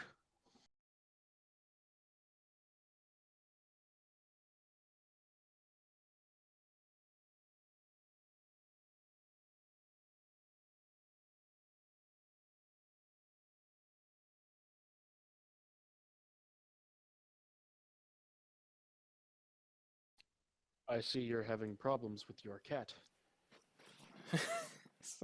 He's a little scamp. I tell you what. Get away. Let me. Donald, have you come to finally heal me? Let me make a quick note. I'm gonna omit or cut out when I went to the pee room real quick. What was the timestamp? 3:52. That's right. What are you on about, cat? Meow. Do you hear this fucking thing? Bro, you should hear all of my kittens. I got fucking 7 cats in my room right now. Cat, what? Come here, baby. Come here. Get away from that. You son of a fucking bitch. It's fucking. That's me. Come. Hey. What's the matter? What's the matter? Oh my god. Asshole. That's one Do you want aggressive out? ass cat. Do you want me to? Do you want me to? Let me see. It's fucking cold. Do you want me to take you out? Okay. Let's try this one more time from the top. You there? All of these thoughts running through my head. I'm on fire, face burning red. Frustration, it's getting bigger. Bang, bang, bang. Bury the light. Okay. I mean. Oh, fuck was that? So what the? Sorry, what is this guy? Oh yeah, he said that the battle system sucks outside of the command. It was blah blah blah. Okay. Yeah, pretty much. I'm gonna omit that 5 minutes. So.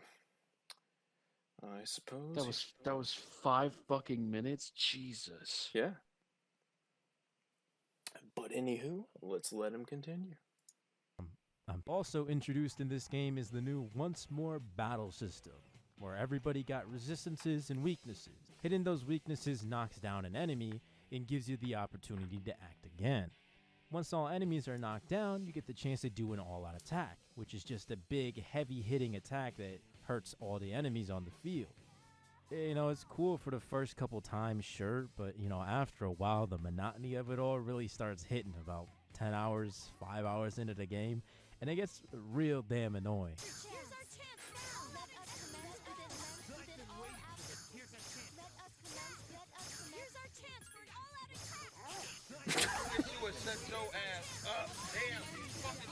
Alright.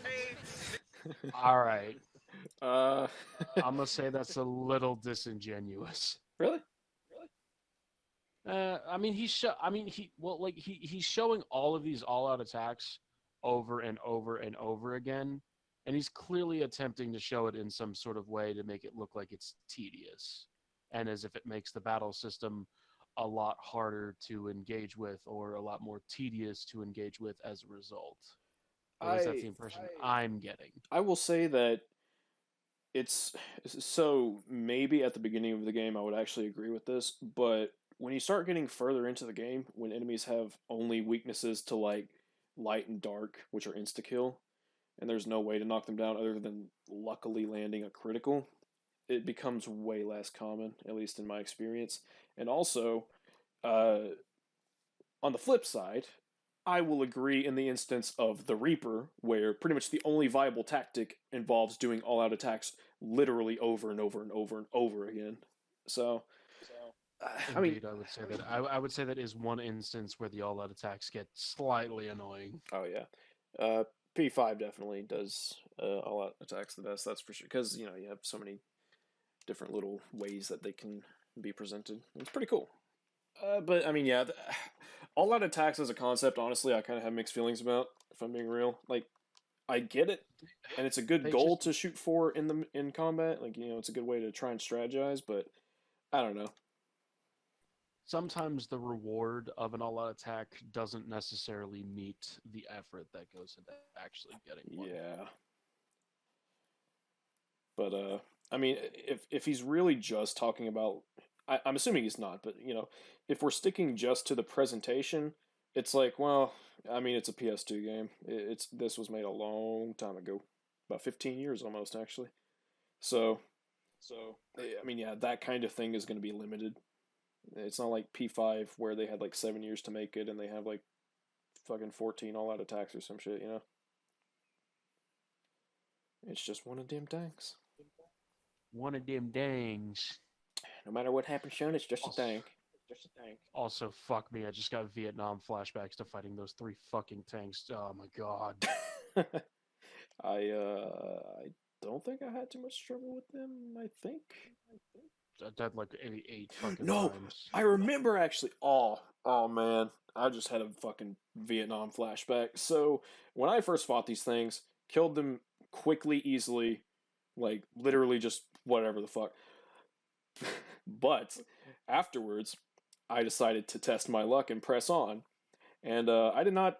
I kind of. Oh no. I kind of got insta killed, and I was like, oh no. So I was like, whatever. I can beat this boss pretty easily, right? All of a sudden, this boss is kicking my ass. I'm like, what the fuck, game?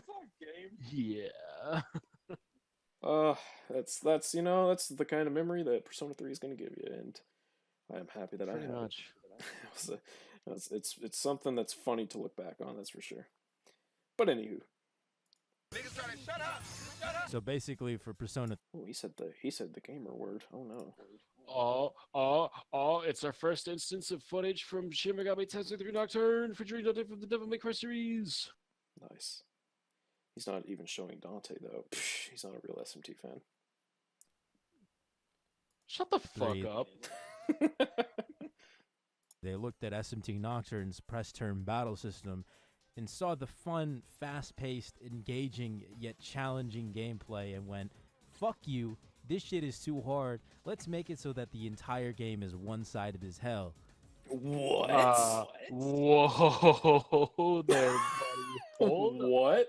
Hold on. You can't just say that shit. I and have never in my just- life heard just- anyone accuse Persona 3 of being one-sided. Just because you say it, don't make it true.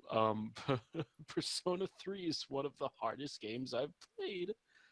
I've like what? I'm shocked. I forgot about this part. Like, how the fuck do you call the majority of Persona 3 one-sided? Like, yeah, if you're able to effectively exploit every single enemy's weakness, then yes, it can be And one-sided. you perfectly manage But- your resources. Yeah, but that's not very likely. I mean, I'm willing to give it to him that he seems like a guy who really knows his JRPGs. So like maybe a lot of it's familiar ground for him. The extent of my JRPG knowledge is Pokemon and Final Fantasy. So when I got into this Persona series, I was like, whoa, what the fuck? And then I got to Persona 3, and I was like, whoa, chill out there, game. So that's just me. But Yeah, no, like I'm not the most well versed in RPGs either, but like I've played a few, and to say that Persona 3 is one sided for the entire game is just, I'm gonna be straight with you, my man. It's fucking nonsense. I I feel like he's just trying to flex because he doesn't like the game, and he's like, maybe that's mean of me to accuse him of. I don't know, but it's like maybe he's trying to flex because he's like, oh, I don't, this game's shit, and it's not hard because I I'm would good. say I would say it's not unreasonable to assume that, considering what he just said about Nocturne and then what he said That's about true. Persona 3 directly after. Yeah, that's true. So yeah, I can see why someone might think that he's trying to flex his big pulsating gamer brain. Brain is not what I was expecting you to say. Not gonna lie. Fuck off. I mean, you know. But anyways, he's showing the Reaper as he says this. What the fuck, man? Like, okay, yeah, admittedly enough, if you know what you're doing on the Reaper, he is one of the most one-sided battles in the entire fucking game. But he's not. Yeah. He is not a microcosm of the game at large. Fun It fact: the is Reaper was inspired by Dante. really Yep, from the Devil May Cry series. I believe that's the one. Yes.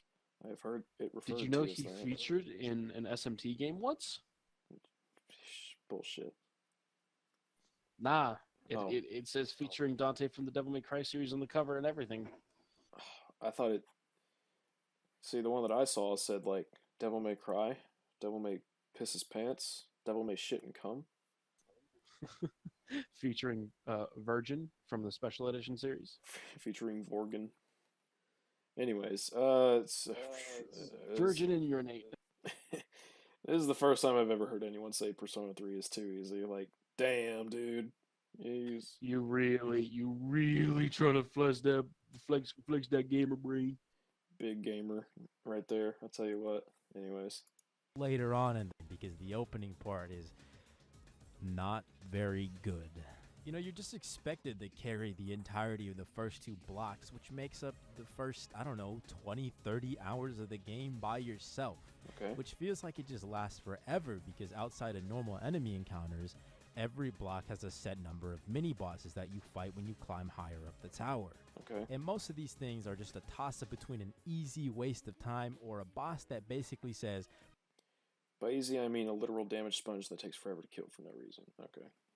fuck you, kid. Stop playing the game the way you want. Have fun figuring out the optimal way to beat me, or just don't play at all.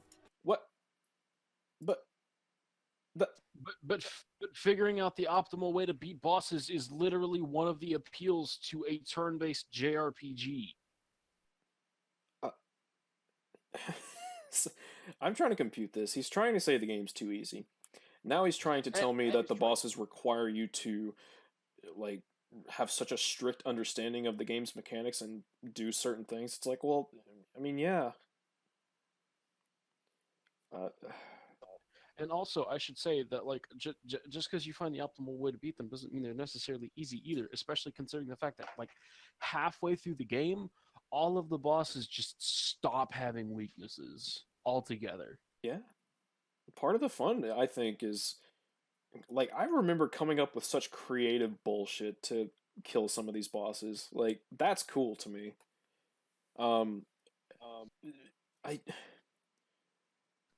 I've never heard, like, I don't know if I've ever heard somebody complain about a JRPG, like, forcing the player to have, like, to figure out an optimal strategy for beating something. I thought that was kind of part of the appeal of something like this. I was gonna say, remember earlier when I was like, hey, it's kind of like a strategy game where you pick out the whole turn and then watch the result. It's like, yeah, you have to Pretty do that. much.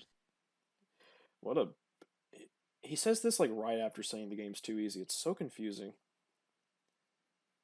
Maybe, I don't know. I'd like him to explain more, but then again, I guess that would just be kind of snake. That'd make me a snake, Well, to be fair, to cover our asses, he didn't necessarily use the word easy, he used one-sided.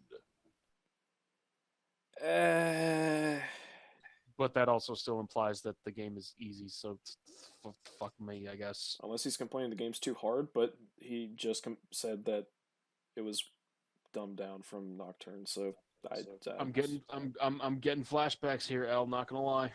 Oh no, no. Anyways, I'll just let him keep going, I guess. And this lasts the entire game with virtually no real sense of an earnest challenge anywhere at all. Fusion. Jesus Christ. Okay, hot so take after so hot you take. say, so you tell me to my face that first of all the game's too easy, You just went and from like then, Texas drawl and to then Australian. and then you tell me right after, without skipping a fucking beat, that you're pissed off because the game actually made you figure out an optimal strategy to figure out how to beat some bosses, and other bosses are just damage sponges. Um, and then you say again right after that the game was just too fucking easy. You can't have both. Pick one. That voice, though. I don't know if I don't know if that was like a compliment or like a shut the fuck up, please. I have expected a lot of reactions from this video. That was definitely not one of them. I will say. But yeah, you weren't expecting me to change heritages for a second. nationalities even. I mean, yeah, you pretty much hit it right on. He's trying to say simultaneously that the game's too easy because a lot of the bosses are damage sponges that are actually just easy and just take too long to kill.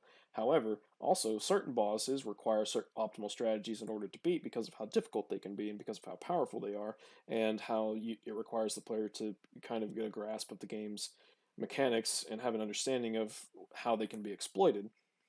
Now, it's fuck. I'm getting lost in this. Like if he had said that like if he had said that most of the basic combat encounter the game is if he had said the game is so easy because most of the basic combat encounters are so one-sided due to the all-out attack mechanic and because of the fact that most of the bosses aren't actually a challenge and they're just damage sponges that take a lot of hits, that would be a consistent point. I wouldn't agree with it, but Yeah. it would still be consistent. But no, you said game's too easy because most of the basic combat encounters are too one-sided and most of the bosses are damage sponges, or bosses are completely hard and require you to figure out the single optimal strategy to beat them. I mean, Those are two conflicting statements. I'm willing to accept that some bosses are a damage sponge and some bosses are, well, I guess bullshit. But you need to start naming them off at that point. And it's like, all right, you need to tell me how the game struggles with balancing them. Like, don't just say they're bad. Like the fucking table. The fucking table, man. I'm telling you, the fucking table. But I think he's about to start talking about making personas, so we'll let him talk about that.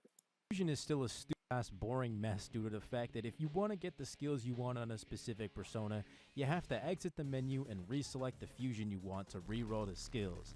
This shit wasn't fun in SMT Nocturne, and the fact that this game made 4 years later made zero effort to improve upon it is fucking insane. He criticized Nocturne, so I'm gonna give him a point for that. I do agree with that, yes. But yeah, I agree with the criticism. Like, yeah, the re-rolling is fucking stupid. I love Persona 3. It's one of my favorite games of all time. I will never defend that shit. Like, it's stupid. It's some poopy boo boo. It's booty bungus. It's poopy boo boo. Booty bungus. Booty bungus. I'm gonna use that.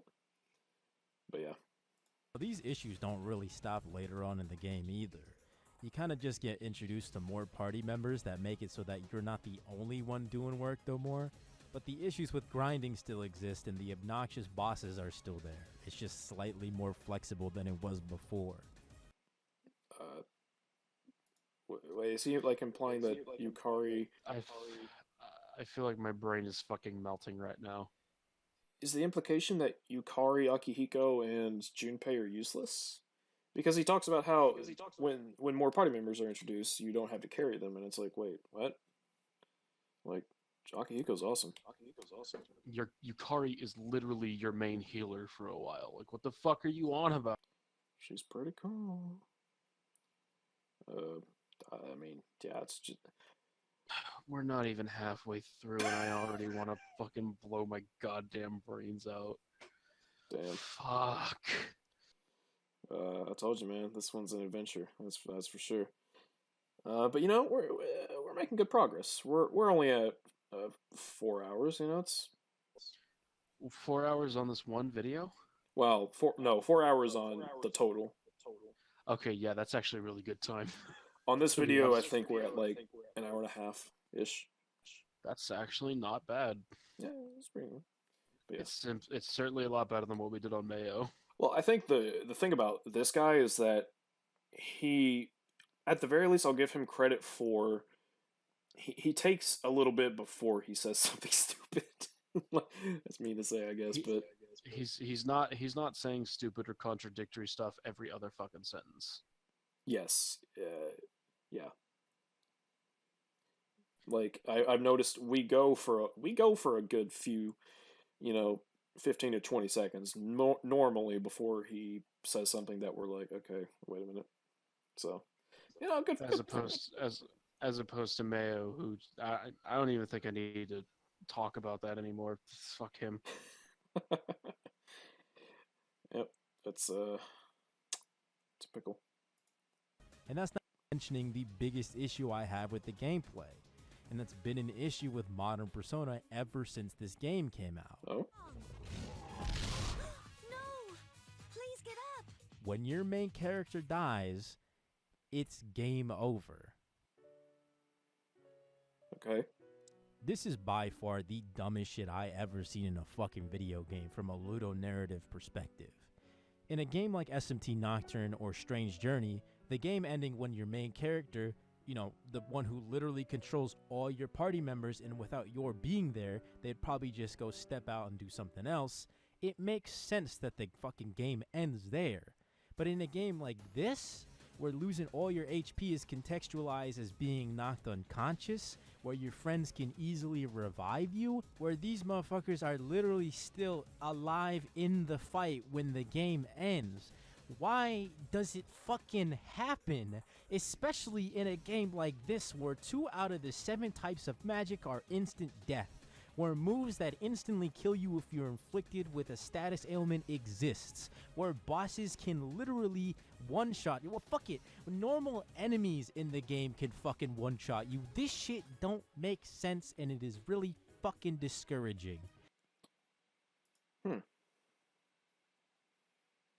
Part of me wants to agree with this, but I see for this. I see both sides of the argument. To be Yeah. honest, I don't think we're ever going to be able to reach a conclusive answer where everybody is happy. yeah, it's. I mean, it could go either way. Either way has problems. I mean, so, for instance, uh, canonically speaking, so like, okay, pro tag goes down. All of a sudden, well, not canonically, I guess, but mechanically, all of a sudden, I'm controlling, I don't know, fucking Koromaru, and it's like, whoa, wait, what? Or do you just watch them play out and hope the AI does what you want them to do, which could be potentially even more frustrating?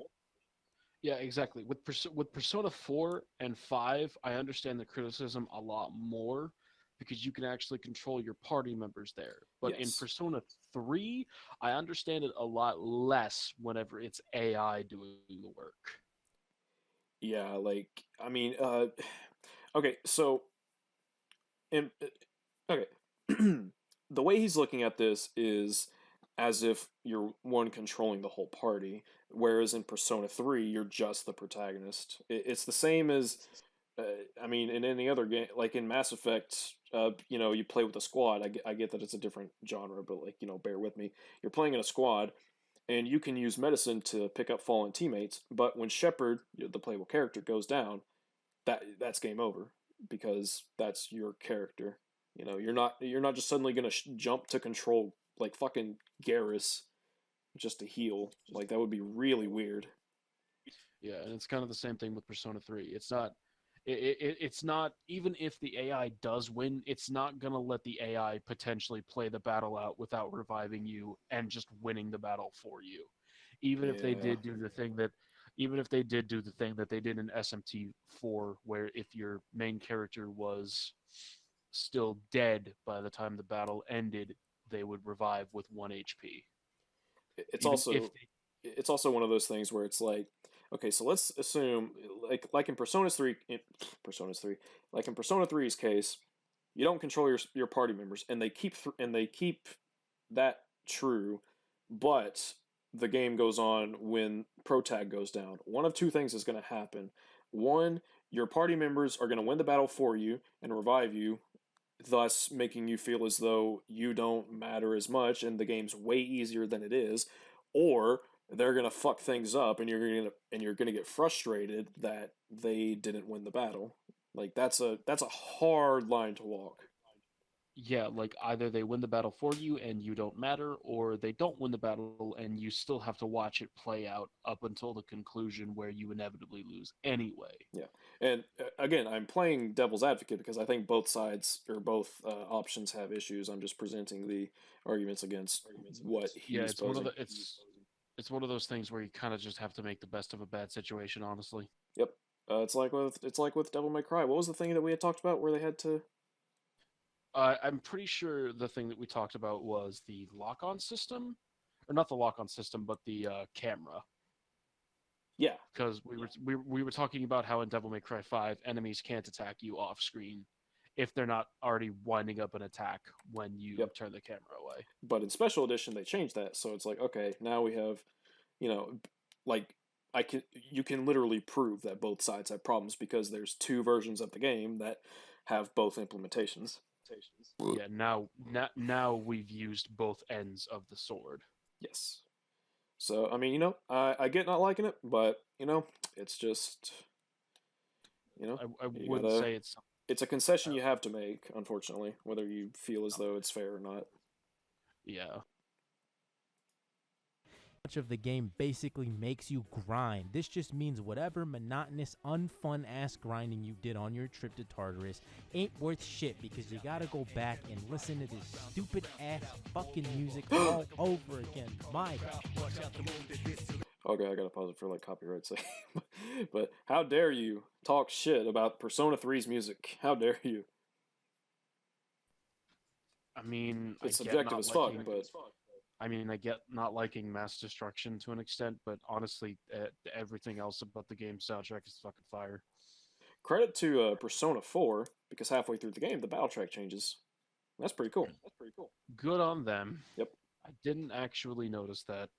Yep, I think it's. When does it happen? Fuck me, I don't even remember actually. I know it changes though. It's like August maybe, something like that. But yeah, I'm Does that going happen to. in I'm that gonna happen- go ahead. I'm pretty sure that only happens in Golden because I don't remember that happening at all in the original version of 4. I think it's golden. Yeah. You lucky fucks. I mean, it's on PC now for an affordable price on Steam. I mean, yeah, and I do have the PC version, which I still haven't fucking played. We should do. You know what we should do for S.E.E.S Gaming? We should both play it, and we'll just talk about it as we do. That could be cool. That could be cool. We could also play Devil May Cry 5 together as well. We could, and we should, and we will. We should. I mean, we're going to be playing it later, Yeah. hopefully, so, you know? Well, I'm I gonna mean- set to install later. I'm gonna be hanging out with Shelby, so I don't know. That's fair. But yeah, we'll get to it. Anyways, I'm gonna mute this because I don't want copytisms. So just tell me when the music stops. Well, tell me when he starts talking again, I guess. Cool. He's talking. Okay. I will turn it up just a wee bit. That shit is fucking trash, dog. Get the fuck off the airway. I don't know. I just like that. I don't know. Peak fucking comedy. Big comedy right there, my friend. So the music in the game sucks. Oh, I'm not even gonna try to hide this one, bro. This shit sucks so badly. okay. My big issue with the sound of Persona 3, on top of the fact that it just don't sound fucking good, is the fact that the songs play every single day. Okay, wait, hold on. That's kind of what happened. That's unfortunately the kind of thing that happens with a soundtrack He just said it's okay. video game. You know, I'm all for it's like, hey, you don't care for this type of music. I didn't even care for this type of music when I first played this game. But now he says straight out, it sounds bad. That's when I start to go, okay, well, hold on, explain. Like, you can't just say thing bad. You have to explain. But maybe he's about to show some examples, I think. So let's give him a chance. Yeah.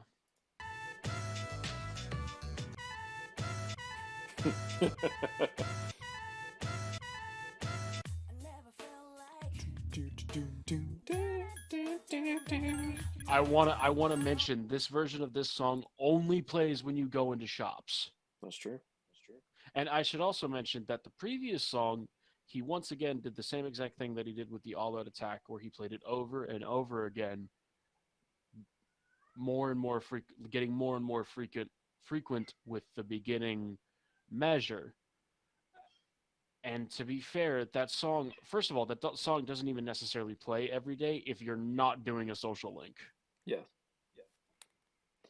And second of all, this song, again, only plays in shops, which you spend a comparatively little amount of time in. That's also true.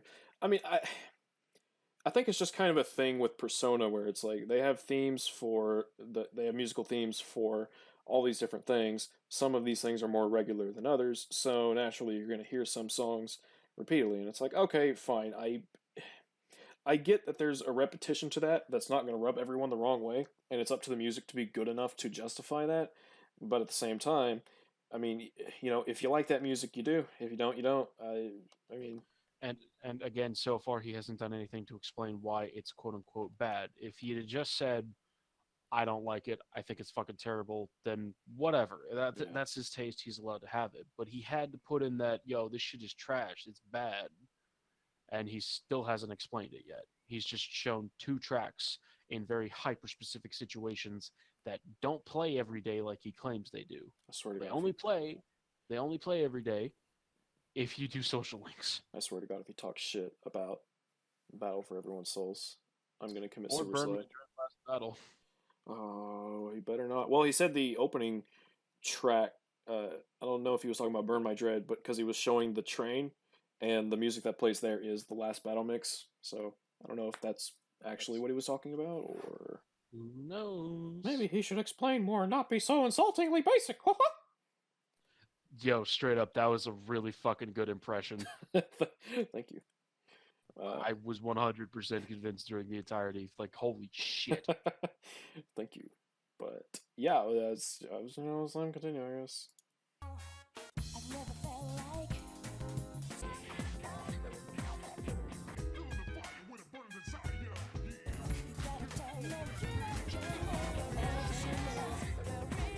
Oh, and now they're overlapping to show how annoying they are. How clever. This shit like a mix of jazz and hip hop and techno and classical It's called music acid and jazz. pop. Is P3 acid jazz? I thought P5 was, but is P3? I'm pretty sure all of the Persona soundtracks from 3 to 4 are considered acid jazz. I thought P3 was considered funk, P4 was J-pop, and P5 was acid jazz. I don't know a lot about music, so I don't know. Well, from my understanding, acid jazz is when you take jazz elements and mix them with other genres. That's And fair. all 3 of those games have a jazzy base to them.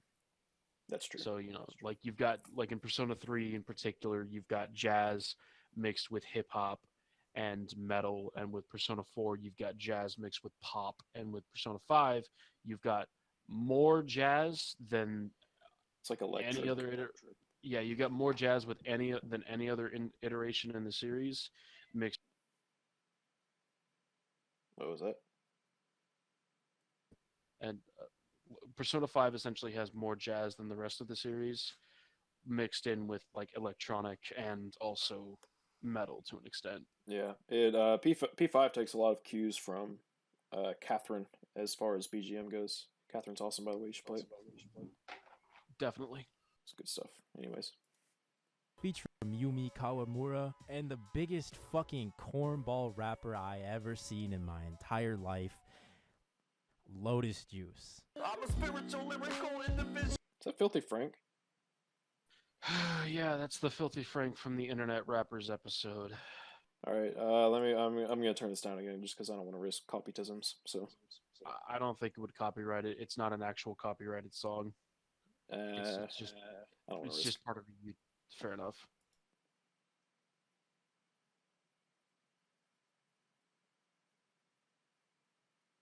Don't look it up, please. Just I don't trust you. I'm gonna go ahead and throw it out there.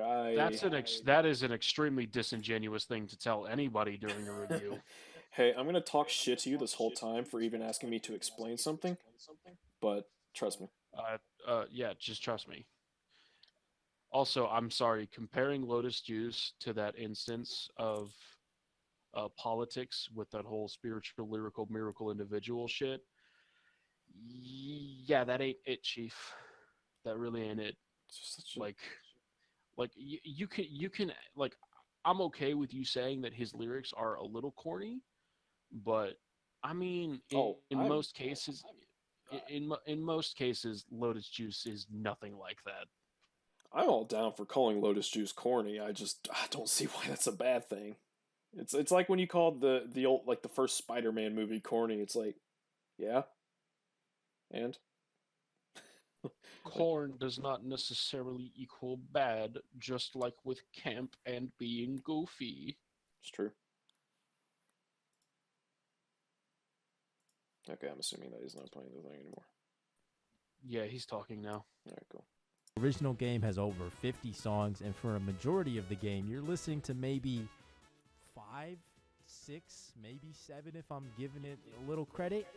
It's insane. On top of the fact that this game's calendar system makes you play out every single day in the year. That's not true. It doesn't actually make you play out every single day. It actually skips a decent few days. Yeah, you get sick for a week for one, and there's a few instances where it just skips. And if we're talking about the vacation days, like when you go on vacation and stuff like that, then it really doesn't make you play it out at all. They're basically just story beats for the most part. Yeah, like those moments are very different as far as the soundtracks too. Like when you go to the hot springs hotel place. I don't know what the fuck it's called. Or like the beach. Yeah. Straight up. Deep breath. Fire. Deep breath is fucking amazing. How dare you talk shit about deep breath, Mr. Simply Dead. Well, I don't know if he's specifically talking about deep breath, No. but considering the fact that Lotus Juice is in it, I assume he thinks it's shit anyway. So it's Right. fucking, I guess. It's just, why do you do this to me? Man, all right, let's just keep talking, keep fucking talking. It variety, and the shit gets real grating and adds on to that feeling of monotony and the lack of progression I was talking about before. My favorite things about any Megami Tensei game, Persona or SMT, is just how every single game greets you with a wide and vibrant soundtrack with a very clear direction that serves to enrich the world you're in. But this game just... Wait, what? His problem is that the soundtrack tries to enrich the world you're in? What the fuck does that mean? Go back for a little bit. Let's let him speak that entire point one more time. Yeah, oh man. Every single day in the year, it lacks variety, and the shit gets real grating and adds on to that feeling of monotony and the lack of progression I was talking about before. My favorite things about any Megami Tensei game, Persona or SMT, is just how every single game greets you with a wide and vibrant soundtrack with a very clear direction that serves to enrich the world you're in. Okay, I misheard. I thought he said something that he hated. I was like, what the fuck? Yeah. How can you not? I mean, first of all, there's a decent amount of variety in the entire soundtrack, and in fact, once you get to the second half, a lot of your overworld themes actually start to change. Overworld themes change like 3 times or twice. I mean. And when you get to the final month of the game, the overworld changes to something completely different in tone, to something a hell of a lot more solemn and somber for the entire rest of the fucking game. Yeah, I mean, I'm willing to buy that Persona 3 soundtrack kind of lacks variety. I'm actually, I get it, but it's not the most varied thing, but to act as if it doesn't change every now and then, and it just plays the same songs over and over and over and over again ad nauseum, is I can't get behind that. I think, to me, Persona 3's the strong suit of the soundtrack, that's weird to say, is that it both enriches the world while also adding a bit of flavor to it. Because like, if you were to just look at Persona 3 artistically, like without having played it, that music is probably not what would come to mind. But then you play it and you're hearing these tracks and you're like, oh, okay, like, Well, considering the fact that we hear "Burn My Dread Last Battle" from Minato's headphones at the beginning, yeah, I think it's also trying to contextualize the music that you hear in the game as music that Minato would actually listen to. yeah, that's also a big thing. Is that there yeah there I actually meant to say that there's a big implication that a lot of the music is what the protagonist is hearing. Same with Fimsy in P3 Portable, because the a lot of the music changes and it's like, yeah, this is her flavor, and it works. Exactly. Yeah, it fucking works. That's the music that they're listening to, or It that they just would works. listen to in this instance. But yeah, no, I mean, I think the soundtrack's good. I don't know, man. I listen to it on the daily, like straight up. So do I, actually. Chad. But this game just don't do that shit at all. I don't know how to be nice about it. It just fucking sucks. You don't have to be nice, but you should explain it probably. Okay, well, yeah, you don't have to be nice at all. You can be as fucking mean as you want, but you better explain that shit. Yeah, if you're gonna be a dick, you better be right. like, Yeah, let's if be you real. if you're gonna if you're yeah if you're gonna be a smug fucking prick about something, you better make sure your arguments are airtight and that you're right without a shadow of a doubt. Yeah, And I hate to tell you, you're not convincing me right now. yeah, I'm. Even as like, even if I was someone who like played, even if I was someone who didn't play P3, which I don't know why the fuck I'd be watching this then, but I would just kind of be like, okay, he doesn't like the soundtrack. I don't really care. I'll look it up myself and I'll decide what I think later. And then I'll play the game and then I'll decide for myself how I feel about what plays in the background. Because that's. He's just Pretty saying it's much. bad. Like, He's saying it's bad without any explanation as to why it is. Like he said, Lotus Juice was a bad rapper, but apart from the politics clip, which I don't even think is accurate to begin with, he has done nothing to explain what exactly makes Lotus Juice a bad rapper, specifically in the context of Persona 3. like the only real criticism he's had for the soundtrack is it's repetitive, and it's like, okay, I agree with that, but also let's look at, let's consider these context details, that this is music that the protagonist is either imagining or like actually listening to, which I guess during the dark hour he's just imagining. But yeah, like there's actual reasoning for why that flavor of track is played when it is. It's more than just they made a few tracks and just put it all over the place. And also, I should mention this actually goes back to the previous video. You don't have to listen to the same songs in Tartarus. Once Fuka gets introduced, you could actually change the song that plays Yeah. over the exploration as well. And also, there's the fact that, I mean, Burn My Dread Last Battle exists, and as I said earlier, that's basically like the entire main character's journey throughout the story in a rap song. It's fucking fire. It's so fucking good. It's fucking Agidine, man. Nyx has the best final boss theme ever. Don't try and change my mind, because you can't. Yeah, pretty much. Tartarus is even worse, with every single block being a variation Oh, hey, we just talked on about the that. same song. And honestly, I think this is the worst part of the soundtrack. Oh, that's good, because you can change the track, so that's not a problem then. And you're also allowed to feel that way. You're allowed to think it's the worst track in the game, but you can't say it's subjectively bad without saying why. Yeah. But this is why a lot of people, apart from gushing about this is why a lot of times, unless it's positive, most people avoid talking about music, because most people don't actually know how to criticize music objectively. And I'm not trying to act all high and mighty. I don't even know how to talk about music objectively that much either. I wholeheartedly admit I am no like musical expert. I don't know that shit. So when it, like, for my DMC5 video script, I'm just like, yeah, the tracks play during the boss tracks. I really like them, and the tracks they are dynamic to your style ranking, and that's awesome. And that's pretty much the extent of. I mean, that's an oversimplification of what I say, but yeah, that's as far as I go with it. Yeah, like there's a reason why a lot of people don't talk about music in quite a few things for the most part. Yeah, like when it comes to music and games, I'm gonna go to like what's his name, the music producer, Alex McCullough. Let's yeah. Yeah, he's fucking awesome and he knows his shit and he goes deep into like mechanical facets of how you compose music and that's good shit. But like I don't know that stuff. I'm not gonna fucking I'm not gonna try and talk about that. Therefore, I Exactly. shouldn't try and critique the music itself.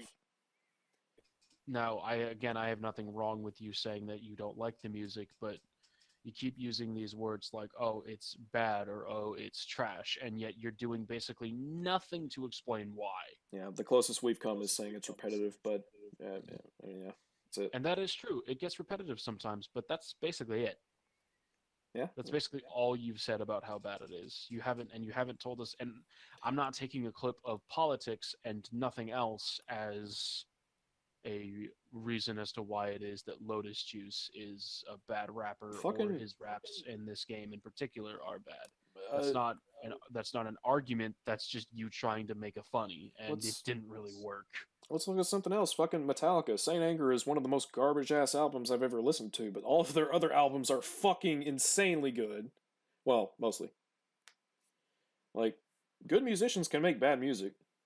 I know that sounds crazy, but Yeah, they can have off days or off months or off years too, or off careers. yeah. Hell, I mean, and music is such a weird kind of because like for Persona 3 for instance, a lot of the tracks I really didn't care for when I first played the game, but like over time as I kind of, I watched more things and I played more of the game and I started listening to the music more regularly, and it's not like a Stockholm syndrome. Like I just found myself really, I was just jiving with it. I loved it. I mean, it, it takes more than one listening to decide. I think it takes more than one listening to decide how good music is to you. But that's just me. And like this is why it is that it's so hard to talk about music in any kind of reviews because like Arlo said previously, it's so reliant on taste. Like you can look at it and say, oh, okay, so this is what this does, and you can sort of outline the objective merits and stuff like that. But that doesn't necessarily mean that it's going to jive with people either, because it's so dependent on taste too. Like me personally, Persona 4, I don't like I can name those tracks that the amount of tracks I like from Persona 4 on less than two hands probably. Like I like Heaven, Snowflakes is decent. Time to Make History. I can name a few tracks that I like, but I'm not going to sit here and tell you that the whole soundtrack is bad. Backside of the TV, Reach Out to the Truth, Pursuing My True Self, Specialist, What's Heaven, Long Way, Game, Castle. Wait. What's I'll Face Myself Battle. Sorry. What's the track that plays? I'm echoing again. Just saying. What's the track that plays like just during the city, like when you're out in the town? Let me look at my playlist. It's the song that also sorry about that. The song that plays when you're just out and about in the town is Your Affection. No, not Your Affection. Yes, that is the song that plays when you're out in town, but that's not what I was thinking of. Anyways, the point is, Persona 4. I like a few of the tracks. I don't like a lot of them. Doesn't mean I'm gonna sit here and be like, hey, this game's fucking sound bad, even if they are repetitive, because that's not all there is to it. Also, I think you were thinking about Heartbeat Heartbreak. No, it's Fuck. I'm trying to remember the rhythm to it. It's fucking driving me crazy. It's like.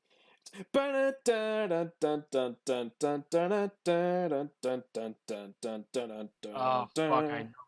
I know it. It's on the tip of my fucking tongue. You know what I'm talking about, though. That track's fucking awesome. 1 second. God fucking damn it. It's good shit. Damn it, now we gotta look it up because it's gonna kill me if I don't fucking figure this out.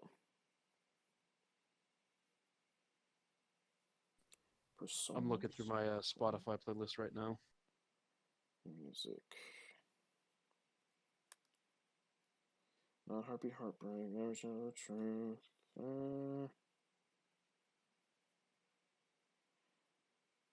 Damn, I'm blanking on it, man. Is it Trauma Ray? No, Trauma Ray's good though. Hum the rhythm to me again. Okay.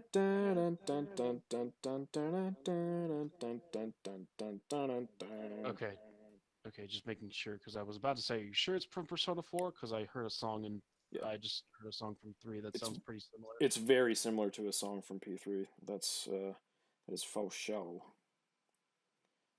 People will be like, bruh, just watch the fucking video. It's like, no, bro, I gotta figure out this track, bro. Okay, I can't help it. All right, hum it to me one more time. Okay, so it is actually from P3. It's called Joy. No, it's not Joy. That literally, like the rhythm you just hummed to me. No, was fucking Joy is whereas what I'm thinking of is it's different. Anyways, someone's gonna know it. Someone's gonna comment and be like, "Oh my god, you fucking idiots! Talk for 5 minutes about blank," and it's like, "Oh yeah, thanks." Anyways, yes. Point is, Persona 4. I don't like all the tracks. I'm not gonna be like, "Hey, it's fucking bad," because it's repetitive. It's more to it than that. Anyways, we spent a while talking about the music. Look at that. I think it was Specialist. Maybe. Anyways.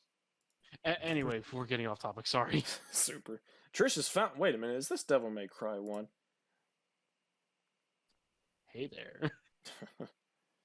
Slow down there, babe. Persona 1 and 2 have literally some of the best dungeon themes in all of gaming. And that vision, that passion that you feel poured into every single song in those games is felt. No, they're bad. They suck. I don't know what you're talking about. They suck. What sucks? Persona 1 and 2 tracks. Fuck you. No, I'm just saying it to completely flip his point on its head. Oh, okay. Oh, okay. I see what you're doing now. Never mind. Yeah. No, I love Persona 2's track. It's fucking fire. Nah, bro. Bloody Destiny from Persona 1. Hitler's boss theme. It's fucking lit. Unironically, it's fucking dope. Yeah, actually. Like, it actually is fucking awesome. What is it, Knights of the Holy Lance? That shit's... Oh, man, that shit's good. Oh, yeah. Yeah. Ooh, boy. Anyways. Copytisms, maybe. Oh, God. I don't think you'd be hit as hard for these songs. Could be wrong, though. I can only hope. Say the same shit about Okay. this game because the entire time it's just... I love Tartarus's track, man. Shut up. Honestly, yeah, I mean, I do too. It's a good track, and it keeps adding more and more as time goes on. I mean, yeah, I mean, it's literally just, yeah, I like it. I mean, basically, that's really all we can say at this point, because, I mean, he's not being objective either. And even so, if you don't like Tartarus's track, fucking change it. You have like 4 options. I mean, yeah, that doesn't stop the track from existing, but, I mean, the game literally gives you options. Well, I mean, it's like, you know, if someone was to complain about like a style announcer in DMC5, it's like, okay, you can change it. If you don't like that either, well, it's like, okay, fine. But you need to, you know, yeah. If you're gonna bring up something, back it up. That's all I'm saying. It's fine. I'm chill about it. Ain't nobody praising the fucking gameplay of Persona 3 anyway. And if I didn't like the music, then that's fine. You know, that's just me. People's biggest praise of the game is almost... Well, I mean, at least he admits to that after being a dick about it. Well, you know.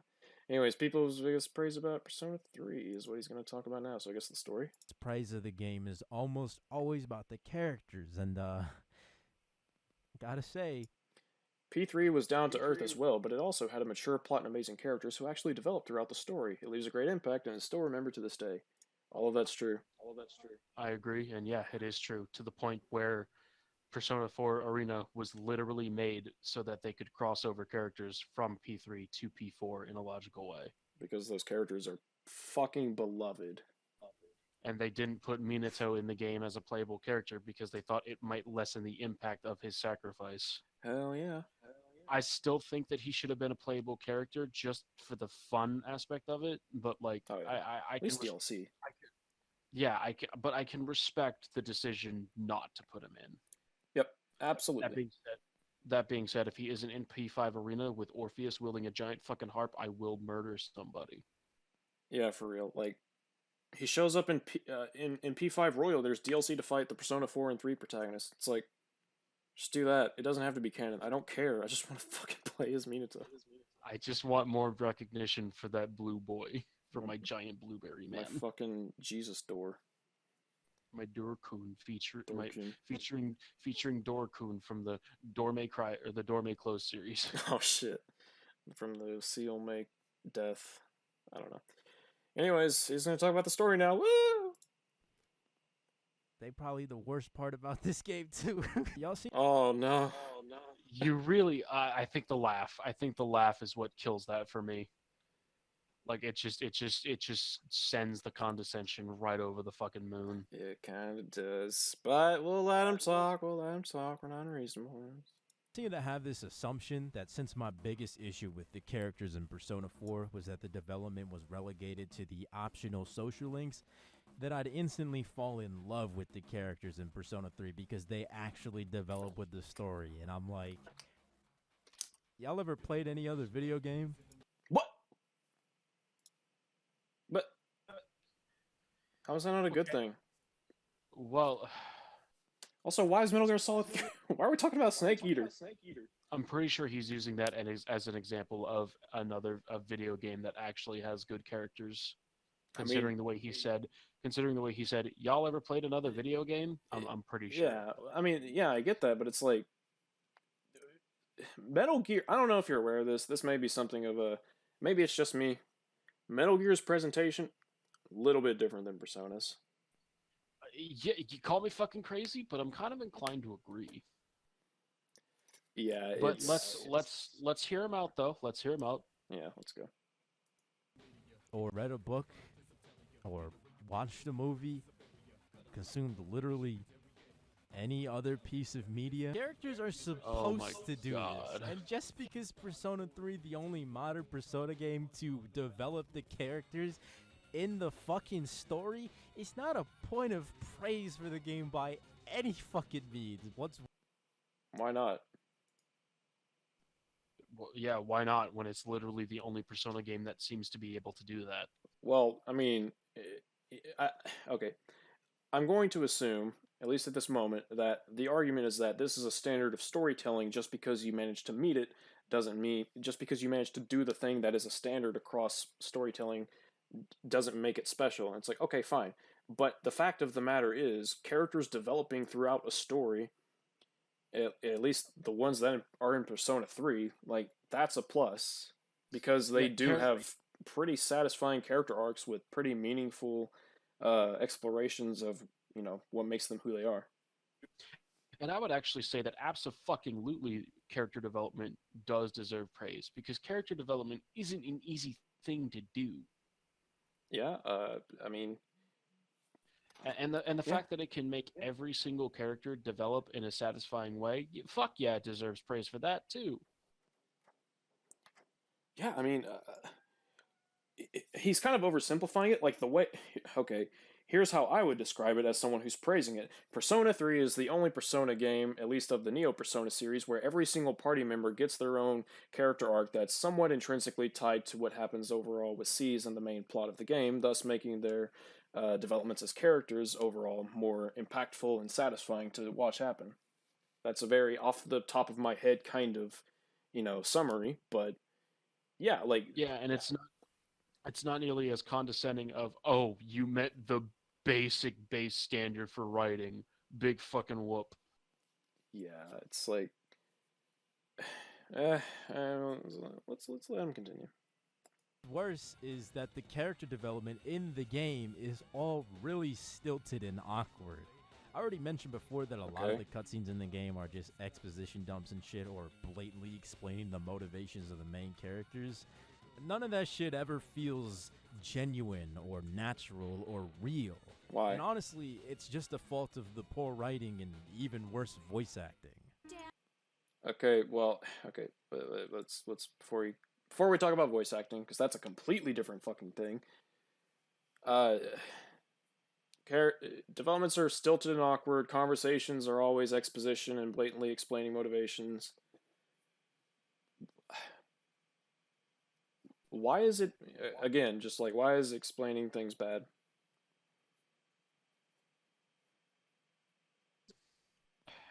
I'm just at a loss for words here, to be honest. He's just saying it's bad. Like, that's all he's doing. Like that really is. He's just saying it's bad without explaining why. Why is it bad? How is it stilted and awkward? Like, It's like, show us examples, maybe, instead of like, show us examples instead of just showing a scene here or there for a few seconds. and elaborate. Like, because you're like, okay, so imagine you're having a conversation with this guy. It's like, hey, so what did you think about the story in Persona 3? He's like, well, I think it's pretty bad because, you know, all the conversations are stilted and awkward. There's just a bunch of exposition and blatantly explaining motivations. It's like, okay, give me some examples and explain why those things are bad. And then, of course, he's like, I'm not gonna fucking explain everything, you fucking idiot. I don't want to have to explain things in a condescendingly basic way. You know, he really, I'm starting to get the feeling that that was just him basically telling you that if you want him to actually explain his points, shut the fuck up. It's like he's not going to. It's a fucking shield. That's what it is. Because Yeah, he a can't. bad He can't one. actually. He can't actually fucking explain his points, and he fucking knows it apparently.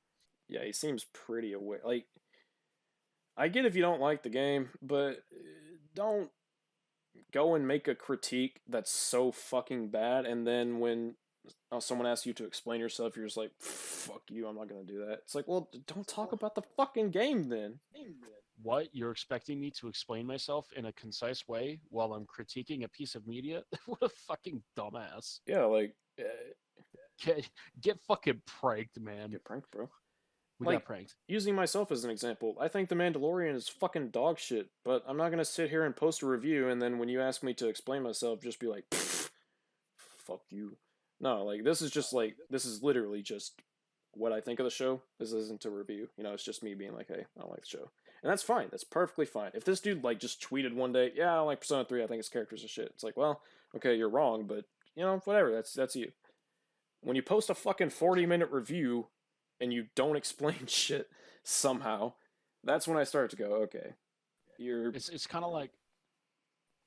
Go ahead. Oh, no, I was just gonna say, it's like, you know, you're doing all of this, and then you're just blatantly not explaining yourself, and it's like, okay.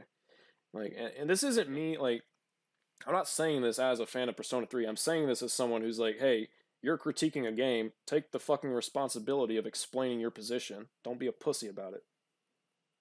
It'd be kind of like if I made a review and the title was Persona 4 is garbage and here's why. Like, if I'm first of all, if I'm gonna have a title like that, I better have some damn good points, and I better actually explain myself, no less. Yeah. So voice acting. Voice acting is one of those things that I feel is hard to talk about because obviously, to an extent, it's going to age, but at the same time, the actual voice acting doesn't necessarily mean that the writing is bad. Yeah. Yeah. If you're gonna, this is one of those things, this is one of the few things where I'm like, okay, if you're gonna criticize this performance, you had better understand what goes into this performance. Like, normally I wouldn't say that, because, like, you know, if you eat a meal, and the meal sucks, you can tell the chef, hey, this meal fucking sucks. Like, you don't need to, you know, you don't need to understand how they cooked it, or whatever, you know, because the meal tasted bad, it was poorly made, it's like, fine. But when you start bringing up, like, a performance, that's when I start to go, okay, you need to know what you're talking about. And context is also extremely important too. Like, you can post as many clips as you want of what you would perceive as bad voice acting for a character, but at the same time, like, it also depends on the context of that scene as well. It's kind of like Titus's infamous laugh. Everybody makes fun of him for how shitty his laugh sounds, and it's like, no shit, that's how it's supposed to sound. They're literally joking about laughing horribly. Yeah, I mean, that's, yeah. But, you know, let's see what he has to say. Dad?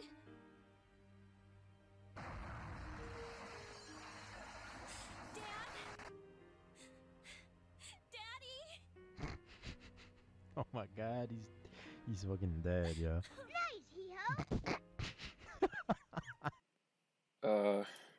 Okay. Okay, so you showed a character saying dad 3 times and clearly being distressed. Ha ha, your dad died. Are you going? Okay, I bet $5 right now he doesn't actually explain why that was a bad performance. Yeah. He fucking doesn't, does he? There's another example. I actually remember. I can't wait for him to fucking get to that. Yeah. Thank you for the fall. I know one I thing thought he for could sure fucking now. stereo. What the fuck? You got characters like Junpei, who got the issue of being a real good character with a really good voice actor.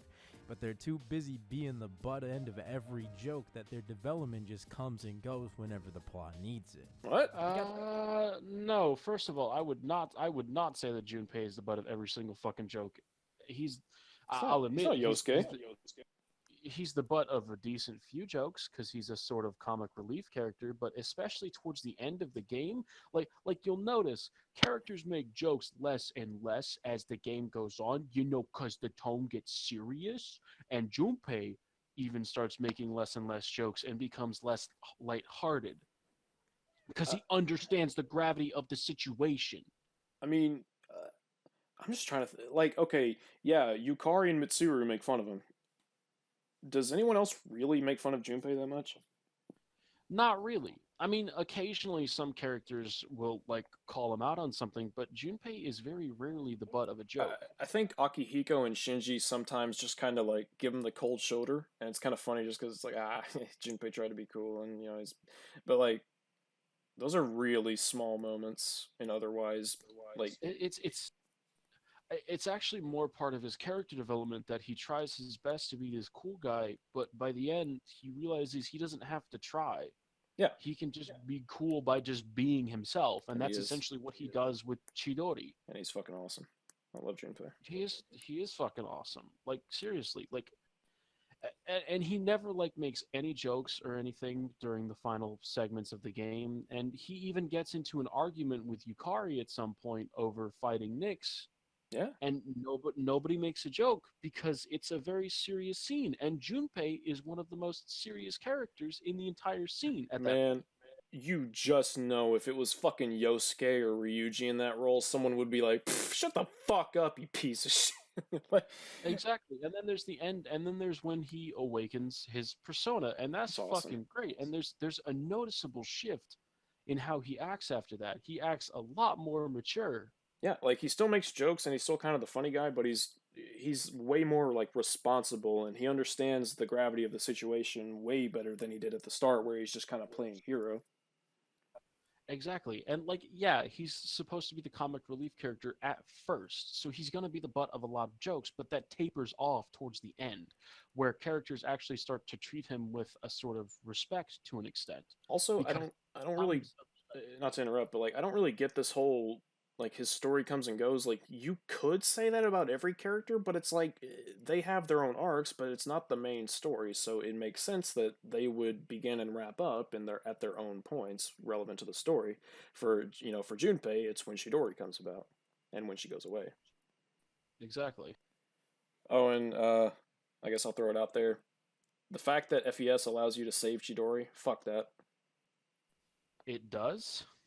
Yeah, if you you have to talk to him at certain points when Chidori's in the hospital, on certain days, and he'll ask you questions, and if you answer questions in a certain way, he goes to see Chidori more, and it turns out that I don't remember the specifics. I want to say they take more care of the plant, and it puts her life force in the plant, and then when she dies, the plant gives her back a life energy. It's fucking stupid.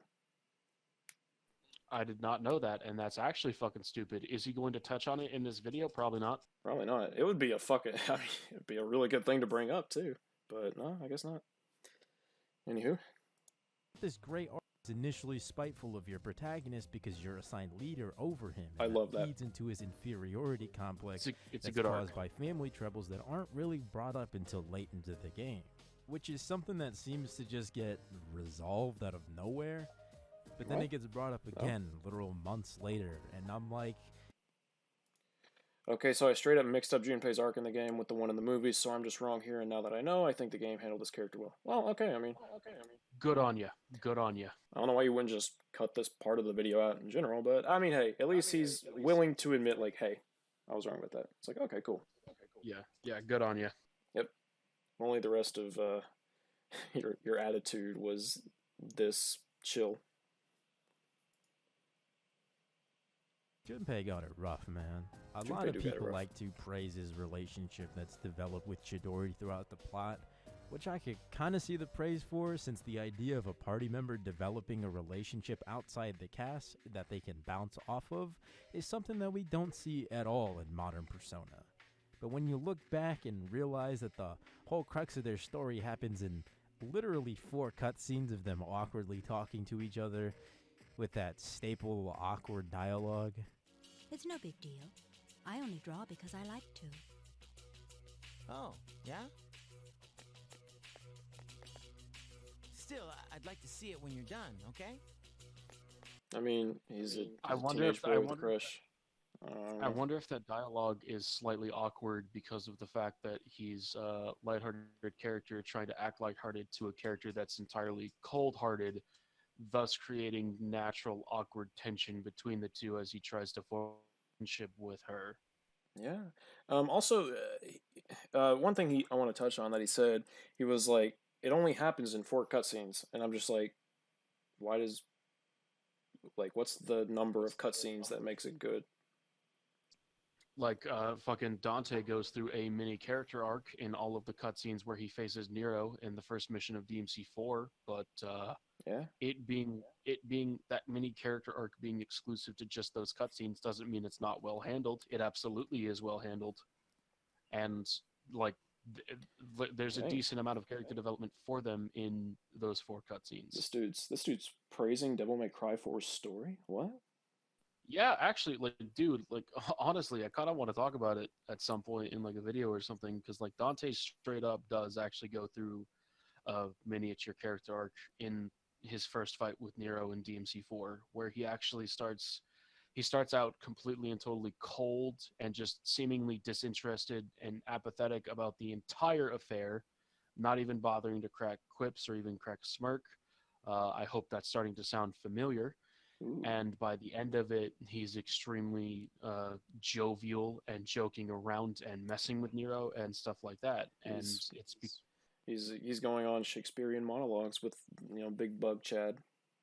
Exactly, and it's because of the fact that in the cutscenes of that first mission, he's going through slight development where Nero is essentially bringing out the best in Dante, because Nero is quite similar to Dante, and he starts to realize that. And so it's almost as if Dante is happy that there's someone else like him in the world, and it's starting to excite him as he starts to fight Nero more and more.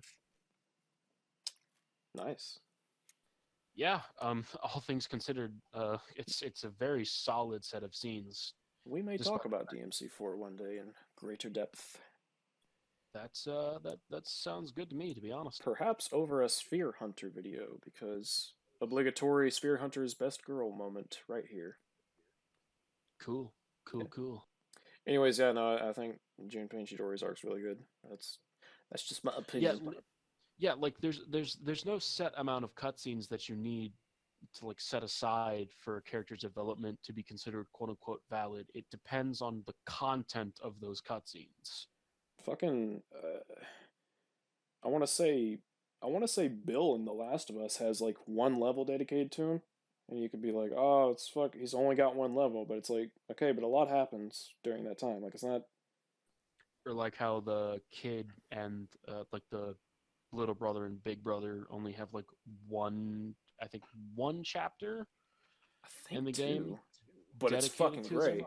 Yeah, it's fucking great. They really earn their spot during that chapter. I mean, it's like, especially in a video game, you can be a lot more flexible with your character development because there's no set amount of cutscenes or set amount of instances where you have to develop your characters for it to be considered valid. You can play around with it.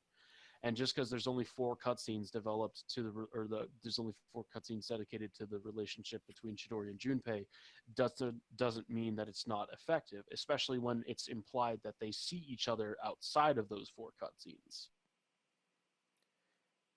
Yeah, it's a semantic reductionist argument where it's like, they only got 4 cutscenes. It's like, okay.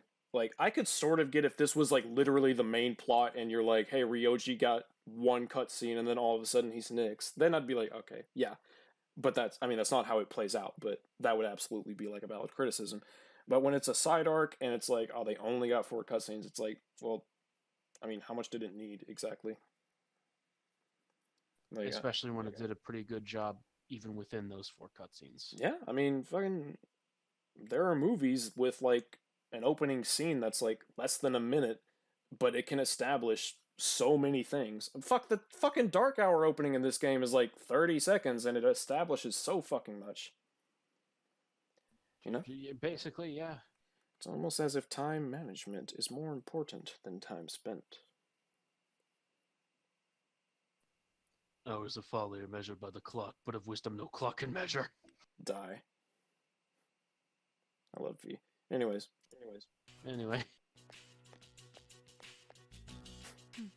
But then this bitch literally kidnaps him and tries to force him into canceling Yell's operation. And we supposed to believe both of them still got any kind of feelings for each other? Like, Chidori flip-flops back and forth so much before her character is killed off. It's not done with any kind of decent pacing or grace. So it, like everything else in the game so far, comes off feeling real rushed and especially weird. Okay, so what he's essentially saying is that 2 characters who are on 2 completely different sides of the battlefield can't in any way, shape, or form... Like, he's essentially saying that because of the fact that they're on 2 completely different sides of the battlefield, it makes their relationship feel more forced? I mean... I don't know, man. I'm gonna be honest with you. I'm just kind of... I have no fucking idea what you're saying here, pal, to be honest. It's like, she flip-flops a lot, okay? And she only does it in a few scenes, okay? And there's a reason why she flip-flops, because she's starting to be won over by Junpei. Yeah, I mean... Like, I would absolutely accept the argument of, like, hey, they could have done more to flesh out Junpei and Chidori. It's like, oh, okay, yeah, absolutely. Oh, it's bad because they didn't flesh it out as much as I wanted it to. It's like, well, I mean, okay. I actually think that the Junpei Chidori arc, as much as I like it, as much as I think it actually is good, is a bit, I don't know if I'd say simple so much as, what's the word? Maybe bare bones. It's not... It feels like they could have done more with it, and I would maybe present things that they could have done, but just saying, hey, Chidori changes her mind, and I don't get why they like each other. It's like, well, I mean, okay. Yeah, pretty much, to be honest. I couldn't have said it better myself. Anyways, what were we talking? We were talking about Junpei and Chidori. Is that a person I hear in the background? Perhaps. Nice. But yeah, we were talking about Junpei and Chidori, and it's fine that, like, 4 cutscenes isn't... It's not a bad... I don't know. It's not a bad thing. I don't know. I mean, yeah, they could have more to it, but what's there is fine. So yeah.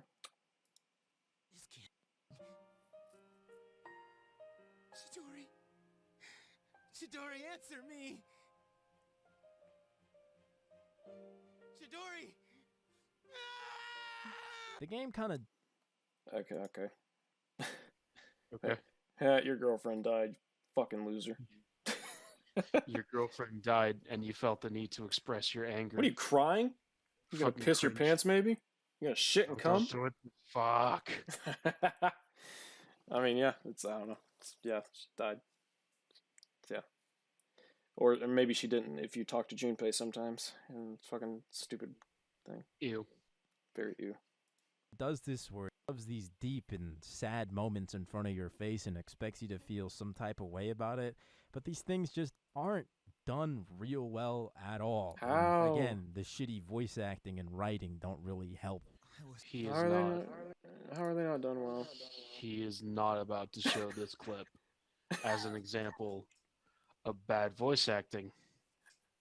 I fucking refuse to accept that. You know what? No, fuck it. Go ahead. Let it play. Let it play. So focused on fighting that I didn't notice So anything focused on else. being strong because It at didn't one matter how point, tough I was. because at one Look point I what wasn't happened. strong enough, but now I wanted to be strong. But Okay, look, I'm hold not on. even strong. All right, it's a little harder for me to take you seriously when you literally admit that during one of the emotional scenes of the game, you just fucking didn't care. You just kept talking over it like it didn't fucking matter to you. It's like imagine you're watching like We Were Soldiers and like the napalm strike goes down and like the soldier's skin comes off and you're just like barbecue. It's like wait, well, I mean, all right, weirdo.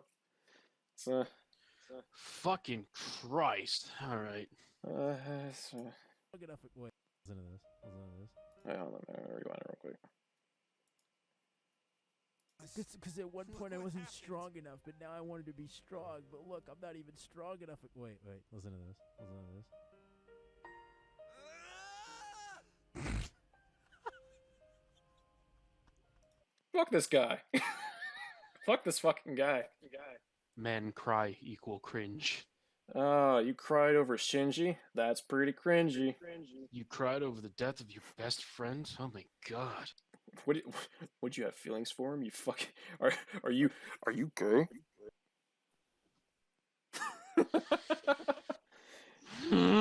Showing emotions. Ah, fucking loser. Anyways, yeah.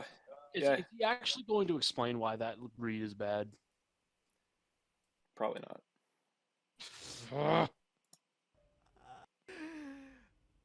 Come on, bruh. A lot of the female characters don't feel like shit either. Like, Yukari exists to flesh out Mitsuru's character, and even then, her character is a pretty basic, I want to atone for the actions of the people before me, which is...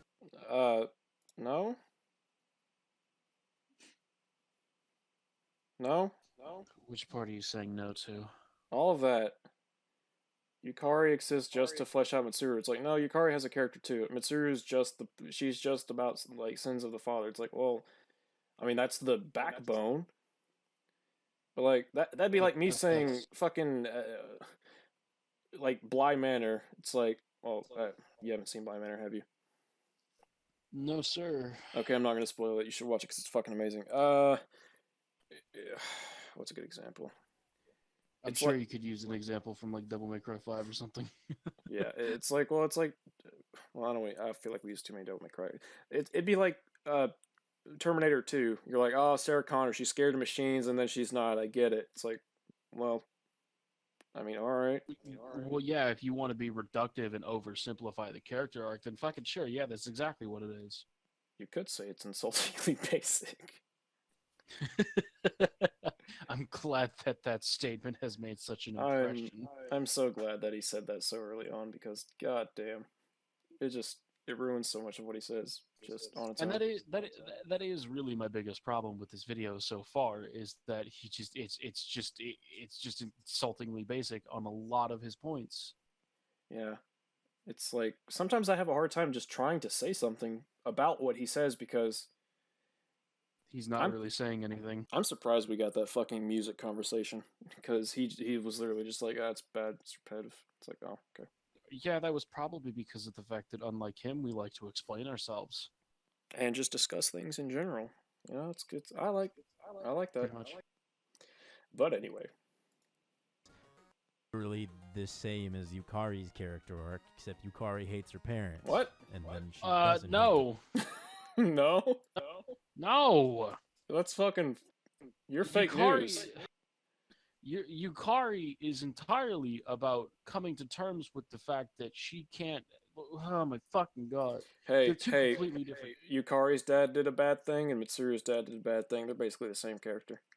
Yukari's character is about coming to terms with, somewhat like Junpei, her own inferiority, but mostly the fact that she's never going to get her father back, while also having a small character arc about making up with her mother. This is the camera argument, but for characters. Pretty much. And then you got Mitsuru, who's like, her basic character arc is, I want to atone for the sins of the people in my family that came before me. They're two completely different Uh, fucking characters. Nero from Devil May Cry, he has daddy issues. Luke Skywalker, daddy issues. They're the same character. Same Same fucking fucking thing. character, broski. It's fucking stupid. I wanna commit. I want to jump into a pile of Mudo now. I'm about to commit federal tax fraud, and I cannot be stopped. I swear to God. I'm about to commit Persona 3. Oh my God. Parents. Fuka is really boring, but low-key, I think the relationship between her and Natsuki is real sweet. Even though it's got nothing to do with the theme of the game, I really like the message of communication between people in the age where the internet was starting to grow bigger and bigger. Holy shit, I finally agree again, I should say. Like, yeah. Holy shit, he's actually posing a nuanced analysis of one of the character arcs. Yeah, like, this is the first time I've ever heard someone talk about Fuka's friendship in an age where the internet was starting to take over. It's like, I never thought about it that way. Good take. I think this is the most concentrated amount of praise I've ever seen levied towards Fuka in my life. It really is. And I don't even dislike Fuka. I like Fuka. She's cool. She's funny. The camera recording, whatever the fuck, from Akutsuki's computer, that's hilarious. Very. Anywho. It's something that stays true to this day, and it's probably the only thing about this game I will give genuine praise because of how well that shit was presented. Okay. But of course, that nice scene is ruined with this. I think there was a bit of an echo. Wait, hold on. Let me rewind real quick just cause. Shit was presented. But of course, that nice scene is ruined with this uncharacteristically fucking mean-ass exchange between her and the rest of the group. Everything's okay now. I've made up my mind. I'll do as much as I can with my power. For my sake, as well as the sake of others. Okay. How does that mean? It's uncharacteristically mean to be rightfully confused whenever you walk up to your friend and they suddenly out of nowhere open with waxing poetic at you. Yeah, it's uncharacteristically mean. You know, it's almost as if context matters when looking at scenes. And also, like, Yukari's snarky anyways. Like, she's always... I mean, I'm not saying she would if she actually understood what was going on, but it's like, she literally just walked up to her friend, and her friend was like, everything's okay now. I'll be alright because the world is one or some shit. And Yukari's just like, okay. Like if I joined a Discord call with you and I was like, hey El, what's up, man? How you doing? And all of a sudden you were just like, as the air to a bird or the sea to a fish, so is contempt to the contemptible. I'd be like, okay, what the fuck is happening? And rightfully so, because that's fucking weird. It's pretty much, every conversation with V. That's what that conversation is.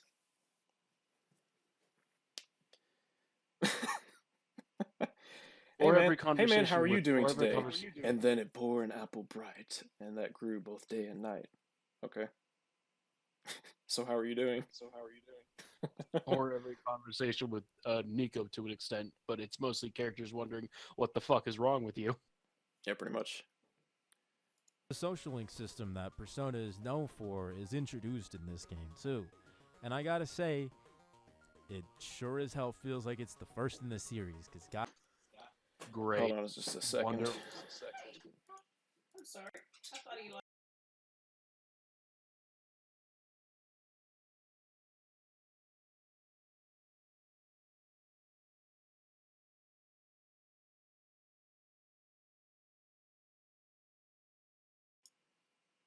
Anyways, what were we talking about? Oh yeah, social link system. Yeah, I agree. It's pretty simple in this game. You know, I wouldn't say it's bad because it's about the characters anyways, and the characters are generally really good, except for a couple of them which are pretty stinky. But it's fine. Generally speaking, despite its simple nature, the social link system in this game is pretty good. I mean, I don't know if I'd say the system is good, but god damn, the characters are good. So, mostly. I suppose that's what I meant. The characters are good. The system is really just you watch some cutscenes with the characters and go through an arc with them. Right. Like that's the point. Is it's just it's giving the world more character. So. Yeah, while also building up that friendship is power moment that the game totally fucking earns. Fucking earns. But yeah. Anywho, let's see what he has to say about it. God damn. Some of these stories are just real boring. He is not talking about... Okay, this is the tower social link that Arlo and I were talking about earlier. The social link is fucking insanely good. And this man, right here, is talking shit about the social link system. We're talking about this one. I can't speak on it since I haven't had the chance to... as you said, I haven't had the chance to actually experience it. The gist of it is that, well, I'm not even gonna fucking... It's really good. Screw it! So, anyways. But them, like the old couple who run the bookstore and the dying man Akinari, both serve the themes of the game real well and showcase the concept of death from different angles that we don't get to see in the story. And it's real nice. Yep. But then you get literal pieces of shit like this one with your teacher who you meet playing an online game. Where she literally admits to you that she is an older woman who has interests in little boys and wants to abuse her power as a teacher to get closer with and seduce your character specifically. I don't. Like, listen. Okay, oh boy. I've never actually I unfortunately haven't ever actually completed the Maya social link, so it's all you from here, buddy. Okay, so the Maya social link, you get on the game that's a reference to Persona 2, it's online, and you meet this Maya girl, and you and her start flirting, and it turns out you begin to realize that it's a teacher at the school, and she's constantly getting drunk while playing this game, and basically just saying whatever the fuck she thinks about. And she admits that one of her students she thinks is cute, and it's like, okay, so yeah, that's weird, but I mean, it's a drunk girl in her, like, I think she's like in her mid, I don't know how old Toriumi is, but oh yeah, it's Toriumi, by the way. Awesome. But but no. Thanks. But no, it's a fucking drunk person being like, hey, one of my students is kind of cute. Oh my god, it's so silly of me. It's so crazy. It's like, okay, I mean, it's weird, but they don't act on it. So it's just them being weird. I don't care. Like, it's one thing about them. I don't care. That's just... If it would be one thing if, like, yeah, the fucking teacher comes on to you because it's like, alright, this is crossing a weird line, but she doesn't. When you go to meet Toriumi after the battle with Nyx, you reveal to her that you know she's Maya, and she's fucking embarrassed, and she's like, you cannot tell anyone that shit I said. That is, oh, I'm so sorry. Like, she, like, she doesn't flirt with you. She's actually remorseful about it, essentially. Yeah. She's fucking embarrassed, as she should be, because she was getting drunk going online and happened to be talking to the student that she had a thing for. Well, that she drunkenly said was cute, so. Well put. I mean, yeah, it's not that simple. It's just not that simple. Yeah, this is essentially the nuance that's lost whenever you decide to oversimplify shit to make it seem worse. Yep. I would argue there's more wrong with dating Kawakami, but even, well, okay, I don't want to get into that. That's a can of worms. But all I'm putting forward, I'm not saying, I'm not at all saying that teachers flirting with their students is okay. It's fucking, that's unacceptable. What I'm saying is that what he's presenting isn't as simple as he's making it out to be, because it's literally just some drunk girl going online going, oh my god, that's kind of cute, oh my god. And it's like, your character's almost an adult anyways, so it's... I'm not saying that makes it okay, I'm saying that this fucking character is getting drunk and saying stupid shit. Like, that's the point. You're supposed to laugh at them. And again, she seems genuinely remorseful about it by the end of the arc. she's fucking embarrassed when she finds out. Yeah. It's not one of those things where it's like, she's gonna fucking, groom you and wait till you're 18 or some shit. She's like, oh, fuck me, I said, oh, god damn it. It's like, yeah, it's fine. You're embarrassed, you take it, it's fine, it's fine. moving on. Indeed.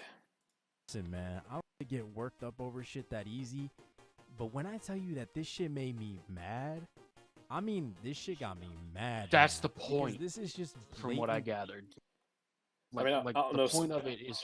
I don't know if I'd say the point's to make you mad, but the point is to laugh at it. Like it's stupid. It's meant to be silly. The point is for you to see Toriyumi as kind of sad in a way. Yeah, from what I gather. She's a sad, drunken idiot. Like that's the laugh. I mean, at its most basic reductionist form. So, yeah. Anyways, Dateline BC type shit, bro. There's no way around it. This weird fetishization of pedophilia is kind of fucking weird. That's because not it's just what straight they're up doing. Shut up. glorifying a woman Well, preying on a considering child. the fact that you don't even get with her, I wouldn't call it a fetishization of pedophilia. yeah, yeah. If by the end you got with Toriyumi, or maybe Toriyumi confessed your love. Do you for see that something, at the or bottom something- left? Do you recognize that hair? It's fucking Chris Hansen. Great. No, what? It's Kawakami. At the bottom left. Oh, okay.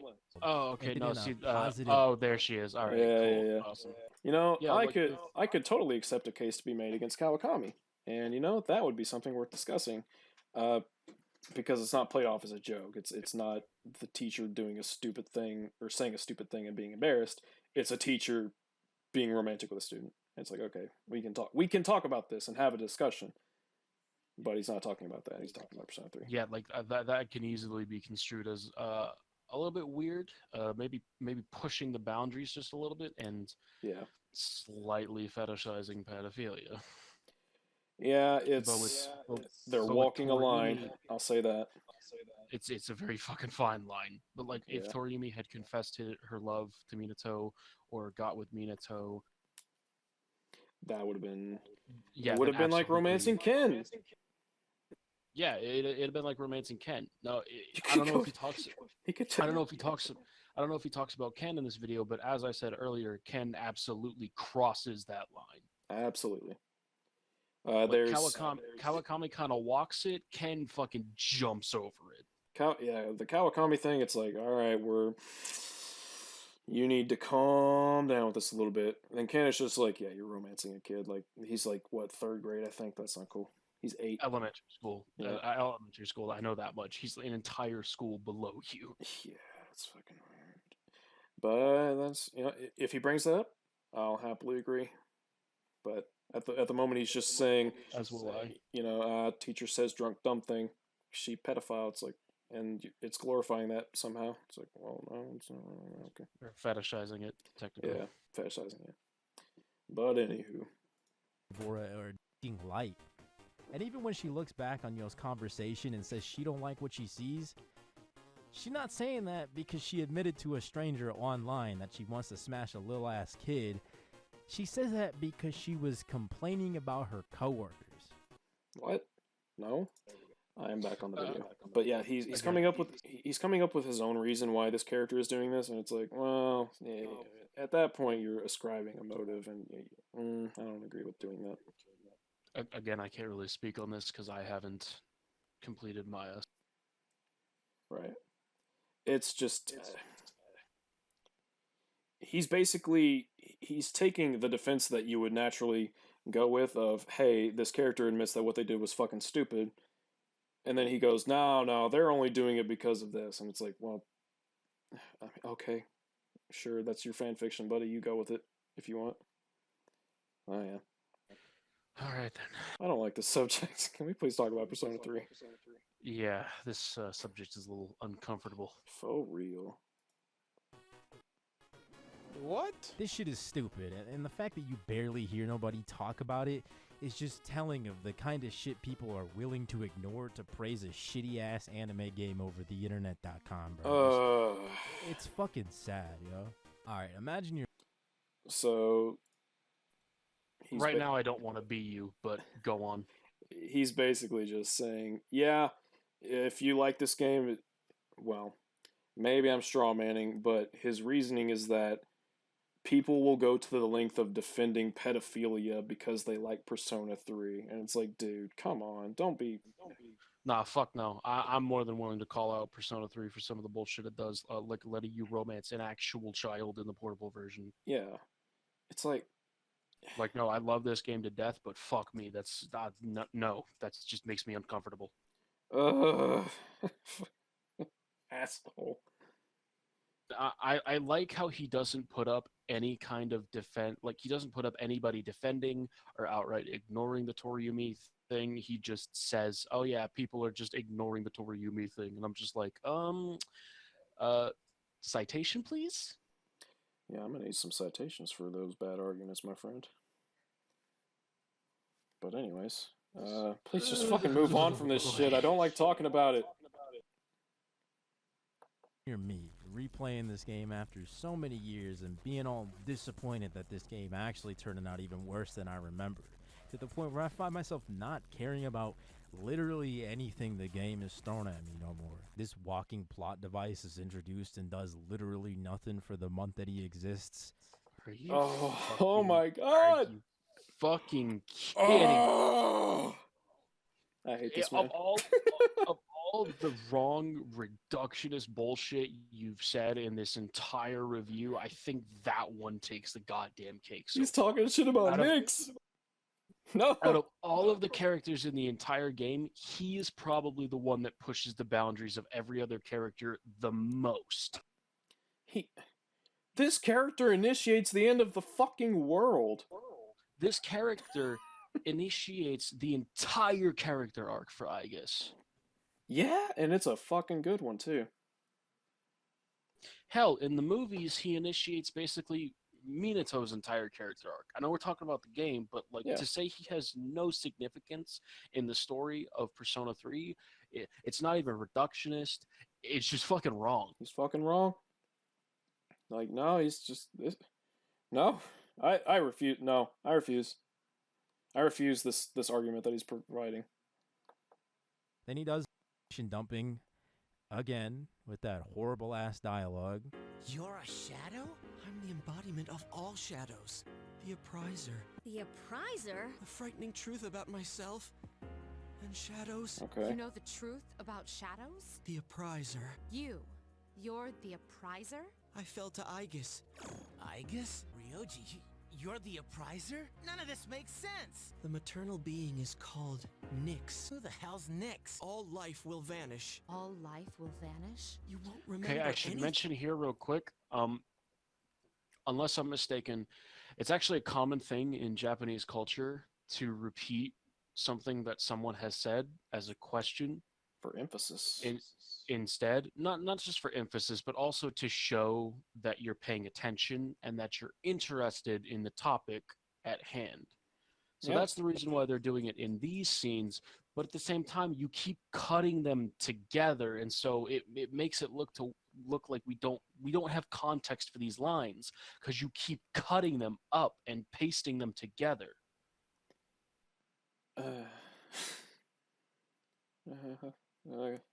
You know, I had a laugh. I had a laugh at the idea of bringing you into watching this fucking shit video, and now I'm the one who now I'm suffering as much as you, even though I've already seen this shit video. It hurts.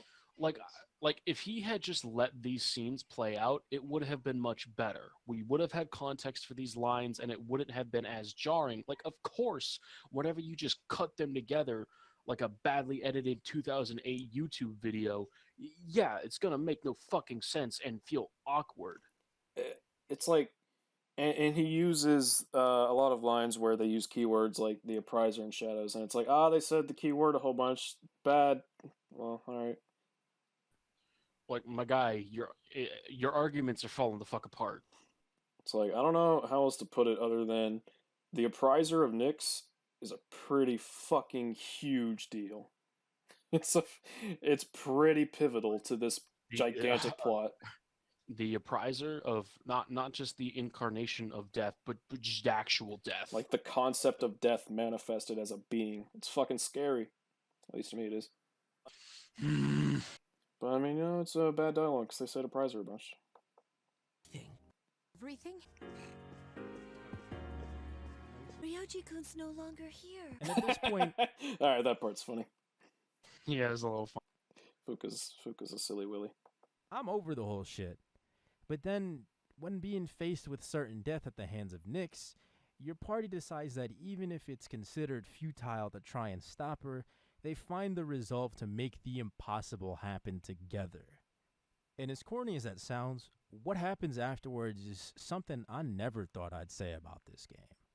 On New Year's Day, something magical happens. The music outside suddenly changes. The atmosphere feels almost melancholic. The weather gets bleaker. The tone of the final month of the game is being set. And this shit feels real damn good. Yeah. Yeah, exactly. The final month is one of the best pieces of video gaming history I've ever seen in my entire fucking life. Yeah. Thank fucking God, at least thank God. I needed this break. I needed him to praise something that was actually really great. Honestly, Oh man, let me hold on, let me fix my volume. And yeah, I 100% agree. The atmosphere of the final month is just, it's picture fucking perfect. The last month of Persona 3 is probably better than the last 5 hours of any other video game. Almost. Like, it's really, much, really yeah. good. But let me rewind it so I get all of what he said. Yo, honestly, the music here hits so fucking hard. This is like genuinely my favorite part of the game. Something I think is genuinely like, What did you oh, wish what for, the Fuka? fuck? Okay. That was kind of funny, I guess. But that music's good That too. was a little funny. Joy But is in good. fairness, But in fairness, this is a moment where the characters are being a lot more lighthearted and trying Yeah. to keep themselves happy. And so to facilitate that, they put on happier music because that's the emotion that the characters are trying to feel. Yeah, they are. You could say they're quite joyous. We've got less than 10 minutes left. We can do this, homie. Elle, I love you, but for that one, I'm going to have to snap your neck. Oh, do it after the video. Okay. Come on. Though, the mood in the final month of the game is something that I'm willing to say is real good about Persona 3. It feels like the music finally harmonized with the tone of the game and the mood set by the plot. Memories of the City is the best song in this game, and deadass my favorite song in Shoji Meguro's entire discography. Damn. It's that damn good. That's It high conveys fucking it- praise considering it's Shoji Meguro. That's, yeah. I mean, fuck. I mean, good on you, I guess. Yeah, I mean, at least he fucking... I wouldn't say it's my favorite track from this game, but it's really high tier, so... He finally fucking praised something about the game. And he did a good job at it. He's like, oh, hey, it ties in with the theme and the mood of the game really well. Yeah, he actually explained why it was either good and or bad. Cat, you are dumb as hell. You are a dumbass cat.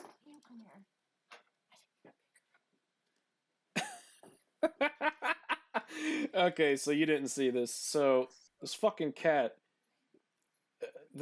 Okay, so I have like a large chest of drawers, and there's a little space between it and the wall. And next to that chest of drawers is a box. The cat climbs on top of the box and tries to go in between the wall and drawers and fucking gets stuck. But not only does it get stuck, its ass is popping right out of the crack. Fucking dumb That's cat. fucking hilarious. It's like remember the Pokemon movie where Charizard gets stuck? Like, imagine if it was his ass sticking out of the one side of the rock. Like, that's what that was. I've never watched Pokemon. You've never watched Pokemon? Never watched Pokemon. I don't know how long we can keep doing this, buddy. I'm gonna be real with you. What do you mean? How dare you not watch Pokemon? Like, what's wrong with you? Or at least the I don't original like stuff. Pokemon. The new stuff's kind of shit, but like... I don't like Pokemon, like, at all. Them's cuss words right here. Them's fighting words. I don't like pocket monsters. I'm gonna edit this to where you say that you don't like...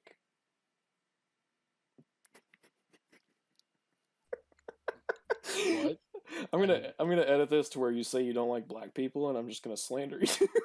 Oh my fucking God, you prick. You heard it here first, folks. I don't like people. You heard it. Yep. Yeah, he said it. uh, Persona 3's music is pretty good. I would say that Based. I would say that the final boss track is my favorite track from P3, but Memories of the City is really good. So you know, I wonder if he'll talk about the battle with Nyx. Oh God, actually He I take that fucking back. better. I take that back. No. Are The you sense remembering? of dread and melancholy, sadness, desolation. It also has this nostalgic, hopeful, and reassuring feeling at the same time. Dude, imagine if he put this much effort into like explaining other things. Honestly, like, goddamn, bro. Like I'm not even saying like this isn't me just saying like, oh hey, you're like I agree with you, therefore this is good. Like you're really going into depth to talk about like why this is good and how it works. And I'm like, dude, do that more. Yeah, and unlike previously where you talk about the music, you're actually talking about elements of the music, whereas before you just said it was bad because bad.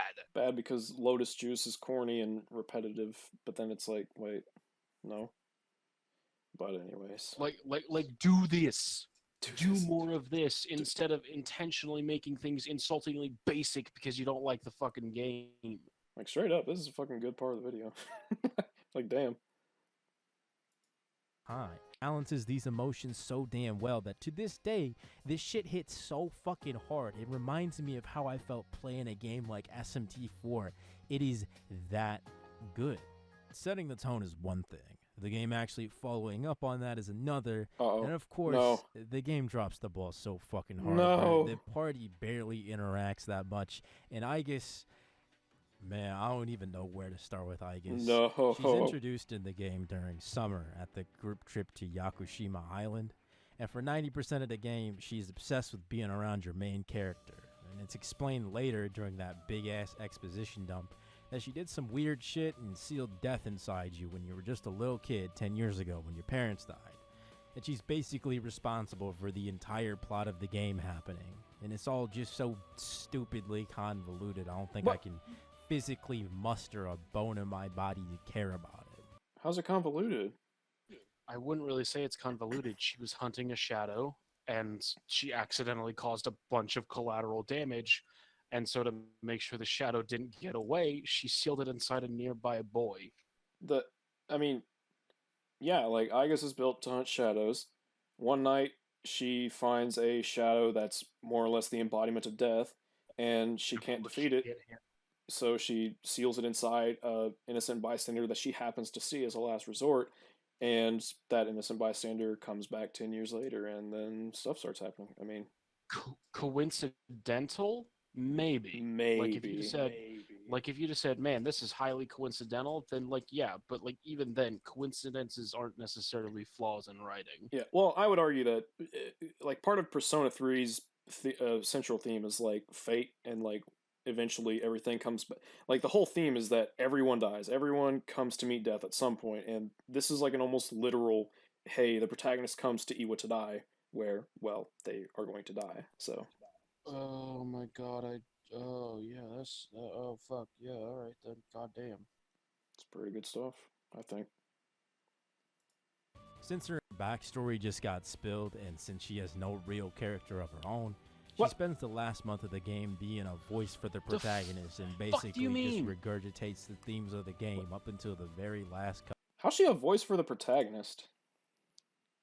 I don't get that. She literally is the exact opposite. She almost never voices anything for the protagonist. Like, when I'm out here giving Koromaru a walk, I'm not thinking about how my humanity can be discovered and how I can't understand it. Like, that, no.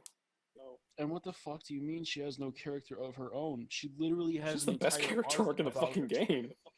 Yeah, she literally has an entire arc that about finding ways to live for yourself, which is one of the hardest themes to tackle. Like, the idea of a thing that at least at least in the way of a human can't die, trying to understand how death works is fucking fascinating. Like, that's so cool. she's like, yeah, I can be rebuilt, or my memories can be transferred over to something else. And then it's like, oh, am I still me then? It's like, well, that's some Soma territory, but you get the idea. And then by the end of the game, her fear becomes not death, but losing other people instead. The curse of immortality. Man, what a shit video. We just got through like the best part of the video, and it's like, we're back to just the fucking worst. We're back to the old shit again. Oh boy. Cutscene. And true to the game, Aigis probably has the worst case of awful voice direction out the entire cast. What? Where she constantly goes back and forth between this stupid-ass robot voice and speaking normally. It gets real weird after the final boss, which, by the way, not even worth mentioning, Brad. This is a... What? No. No. We're not going to touch on it. Wait, hold on. Hold on. Wait, I'm going to rewind. And I'm going to take a step back here. He says that Aigis, her voice goes back and forth from human-like to robot.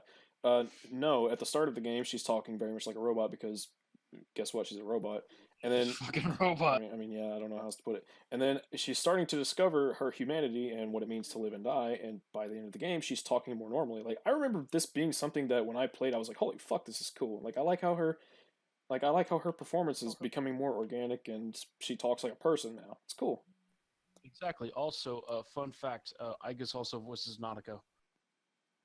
Oh, really? Yeah. That's cool. You can kind of hear it when you hear Aigis speak and then Nanako speak relatively close to one another. Like if I were to play P3 and hear Aigis, and then I were to go play P4 and hear Nanako, I could kind of hear it, but she does a very good job of playing a child. No, but the voice acting's bad. Shut the fuck up. It's bad though. It's still too awkward, I guess. But okay, no, he's not. Voice and speaking normally. It gets real weird after the final boss, which, by the way, not even worth mentioning, Brad. This is a 30-minute damage sponge with no challenge to offer and an automated instant win fight afterwards. You are not. Also, this climax and final boss is something that is recycled literally in both Persona 4. Well, okay, no, but all right. That is first of all, even if that were true, that is a problem with Persona 4 and 5. You know, if just because 3 did it first doesn't mean that it's 3's fault that 4 and 5 recycled it. Just also, damage. Oh my god. Oh my god. I can't, man. She is a 15-phase fight with constantly changing weaknesses and strengths and attributes. Literally every turn, if you fuck up, can mean death. Like seriously, the fuck you mean no challenge? Get the fuck out. I literally just no, like you're full of shit, homie. How dare you? You're fucking wrong. You talk shit about Nyx, that's when I start to pop off. You absolute dingus dumbass. How dare you? I'm fucking mad. Like I'm actually mad right now. How dare you talk shit about Nyx, you motherfucker? Literally the best final boss. That bosses. Is like don't fucking at me. You know what? I'm adding that to the sacred texts of my Discord server. Rule number 13: you don't talk shit about Nyx. You're out. She's literally one of the best final bosses I've ever faced in any JRPG that I've played. Nyx is fucking amazing. Fuck you. Fuck you. And like the fact that he doesn't even mention either of her fucking battle themes. How dare you? Also, the thing about the part that follows when you go into the moon and fight the cosmic egg. I love that sentence, by the way. Yes, it's scripted, but that doesn't make it bad. Like, that's following a fucking intense fight. Like, it's okay. It's a set piece.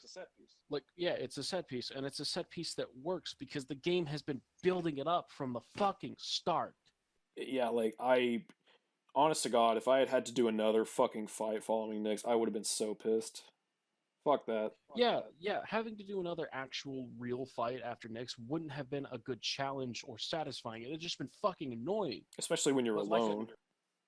But like I said earlier, like it's surprising and like encouraging whenever you get hit by that death attack for the first time, and somehow Minato survives, and then you find out he literally survives because his friends and the people he cares about were literally giving him strength.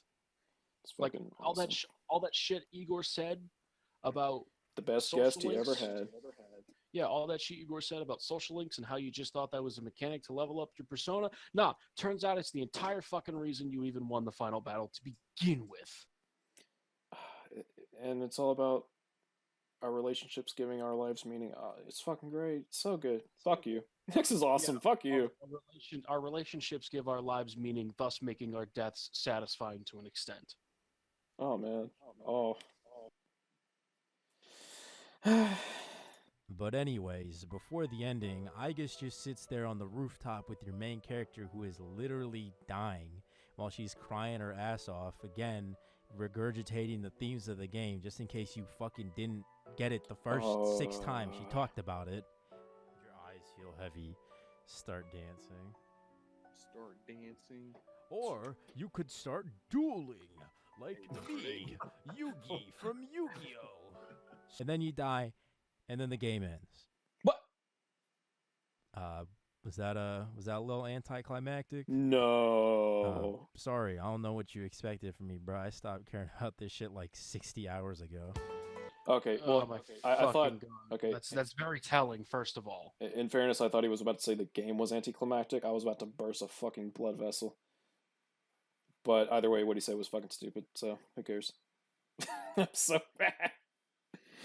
At this point, I'm just trying to get through the rest of this. We got 6 more minutes of this bullshit. You gotta be kidding me. I think like the last minute and a half or something like that's like credits or some shit. I think. But that means we still have to get through 4 minutes and 30 seconds. We can do this, homie. We can do this. That end credits music is fucking amazing, by the way. Froggy. Without a doubt, this is one of the worst games I have played in a long while. Okay. And unlike Persona 4, where I found myself appreciating the game more by trying things I missed out on, doing the same for Persona 3, and not only did nothing about the game get better, I think it got worse. A bad, boring plot with dead pacing, poor writing, underdeveloped, uninteresting characters with little to no chemistry, who spout exposition in a massive case of... I like how he says this as if he's like proven all of this, when it's like, no, dude. Your arguments are fucking bad. You haven't proven shit. I'm damn sure not convinced right now. Nothing that you're saying at this moment has been thoroughly backed up. Tell don't show, where I'm just supposed to believe that these people are somehow different and growing because they said so. Couple that with unfun JRPG gameplay with an inferior battle system that ruins the fun, fair balancing of a game made by the same company literally 4 years prior, with no sense of challenge outside of the game forcing you to grind inside an unchanging, visually boring singular dungeon with boring enemy designs that are literally reused and recycled for the entire game. Oh, fuck that table. Yeah, fuck that table. As for the enemies being reused and recycled, that's kind of just a double-edged sword when it comes to any JRPG. I will say Don't fucking act like Nocturne didn't do the exact same fucking thing to an extent. I'll say that I'm kind of torn on whether or not I like the shadows being their own thing or Persona 5's way of using the personas as their own shadows. But either way, it's like yeah, a fucking... Like, I'm not hiding behind the fact that the game's old, but like, the game's like, I mean, it's fucking, like, yeah, it doesn't have 3 million different enemy types. Oh my god, poor fucking boohoo. Who cares? Like, there's a lot of enemies in Persona 3. Shut up. A social sim mechanic that feels half-baked with social links that, when they're not completely inoffensive, they're boring or in some cases, absolutely vile. Just on some weird ass shit, bro. Like, I'm sorry. You haven't proved that. I cannot get over it. What the fuck were y'all thinking when you fucking... What? Oh, what the... This game is just... It's a girl with a crush. Shut the fuck up. It's a little girl with a fucking crush. It's a fucking elementary school girl who's like, oh, this guy was nice to me, so I like him. It's like, oh, it's like, what's wrong with that? And just to clarify, it is not Maiko is not the same as Ken, because with Ken, with Maiko, it's a completely one-sided crush. You're just being platonic friends with this small child. With Ken, you're looking out for him. With Ken, you are actively seeking out a relationship. Yes. Maiko is not the fucking same. Yeah, that's no, man. Like, I don't care. I've lost interest. I have apathy syndrome for this fucking video. Damn, that was kind of hot. Thanks. I Not made it myself. good. And I know there's a gang of people who are probably gonna get mad at me saying that, but like, who the fuck cares, bro? Like, if you watching this video right now and you're all worked up because I said that anime game bad over the internet, then I'm gonna have to ask you to take a step back and relax a little bit. No, real quick. I'm not mad because you said anime game bad. I'm mad because your arguments are so fucking dog shit while you try to talk objectively, while in reality you didn't prove a motherfucking thing. While and yet you also have condescendingly audacity- talking to anyone who likes this game and saying you're a fucking pedophile. By the way, don't get mad at what I say, lol. It's like, oh, okay. and also saying at the beginning of the video that you don't want to say things in such a condescendingly simple way, and then you have nothing but a condescending tone throughout the literal entire fucking video. Yeah, I have a right to be mad when you put out such bullshit like this. Yeah, I could care less that he thinks the game's bad. What I'm concerned with is his arguments as to why it's bad, which are shit, and these stupid things he's saying about like millions of people basically who are like, "Hey, I like this game." It's like, "Wow, you like this game? Fucking pedophile." It's like, "Oh, okay, I guess." Or like, "Wow, you like this game? Play a real fucking SMT game." Shitlord. Fucking almost said a bad word. Okay, you fucking gamer. Ugh. Anyways. My dislike for this stupid ass game should not really affect anybody in the way that my past couple videos has, and I think it's fucking weird. You can like what you like, Really? but if somebody not enjoying the same things as you is grounds to go stupid in the way I've seen people online act up recently, then I don't know, bro. You need some help. That's not what people are mad about. I think people absolutely have the grounds to be pissed at you when you're actively insulting and being condescending towards them. This video has crossed that line from being a simple opinion piece into being a condescending shit slinging fest. And this is his attempt to hide. It's his shield. You're trying to shield yourself by saying, "Bruh, it's just my opinion, dude." Like, no, fuck off. You're a fucking pussy. If you're gonna talk shit, at least don't back down when people get in your face about it. You stay in their face and you be like, "Ah, no, I don't care, bro." I mean, you're still stupid, but and wrong. But hey, at least you tried. At least you're standing up for yourself and not fucking hiding behind goddamn criticism shield. Yeah, it's if you're gonna be an idiot, then don't be a pussy too. That's my advice for idiots out there. It'd be kind of like if I called L a piece of shit with no redeemable qualities, and then L's fans and friends were like, "Okay, but why?" And I'm like, "Bro, I'm not trying to explain everything in condescendingly simple detail. It's just me with my different opinion. Fucking if you nerd. have a problem with my different opinion and you're getting angry over that different opinion, even though I just insulted your friend, man, you need some help. That's you, dipshit." Yeah. Also, yeah, just no. No. The point of my videos were always been to disagree with and question the stupid ass common opinions I see and hear thrown around these games. Okay, well, you did a bad job. Because most of the time, okay, so he's actively admitting to him trying to be a fucking contrarian just now. I mean, yeah, pretty much. That's yeah. Okay, so literally you just invalidated your entire video by admitting that. Like you literally said the whole point was to disagree with people. It's like, shut up. No one cares. You're just trying to be a special little unique snowflake, but no, you just look like a goddamn idiot. I'm gonna throw it out there. Hot take. The ability to disagree with someone is not special. I know that's crazy, but nah, the ability to be different from somebody doesn't make you good. Yep. just on the internet super misleading or just in some cases completely fucking wrong. You When I mean was like replaying the you? game- oh snap!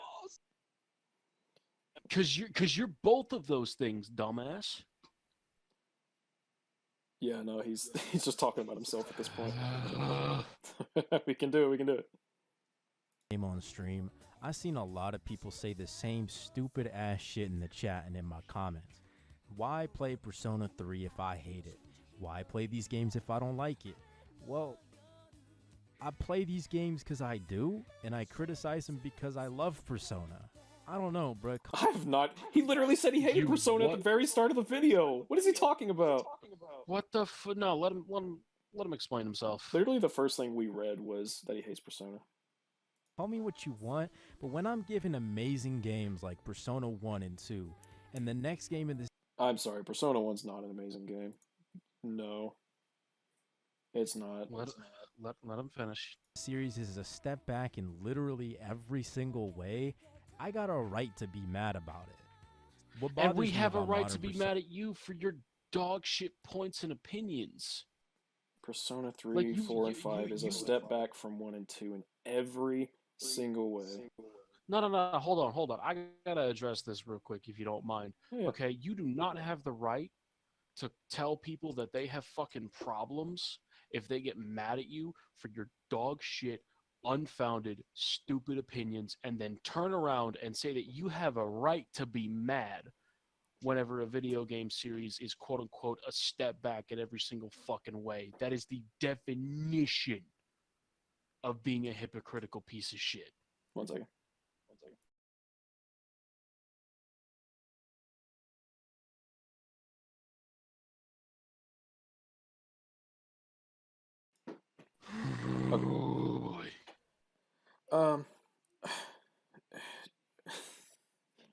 Fuck this guy. I got nothing else, man. I'm drained as far We're as almost done. Yep, we're nearly there.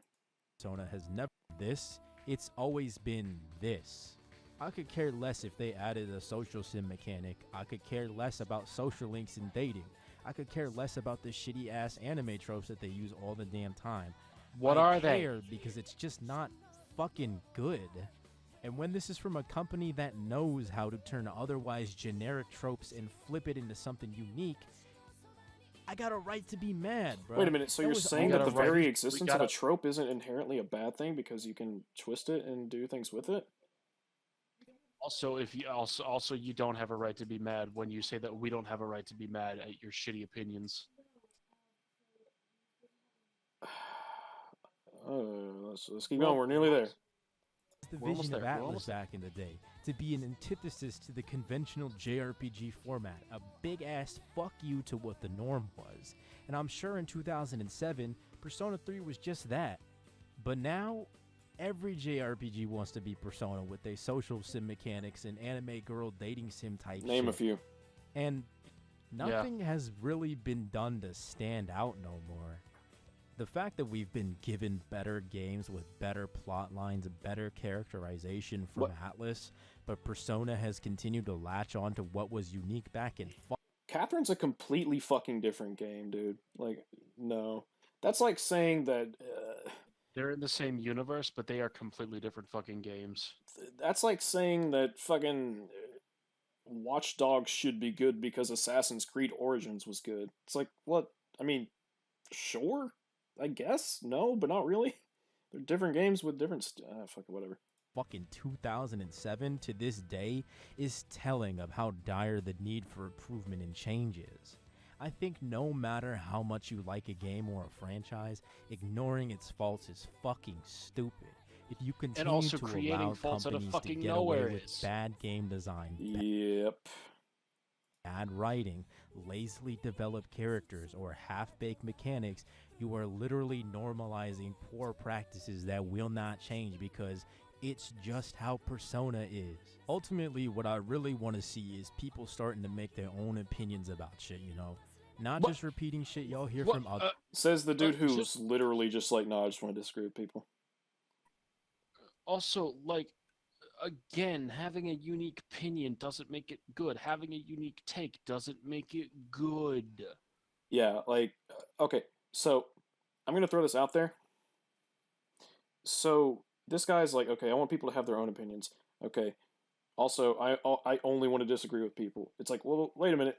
That's just having an opinion because of someone else. It's essentially the same thing. You're just choosing a different path. Like, that alone isn't worth anything. This fucking video isn't worth anything. Oh, snap. Yeah, I gotta wrap up soon, actually. But Yeah, we're nearly there. We're nearly there. We're at nearly 6.5 hours too. Oh fuck. Others and accept fact. I'm talking real, genuine, from the heart feelings about things that you like. Yeah, so What from the the heart, I fucking love Persona 3. It's one of the best games I've ever played. From the heart, Persona 3 is one of the pinnacles of gaming and storytelling, period. That's Yeah. from my fucking heart. You don't get to say that it's not from my heart just Wait, no. because the Wait, no, because someone else said that, that means what you said isn't genuine. But also, other people that like Persona 3, oh, that doesn't affect his opinion. It's, you see? It's like, oh, there are Hell, other I'm gonna people. be honest. I could turn this around. It's like, oh, other people don't like Persona 3, so you're not special. It's like, yeah, well, it's still my opinion. It's like, well, it's my opinion. I like the game. I mean, I wanna deck myself in the throat right now. This man's giving me apathy syndrome. I swear. I'll tell you what. You know, if I pull up and talk shit about one of the most universally loved games amongst Megami Tensei fans, because I didn't personally enjoy it, then you shouldn't be scared to talk your talk about any of these games that you like or dislike. Oh, we have. Just, you know, We have. make sure y'all actually play them first, though. I'm wondering if Oh. you Who fucking cares? Simply did. that is gatekeeping. Wait, hold on. And SMT elitist shills Persona. Sorry, hold on. Let me. Nah, but who cares? Simply that is gatekeeping and elitist. I win. Bye-bye. I didn't get to read what the tweet. SMT elitist shills Persona 1 and 2 into all fuck, generally annoying, a huge asshole to people for no reason, especially people with anime profile pictures, kind of hella racist, the list goes on. So I don't know about the race, I don't know about the racist stuff, but everything else, yeah, that fucking checks out, actually. You're a huge fucking asshole. And clearly an elitist for Persona 1, 2, and SMT. And let me just. I'm pretty sure all that's left is credits because the video's almost over. I Let me win. just, Bye-bye.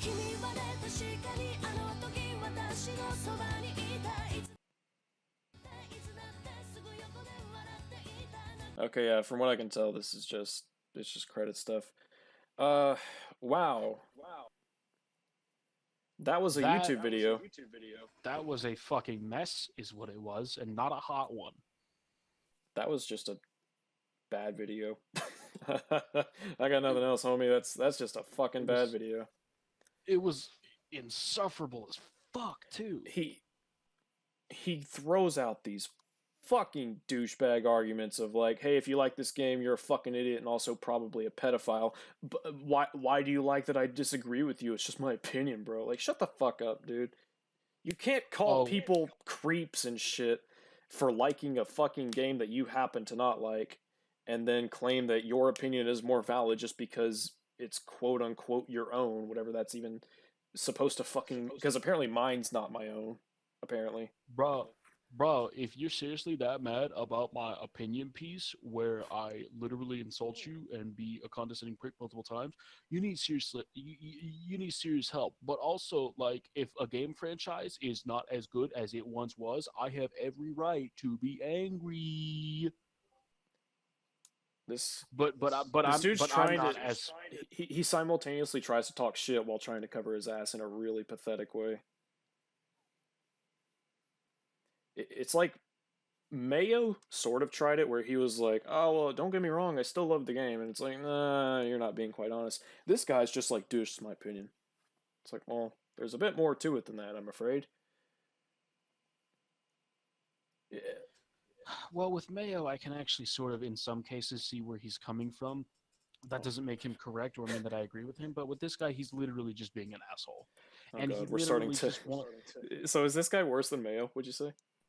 fuck yeah, this guy's worse than Mayo. Like, I don't have any, like, I didn't like Mayo's video. I think it was pretty dog shit, but I don't have any ill will towards Mayo. This guy literally just spent the last 36 minutes essentially just insulting everybody in the Persona fandom, essentially. He was an asshole. Not He even was just the condescending. fandom. It's just like I don't get involved in fandoms really. It's just not my Well, thing. I say fandom, but I meant like the fan base. Right. You know, it's but you know, like me personally, I don't really get involved with fandoms. I don't fucking care what the majority of Persona 3 fans say. Like he's going on about how he's so special because it's his opinion on the game and he's thinking for himself. Meanwhile, all he's literally confessed to just wanting to disagree with the popular vote in a community. Like that doesn't make what you say special. It doesn't make what you say correct or good. Yeah. And it doesn't make you any less of a fucking prick. You talk shit about Nyx. I'm hurt. I can't. That was bad. I just don't really have anything. I just don't really have anything else to say. I mean, I've exhausted everything that was that fucking. I want to say. That was fucking bad. Like, all right, you know what, TC Nick, you are way better than this guy. And like same with TC Nick, I don't have a fucking problem with him. I don't agree with his video. I don't think it's I don't think the video is particularly that good. It brings up a few valid points, but other than that, I don't think it's that, that good in terms of argumentation. But like, he wasn't a fucking asshole, and like the moments where he tried to be funny were actually funny. Because not only did they come from a place where he knew most of the fans agreed with him, but they didn't come from a place of malice whereas with motherfucking Dadman over here, he more like simply bad. Oh, he clearly wanted to get a rise and reaction out of the fan base by good job. You got a 6.5-hour video responding to your terrible video. And I guarantee he's never gonna watch it. There are other responses to his video too that are there's like literally a video where it's just titled "Simply Dad's a fucking liar" about Persona 3. I'm like, damn. Boy, howdy! I need to check that. But yeah, like TC Nick was one of those things where it's like I feel like if he had really kind of thought out his arguments a bit more and presented them better, it would have actually been a decent video. Because my main problem with TC Nick was I couldn't, like, he said he doesn't recommend anyone play it, but also he recommends you check it out because of the story. And it's like, okay, what do you want me to do here? This guy's just like, yeah, if you like Persona 3, fuck you, you fucking loser, piece of shit, pedophile. It's like, oh, okay. That's what a cunt. I'm just fucking lost, man. I'm hurt. That literally sucked the fucking life out of me. Caffeine did jack shit. So let's try and end this on a brighter note because TC Nick, not the best video, but hey, I actually agree with some of your points. Simply Dad, you're a fucking idiot. I don't like you. Also, I meant to say earlier, like you talked about TC Nick attempting to be funny and actually being funny. Simply Dad, I laughed at some points. I want to make it clear I was more laughing at his attempts at humor, not with his attempts at humor. It's like, play a whole bunch of music. It's fucking funny, guys, because there's a bunch of music. It's like, all right, cool. I'm a spiritual, lyrical, miracle individual. Skip it and flip it and dip it and skip it. I didn't even laugh at that. That was just fucking bad. He talks shit about Nyx. I can't get over this, man. I'm triggered. I can't get over it either. It's a fucking great boss fight. What do you mean, boy? It's not even worth talking about. It's not worth talking about, bro. It's just a damage sponge. It's not even hard, bro. It's like, shut up. Okay, so back to what I was saying before. Let's try and end this on a positive note. What's your favorite thing about Persona 3? That's a really hard question. You really had to put me on the spot like that, huh? I bet you can't guess mine.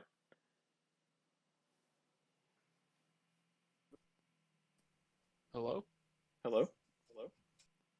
Hello? Hello? Uh-oh. Wow, what a time to do that, huh? Hello? You good? Hello? Hello? Hello? I don't know what the fuck happened. That was interesting. Also, that's a really tough question. You didn't have to put me on the spot like that, El. So, I bet you can't guess what my favorite part of Persona 3 is. Is it Nyx? It's Nyx. Nyx is fucking cool. I would say that also my favorite Akihiko. part, I would say that my favorite part about Persona 3 is the last month, and my second favorite part is actually the combat.